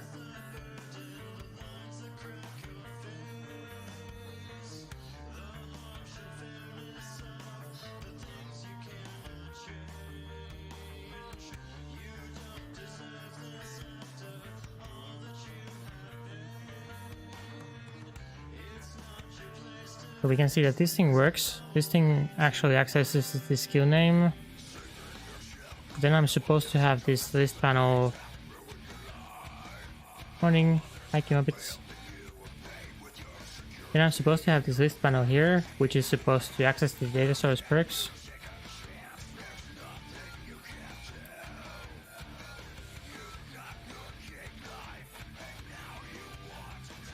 And I have no idea why it does nothing.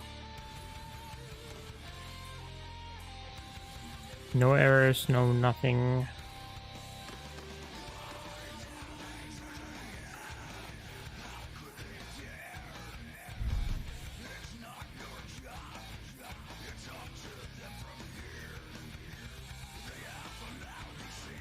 So most likely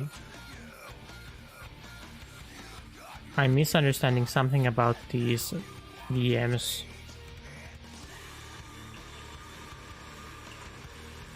I think. Is that reasonable diagnosis?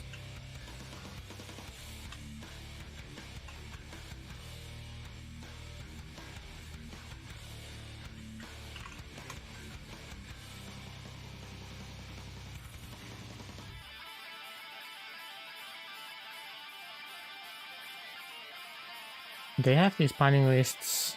Does that have something to do with defining the value amount? I'm not sure what you mean, but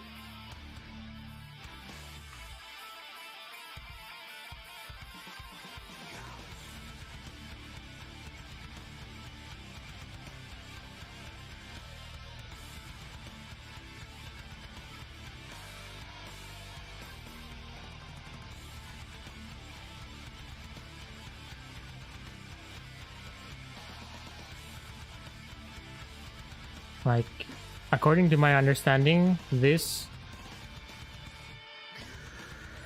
list panel here should try to at least access this data source.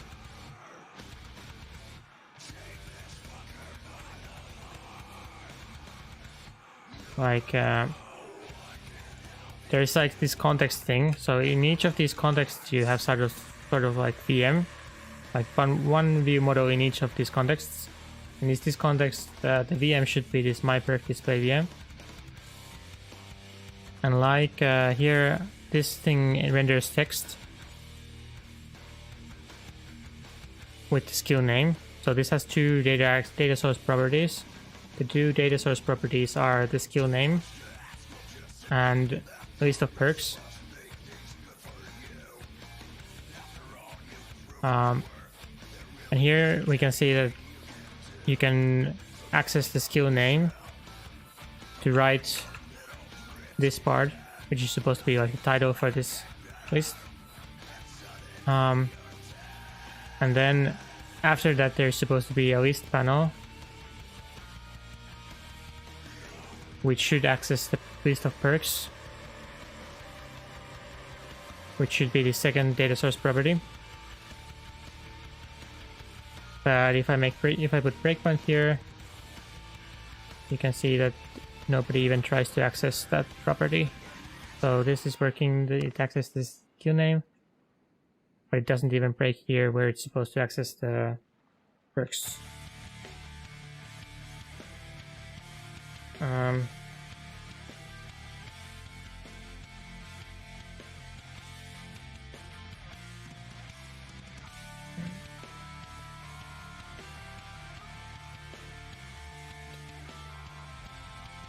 So it is possible that there is something wrong with this XML, but I don't understand what that is.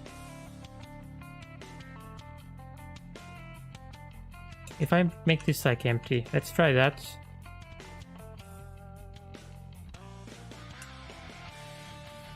Maybe there's error inside here, so if I make that one empty... Nope. Still doesn't even try to access. Let me just restart the whole thing. Maybe I changed something else.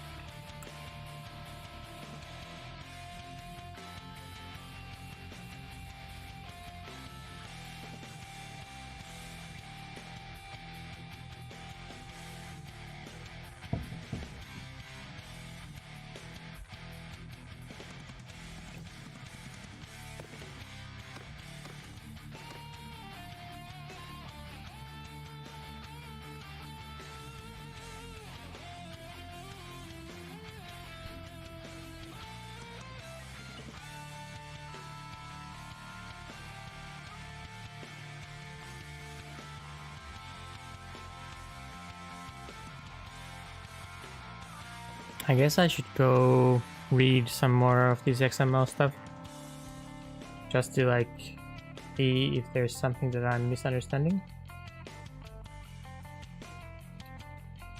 So let's go to Sandbox. Let me go to Sandbox, and GUI prefabs inventory is kind of complicated thing.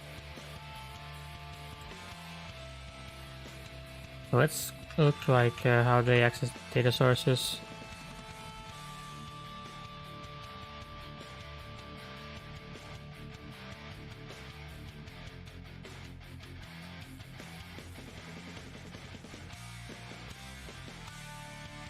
So this is kind of interesting, the dot dot slash something, but I don't think that is relevant here, but good to remember that that is possible.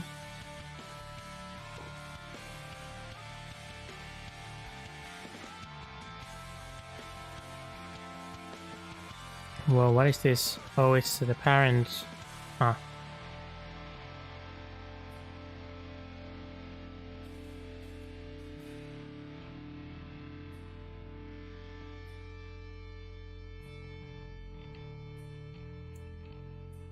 Let's look for like this. Let's look at like item templates. Let's look for item templates. There's only one. Wow, there is a bunch of harmony in this code. This particular thing, alright. This one uses harmony, so I added this clan leader filter here. This one uses harmony to add new filter here. Rest of this uses the UI extender, which is still technically using harmony, but I don't use harmony since it's done through the UI extender.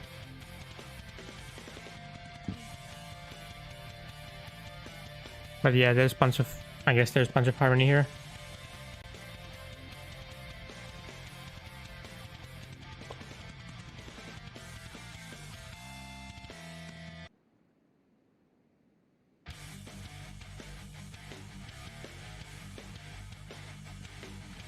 Okay, let me take some other one. So let's say inventory list.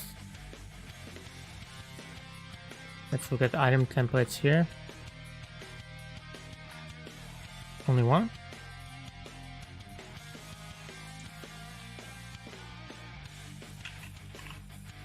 Why is there a star here?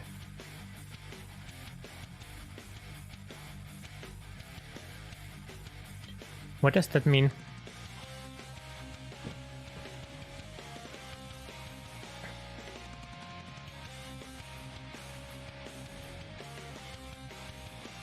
Oh, it's a parameter.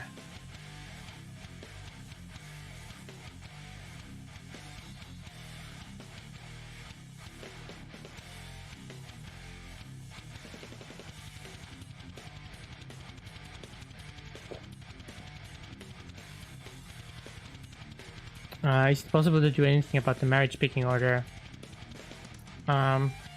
Sure. So right now the branch picking order is oldest first. You could make a mod that changes that somehow, or even a mod that gives you like options.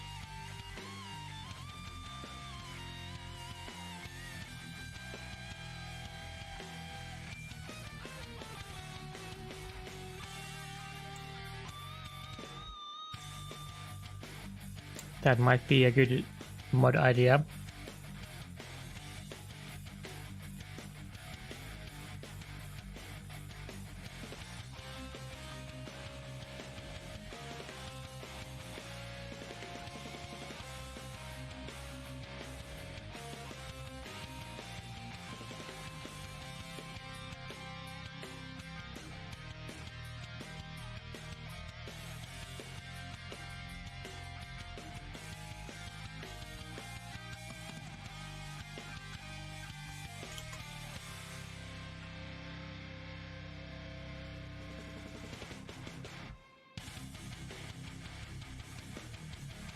So what are you suggesting, kilobits? Like I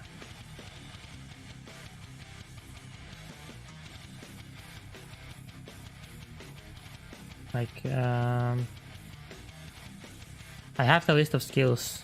Like, this is trying to list the perks.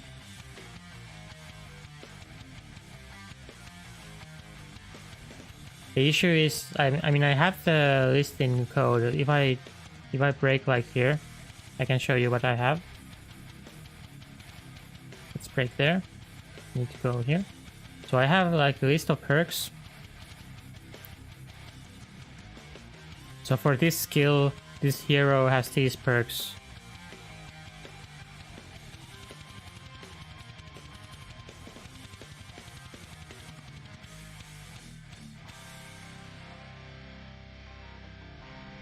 If I go one line down, you can see that it creates this perks object. Oh. So first of all, it creates this VM. So it creates this view model, which has like a skill name for writing. And then the perks of this hero for that skill. So it says like 25 skill is nimble steed or perk. It says 50 perk is well strapped, 75 perk is filthy grim, and so on and so on. But the issue, so this view, so my issue is that the XML, the UI definition, let's see, this is supposed to be the UI definition. There's supposed to be this list panel that accesses these perks.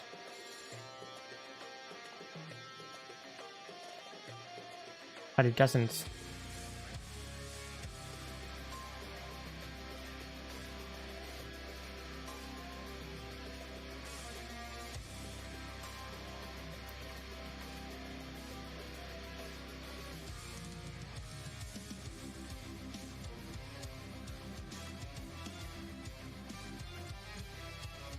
So I think I'm misunderstanding something about how the VMs work. Probably.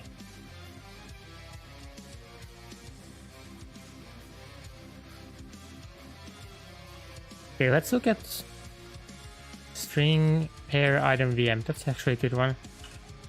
String pair item VM. Let's look at what this thing does.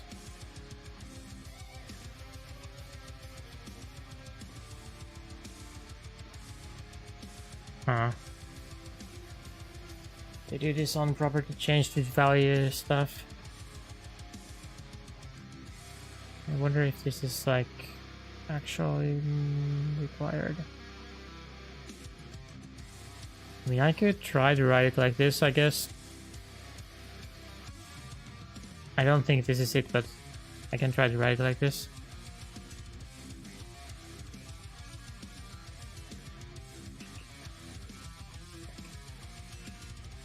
I don't think this is it.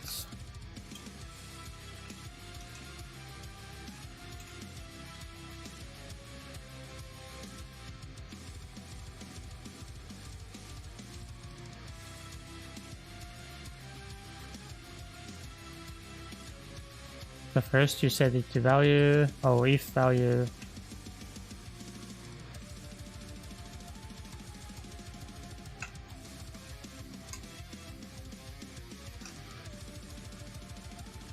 Let's make this like they do it there.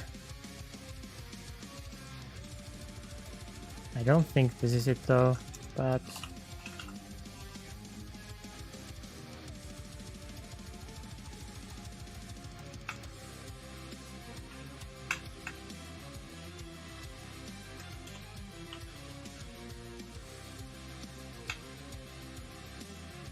it's different way around.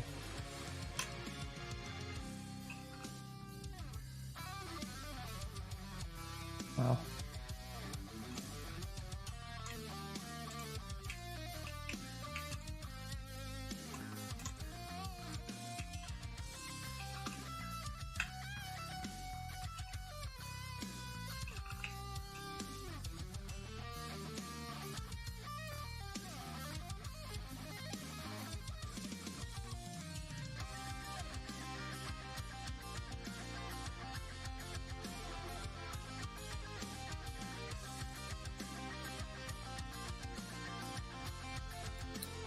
So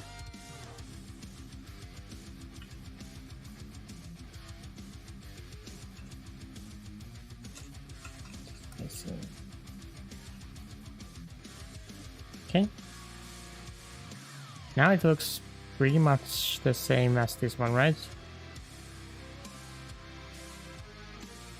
You inherit from remodel. You take some. You have some sort of constructor that does something. Oh, well, that's a bit different though. So I guess this is like the name.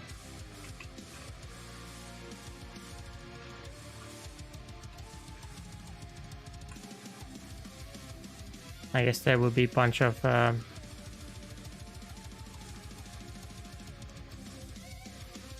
unnecessary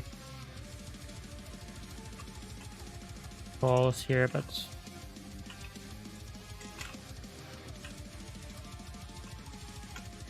okay, let's do it like this then.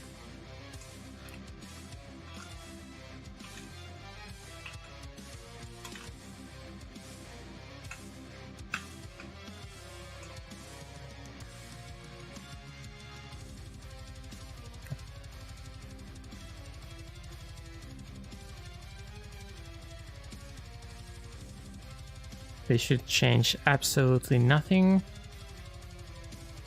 At least now it looks a bit more like this.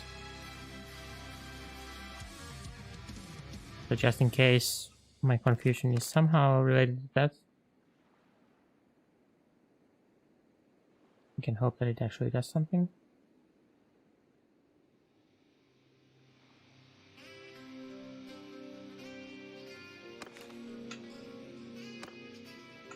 Of course it doesn't.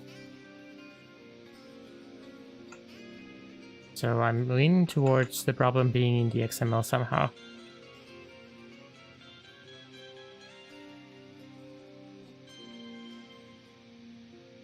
Well, it still didn't even access this. It still didn't even try to access this. I don't get how that works.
So then next thing I could think about is like,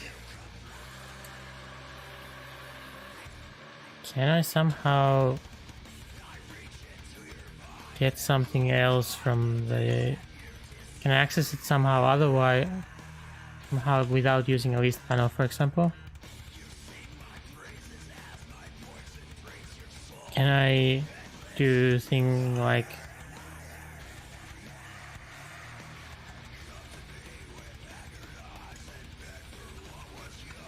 Would something like this work? I don't know if there's even syntax for doing things like this.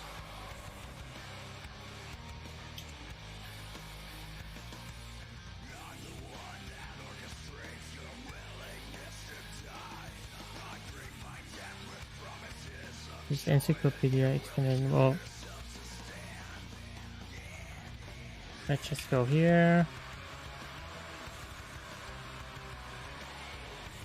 Look for, I guess, @ sign.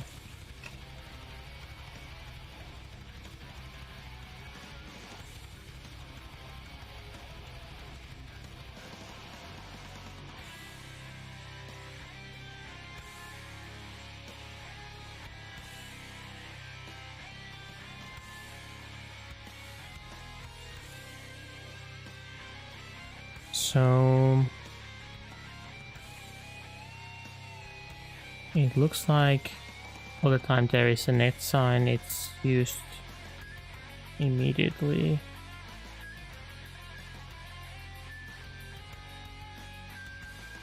To access some immediate child property.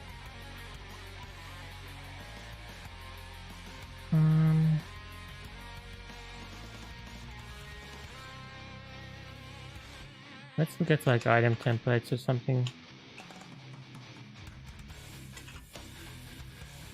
I need some sort of context.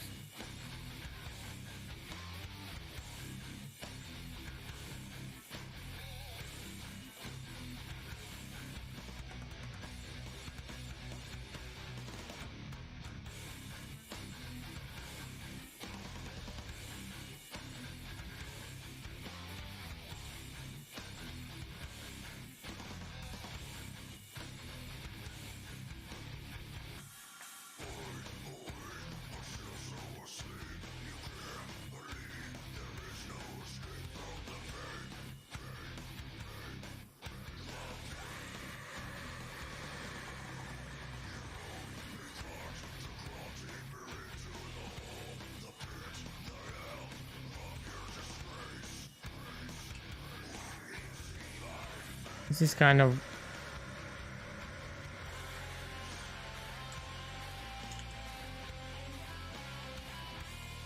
the reason why it's not very nice to have XML UI.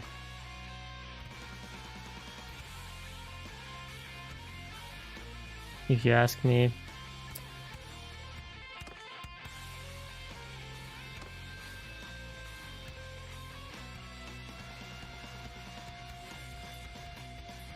But I guess no one asked me, so whatever.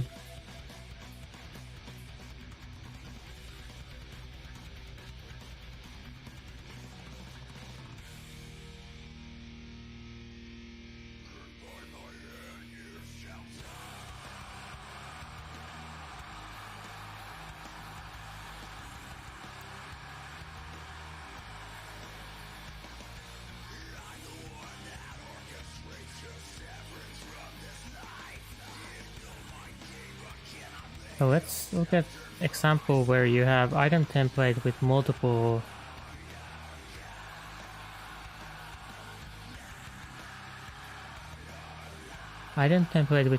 things inside of it. I wonder if that thing exists anywhere.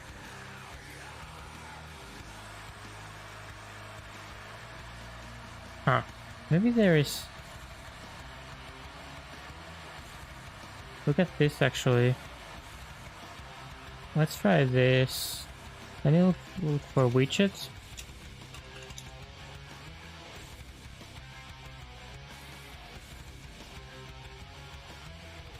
Ah.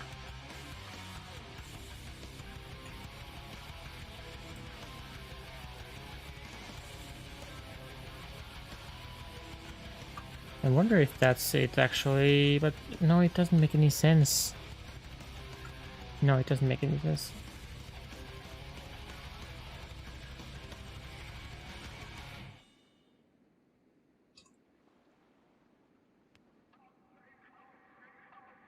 Or maybe it does. Oh, wait. Here. No, but I did try this, right? I did try removing this and it didn't work. Right? Oh, well, now it crashed. Or does it work? I thought I tried this. So my current idea is that inside item template you are allowed to have only one node. And in this case it would ignore the second node inside the item template. But I thought I tested this and I thought it didn't work. But now it crashes, okay, so what is going on here? So it actually works then? Now it crashes. Now it crashes because this is empty. Maybe. What is this? Let's remove this. Let's take this, bring this back.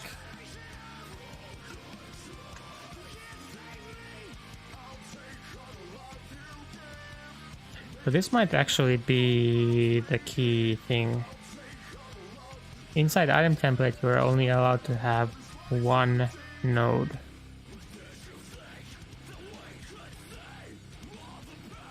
Man, I hate XML.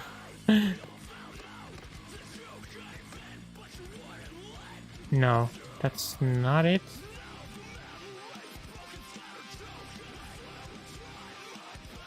Perks is still not accessed.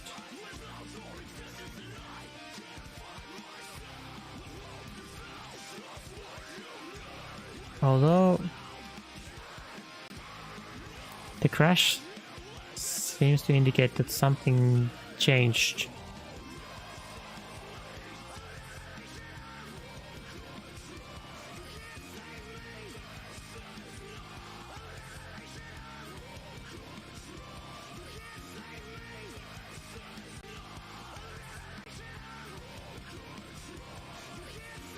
So it is kind of curious that actually it's very curious that when this was empty it crashed.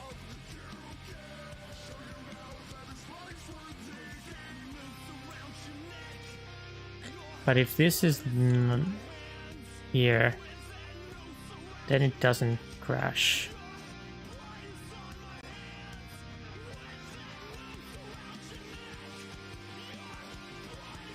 So it still seems to hold true that inside item template you're only allowed to have one thing.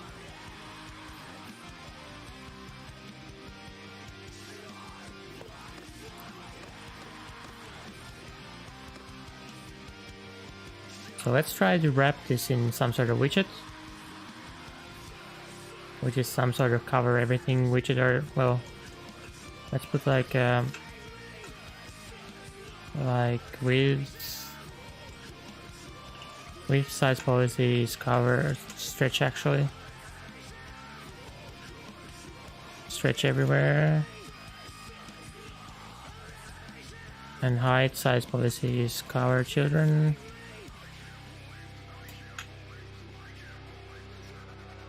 So why is this actually? This should also be stretched parent.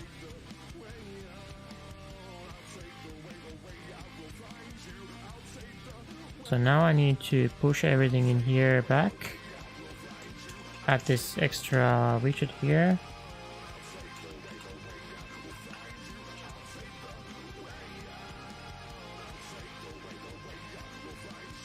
And now it should crash. No?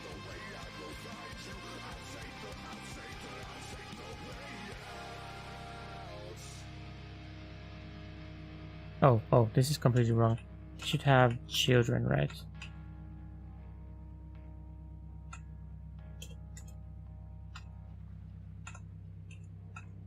Now it should crash. Nice. Task failed successfully.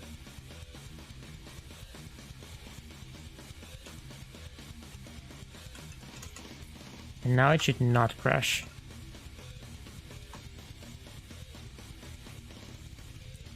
Man, I hate XML. It is such interesting format for UI definition.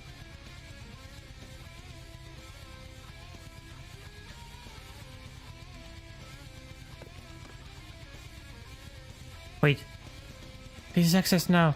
Why? Why? I don't even want to know. Now it works. Oh my lord. Why though? Why though? I don't even care anymore.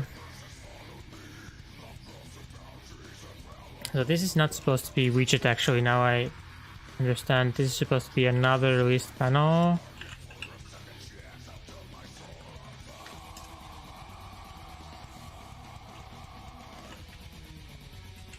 Okay, I guess I will slowly start to understand how this crap works. So this is supposed to be another list panel with this stack layout method thing.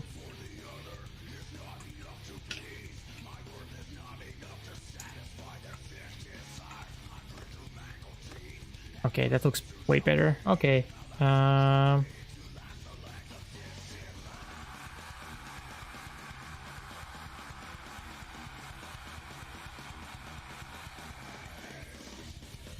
So now there is some small problem here, like these are not ordered.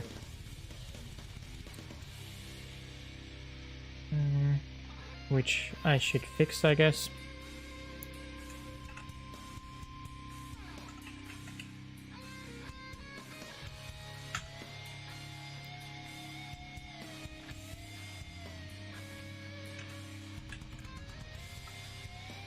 Well, it can be var.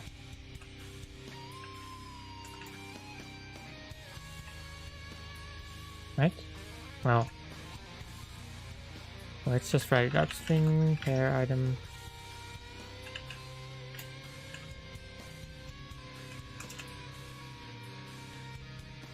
Wait, what is it called?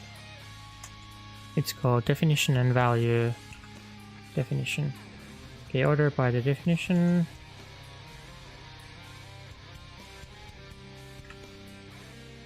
That should be fine. Why are you...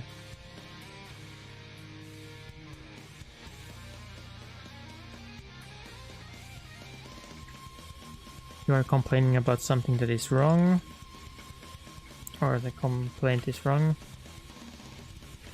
Okay, so now they should be. Let's just restart and see that they are ordered before I break anything else.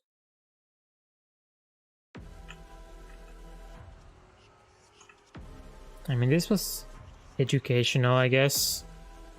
You just need to wrap everything. If something doesn't work in the UI definition, just wrap everything into new list panel.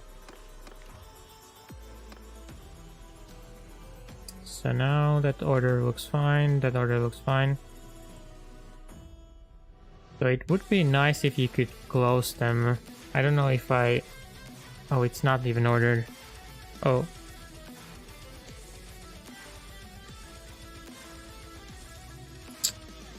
I mean, it is ordered, but...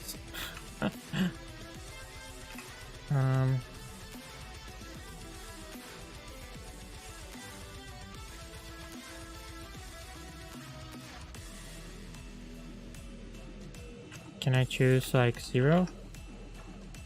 Okay, so I need to order it by bad left 3-0. Well, if that makes any sense. So the problem was that... problem there was that 25 is of course larger than like 150 because 2 is larger than 1. That's kind of a stupid way of doing things, but whatever, it works now. Or it doesn't? Wait, what?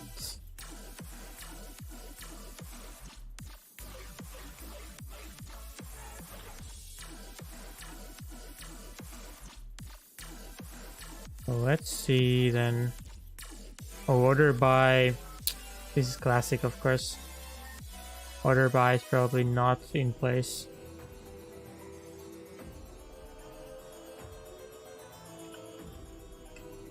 Absolute classic.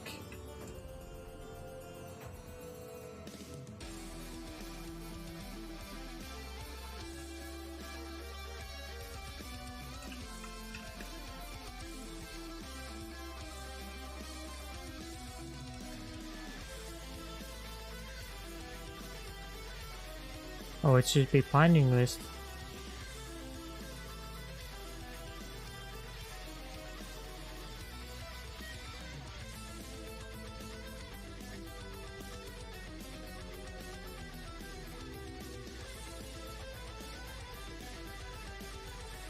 So I should just order here then.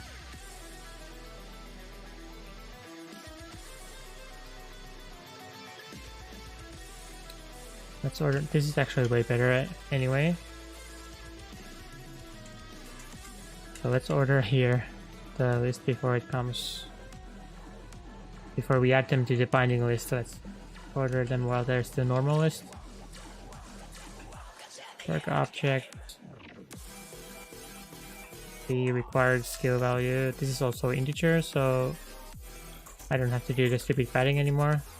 Okay, this should work now, maybe?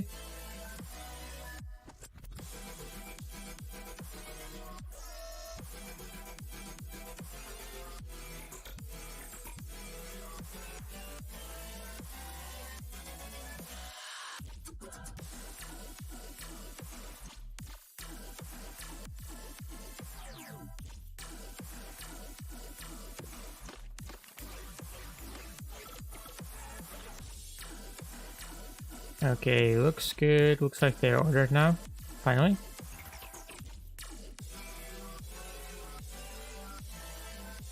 I mean, this might be good enough, kind of.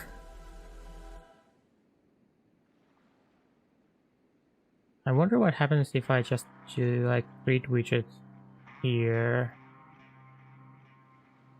How would this look? What would this look like?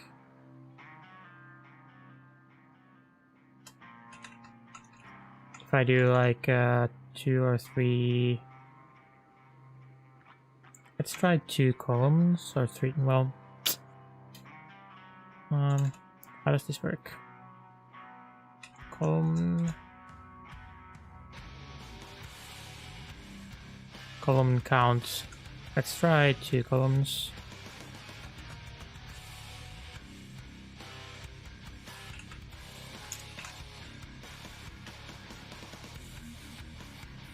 I don't know if it wants like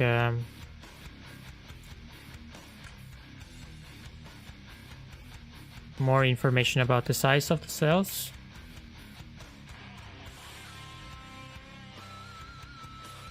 Hopefully not, right? Oh, that does not look right.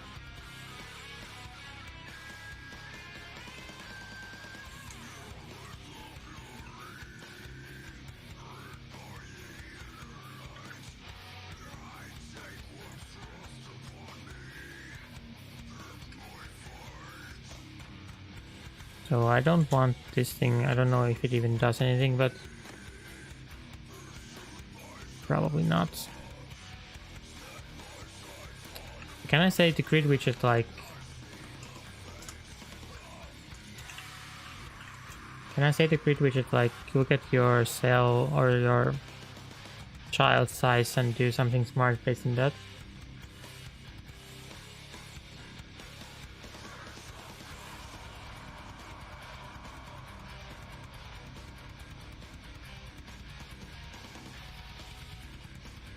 Layout implementation.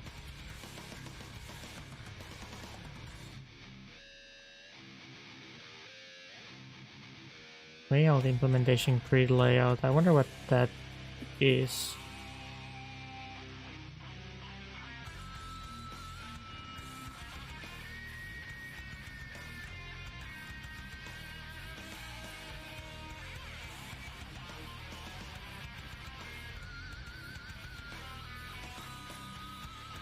So So I could like set fixed sizes for the cells, but that's not ideal really. I wonder what is this layout implementation, grid layout. Like what is that?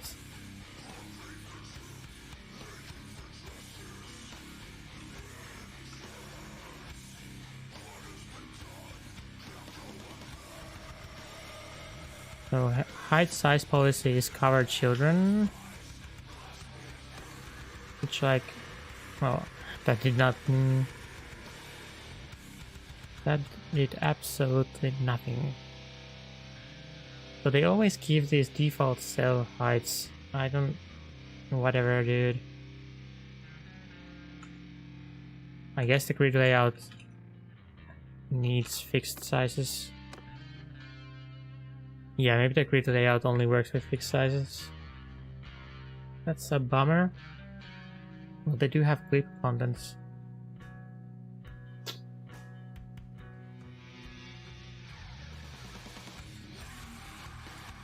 I wonder if there's any like smarter quick widget anywhere.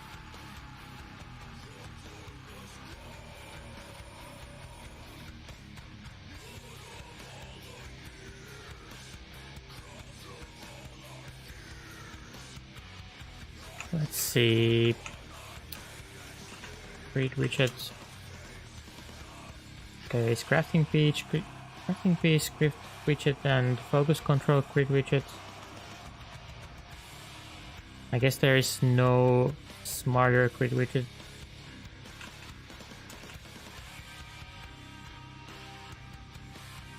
Okay, so this is completely static incising.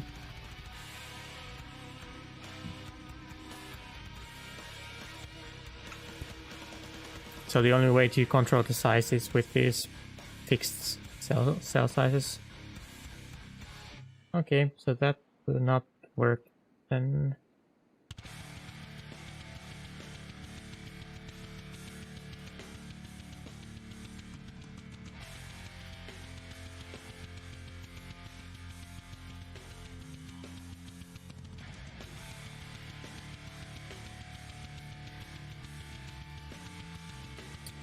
So then, let's go back to where we were.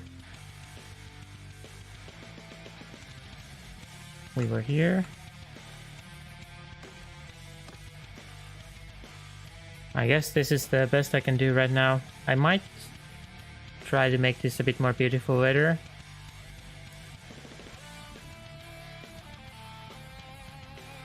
And also maybe include like the perk. Well, if I include the perk descriptions, then maybe it doesn't look nearly as bad. Although it is kind of a lot.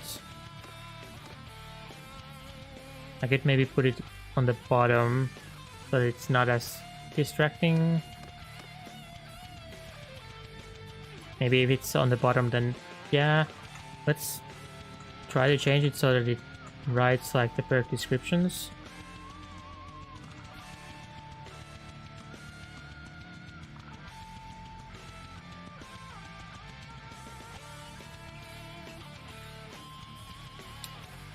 Well, the primary description, secondary description. Maybe this is fine. I wonder how much space there is for text, how long the descriptions are.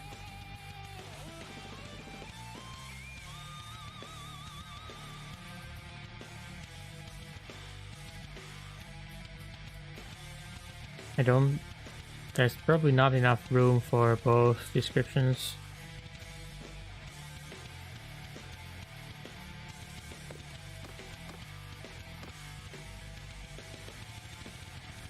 Yeah.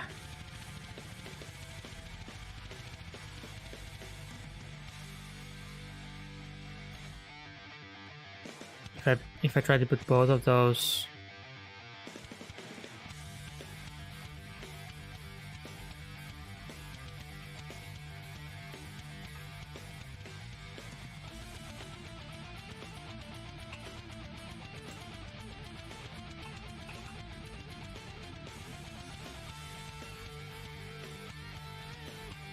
If I try to put both descriptions there, what happens with the clipping? Does it render it like over everything, or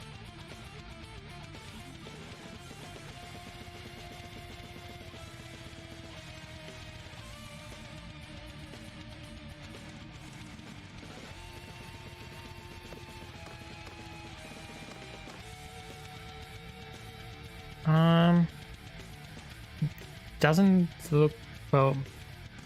It's not great. It's not great, not terrible. Well, it's kind of terrible. It's kind of wall of text. Okay, maybe I just put like the primary description and then hope that people don't care about the secondary descriptions. And another thing I should do is put this on the bottom after everything so that it's not as distracting. So I need hero page patch 2, hero page perks patch.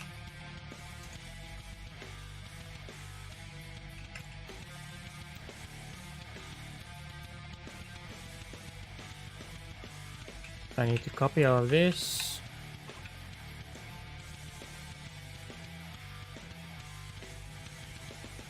I guess the grid widget was not the winning idea here. Copy all of this.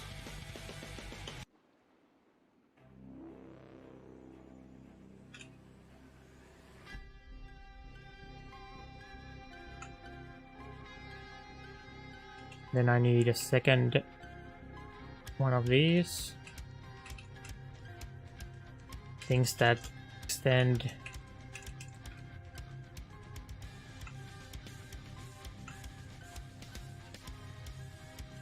things that tell where this patch is supposed to be applied in the original XML. So then I need to go to Sandbox and GUI and prefabs and Encyclopedia, hero page. I need to figure out where I want this to be inserted. It should be after the family.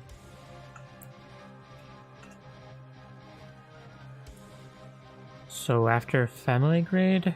Yeah, after family grid. That's easy. Wait, info container.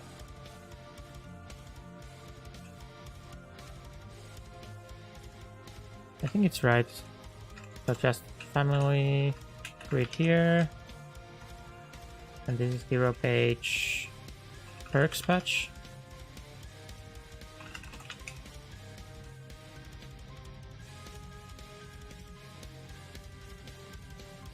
So I have to do it in 2 parts, since I want to insert stuff into 2 different positions.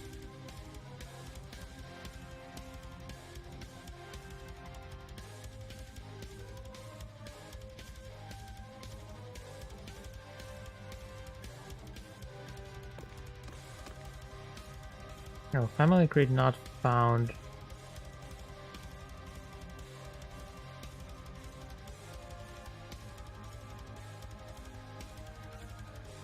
Because it is a grid widget.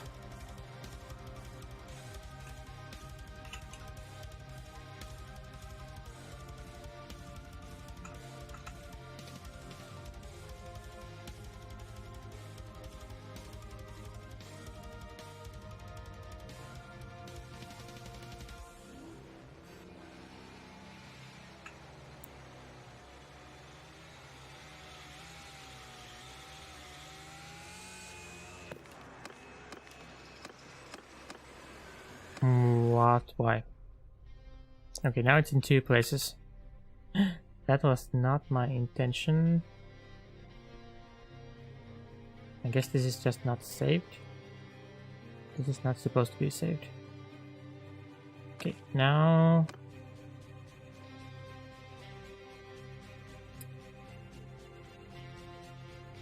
Now I guess this is the best I can do.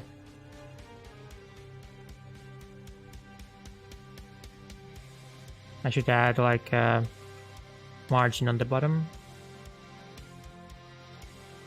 So margin bottom is like 30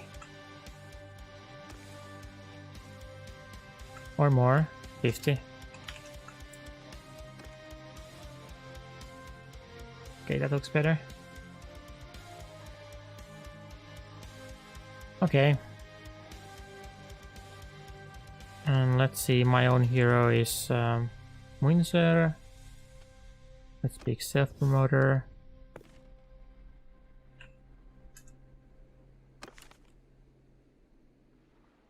Okay.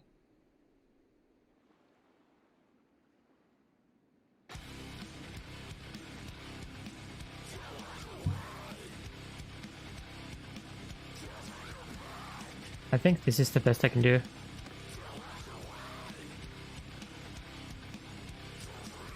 There's quite a bit of room here. Oh, that's because this is okay,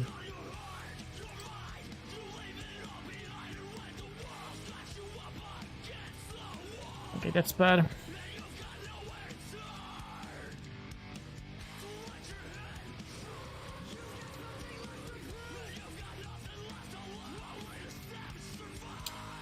That is a good thing that I catch this one, so if...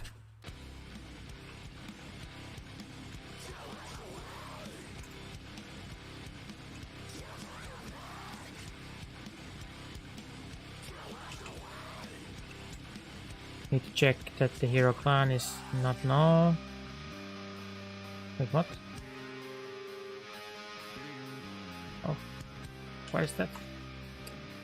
So there was a bug with the dowry calculation that it didn't like when you went to hero page, the hero page for a hero that doesn't have a clan. The dowry calculation kind of assumed that everyone has a clan, but some heroes don't have a clan. So let's see, where was I? Let's go through, well, let's go to like some, this guy for example. Oh, okay. Looks better now.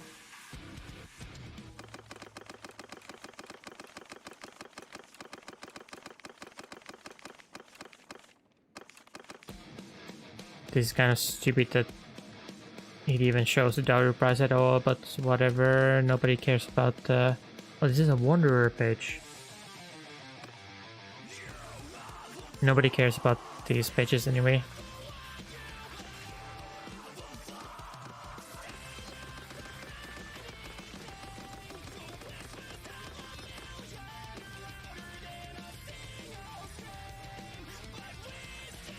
Okay. I think this is decent enough. Okay, I'm happy with this. Okay, thanks for watching. I think that's everything I can do today. I need to go to sleep. I will probably continue the Armchair General run sometime this week still. And I will publish this. I don't think I want to publish this tonight, the new version of the Encyclopedia extender, but I should tomorrow morning, like in 10 hours or so, I should probably make a new version of the Encyclopedia extender for download. So it will have the filter and this perk thing. I think I'm happy with this for now. I knew that this perk display would be like UI nightmare. Well, I knew it was going to be bad. Thanks, Sergey. I knew this was going to be bad, but like I'm quite happy with how this turned out. I think this looks fine enough.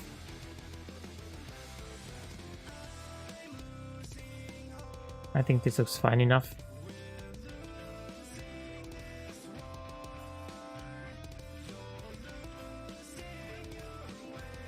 And I learned that the item template needs to have only one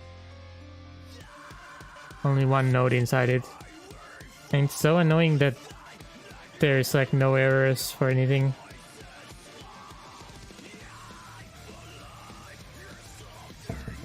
It's so annoying that the UI thing doesn't give you any errors, and then like, well, whatever. At least I learn stuff, and I have to do more complicated UI in the future, so it's good to learn.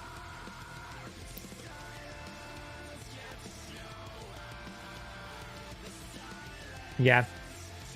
If there's some better way to represent the perks, then I can change it later. So I think one thing that this should have is like a way to ignore things that you don't like. Like, for example, this guy has like so many different skills. Like, who cares about their throwing perks? You should be able to click this and close it, but I can't be arsed to do that right now. So thanks for watching, guys. I hope to see you again. And I will keep doing my runs and keep doing speedruns and keep modding. So stay tuned.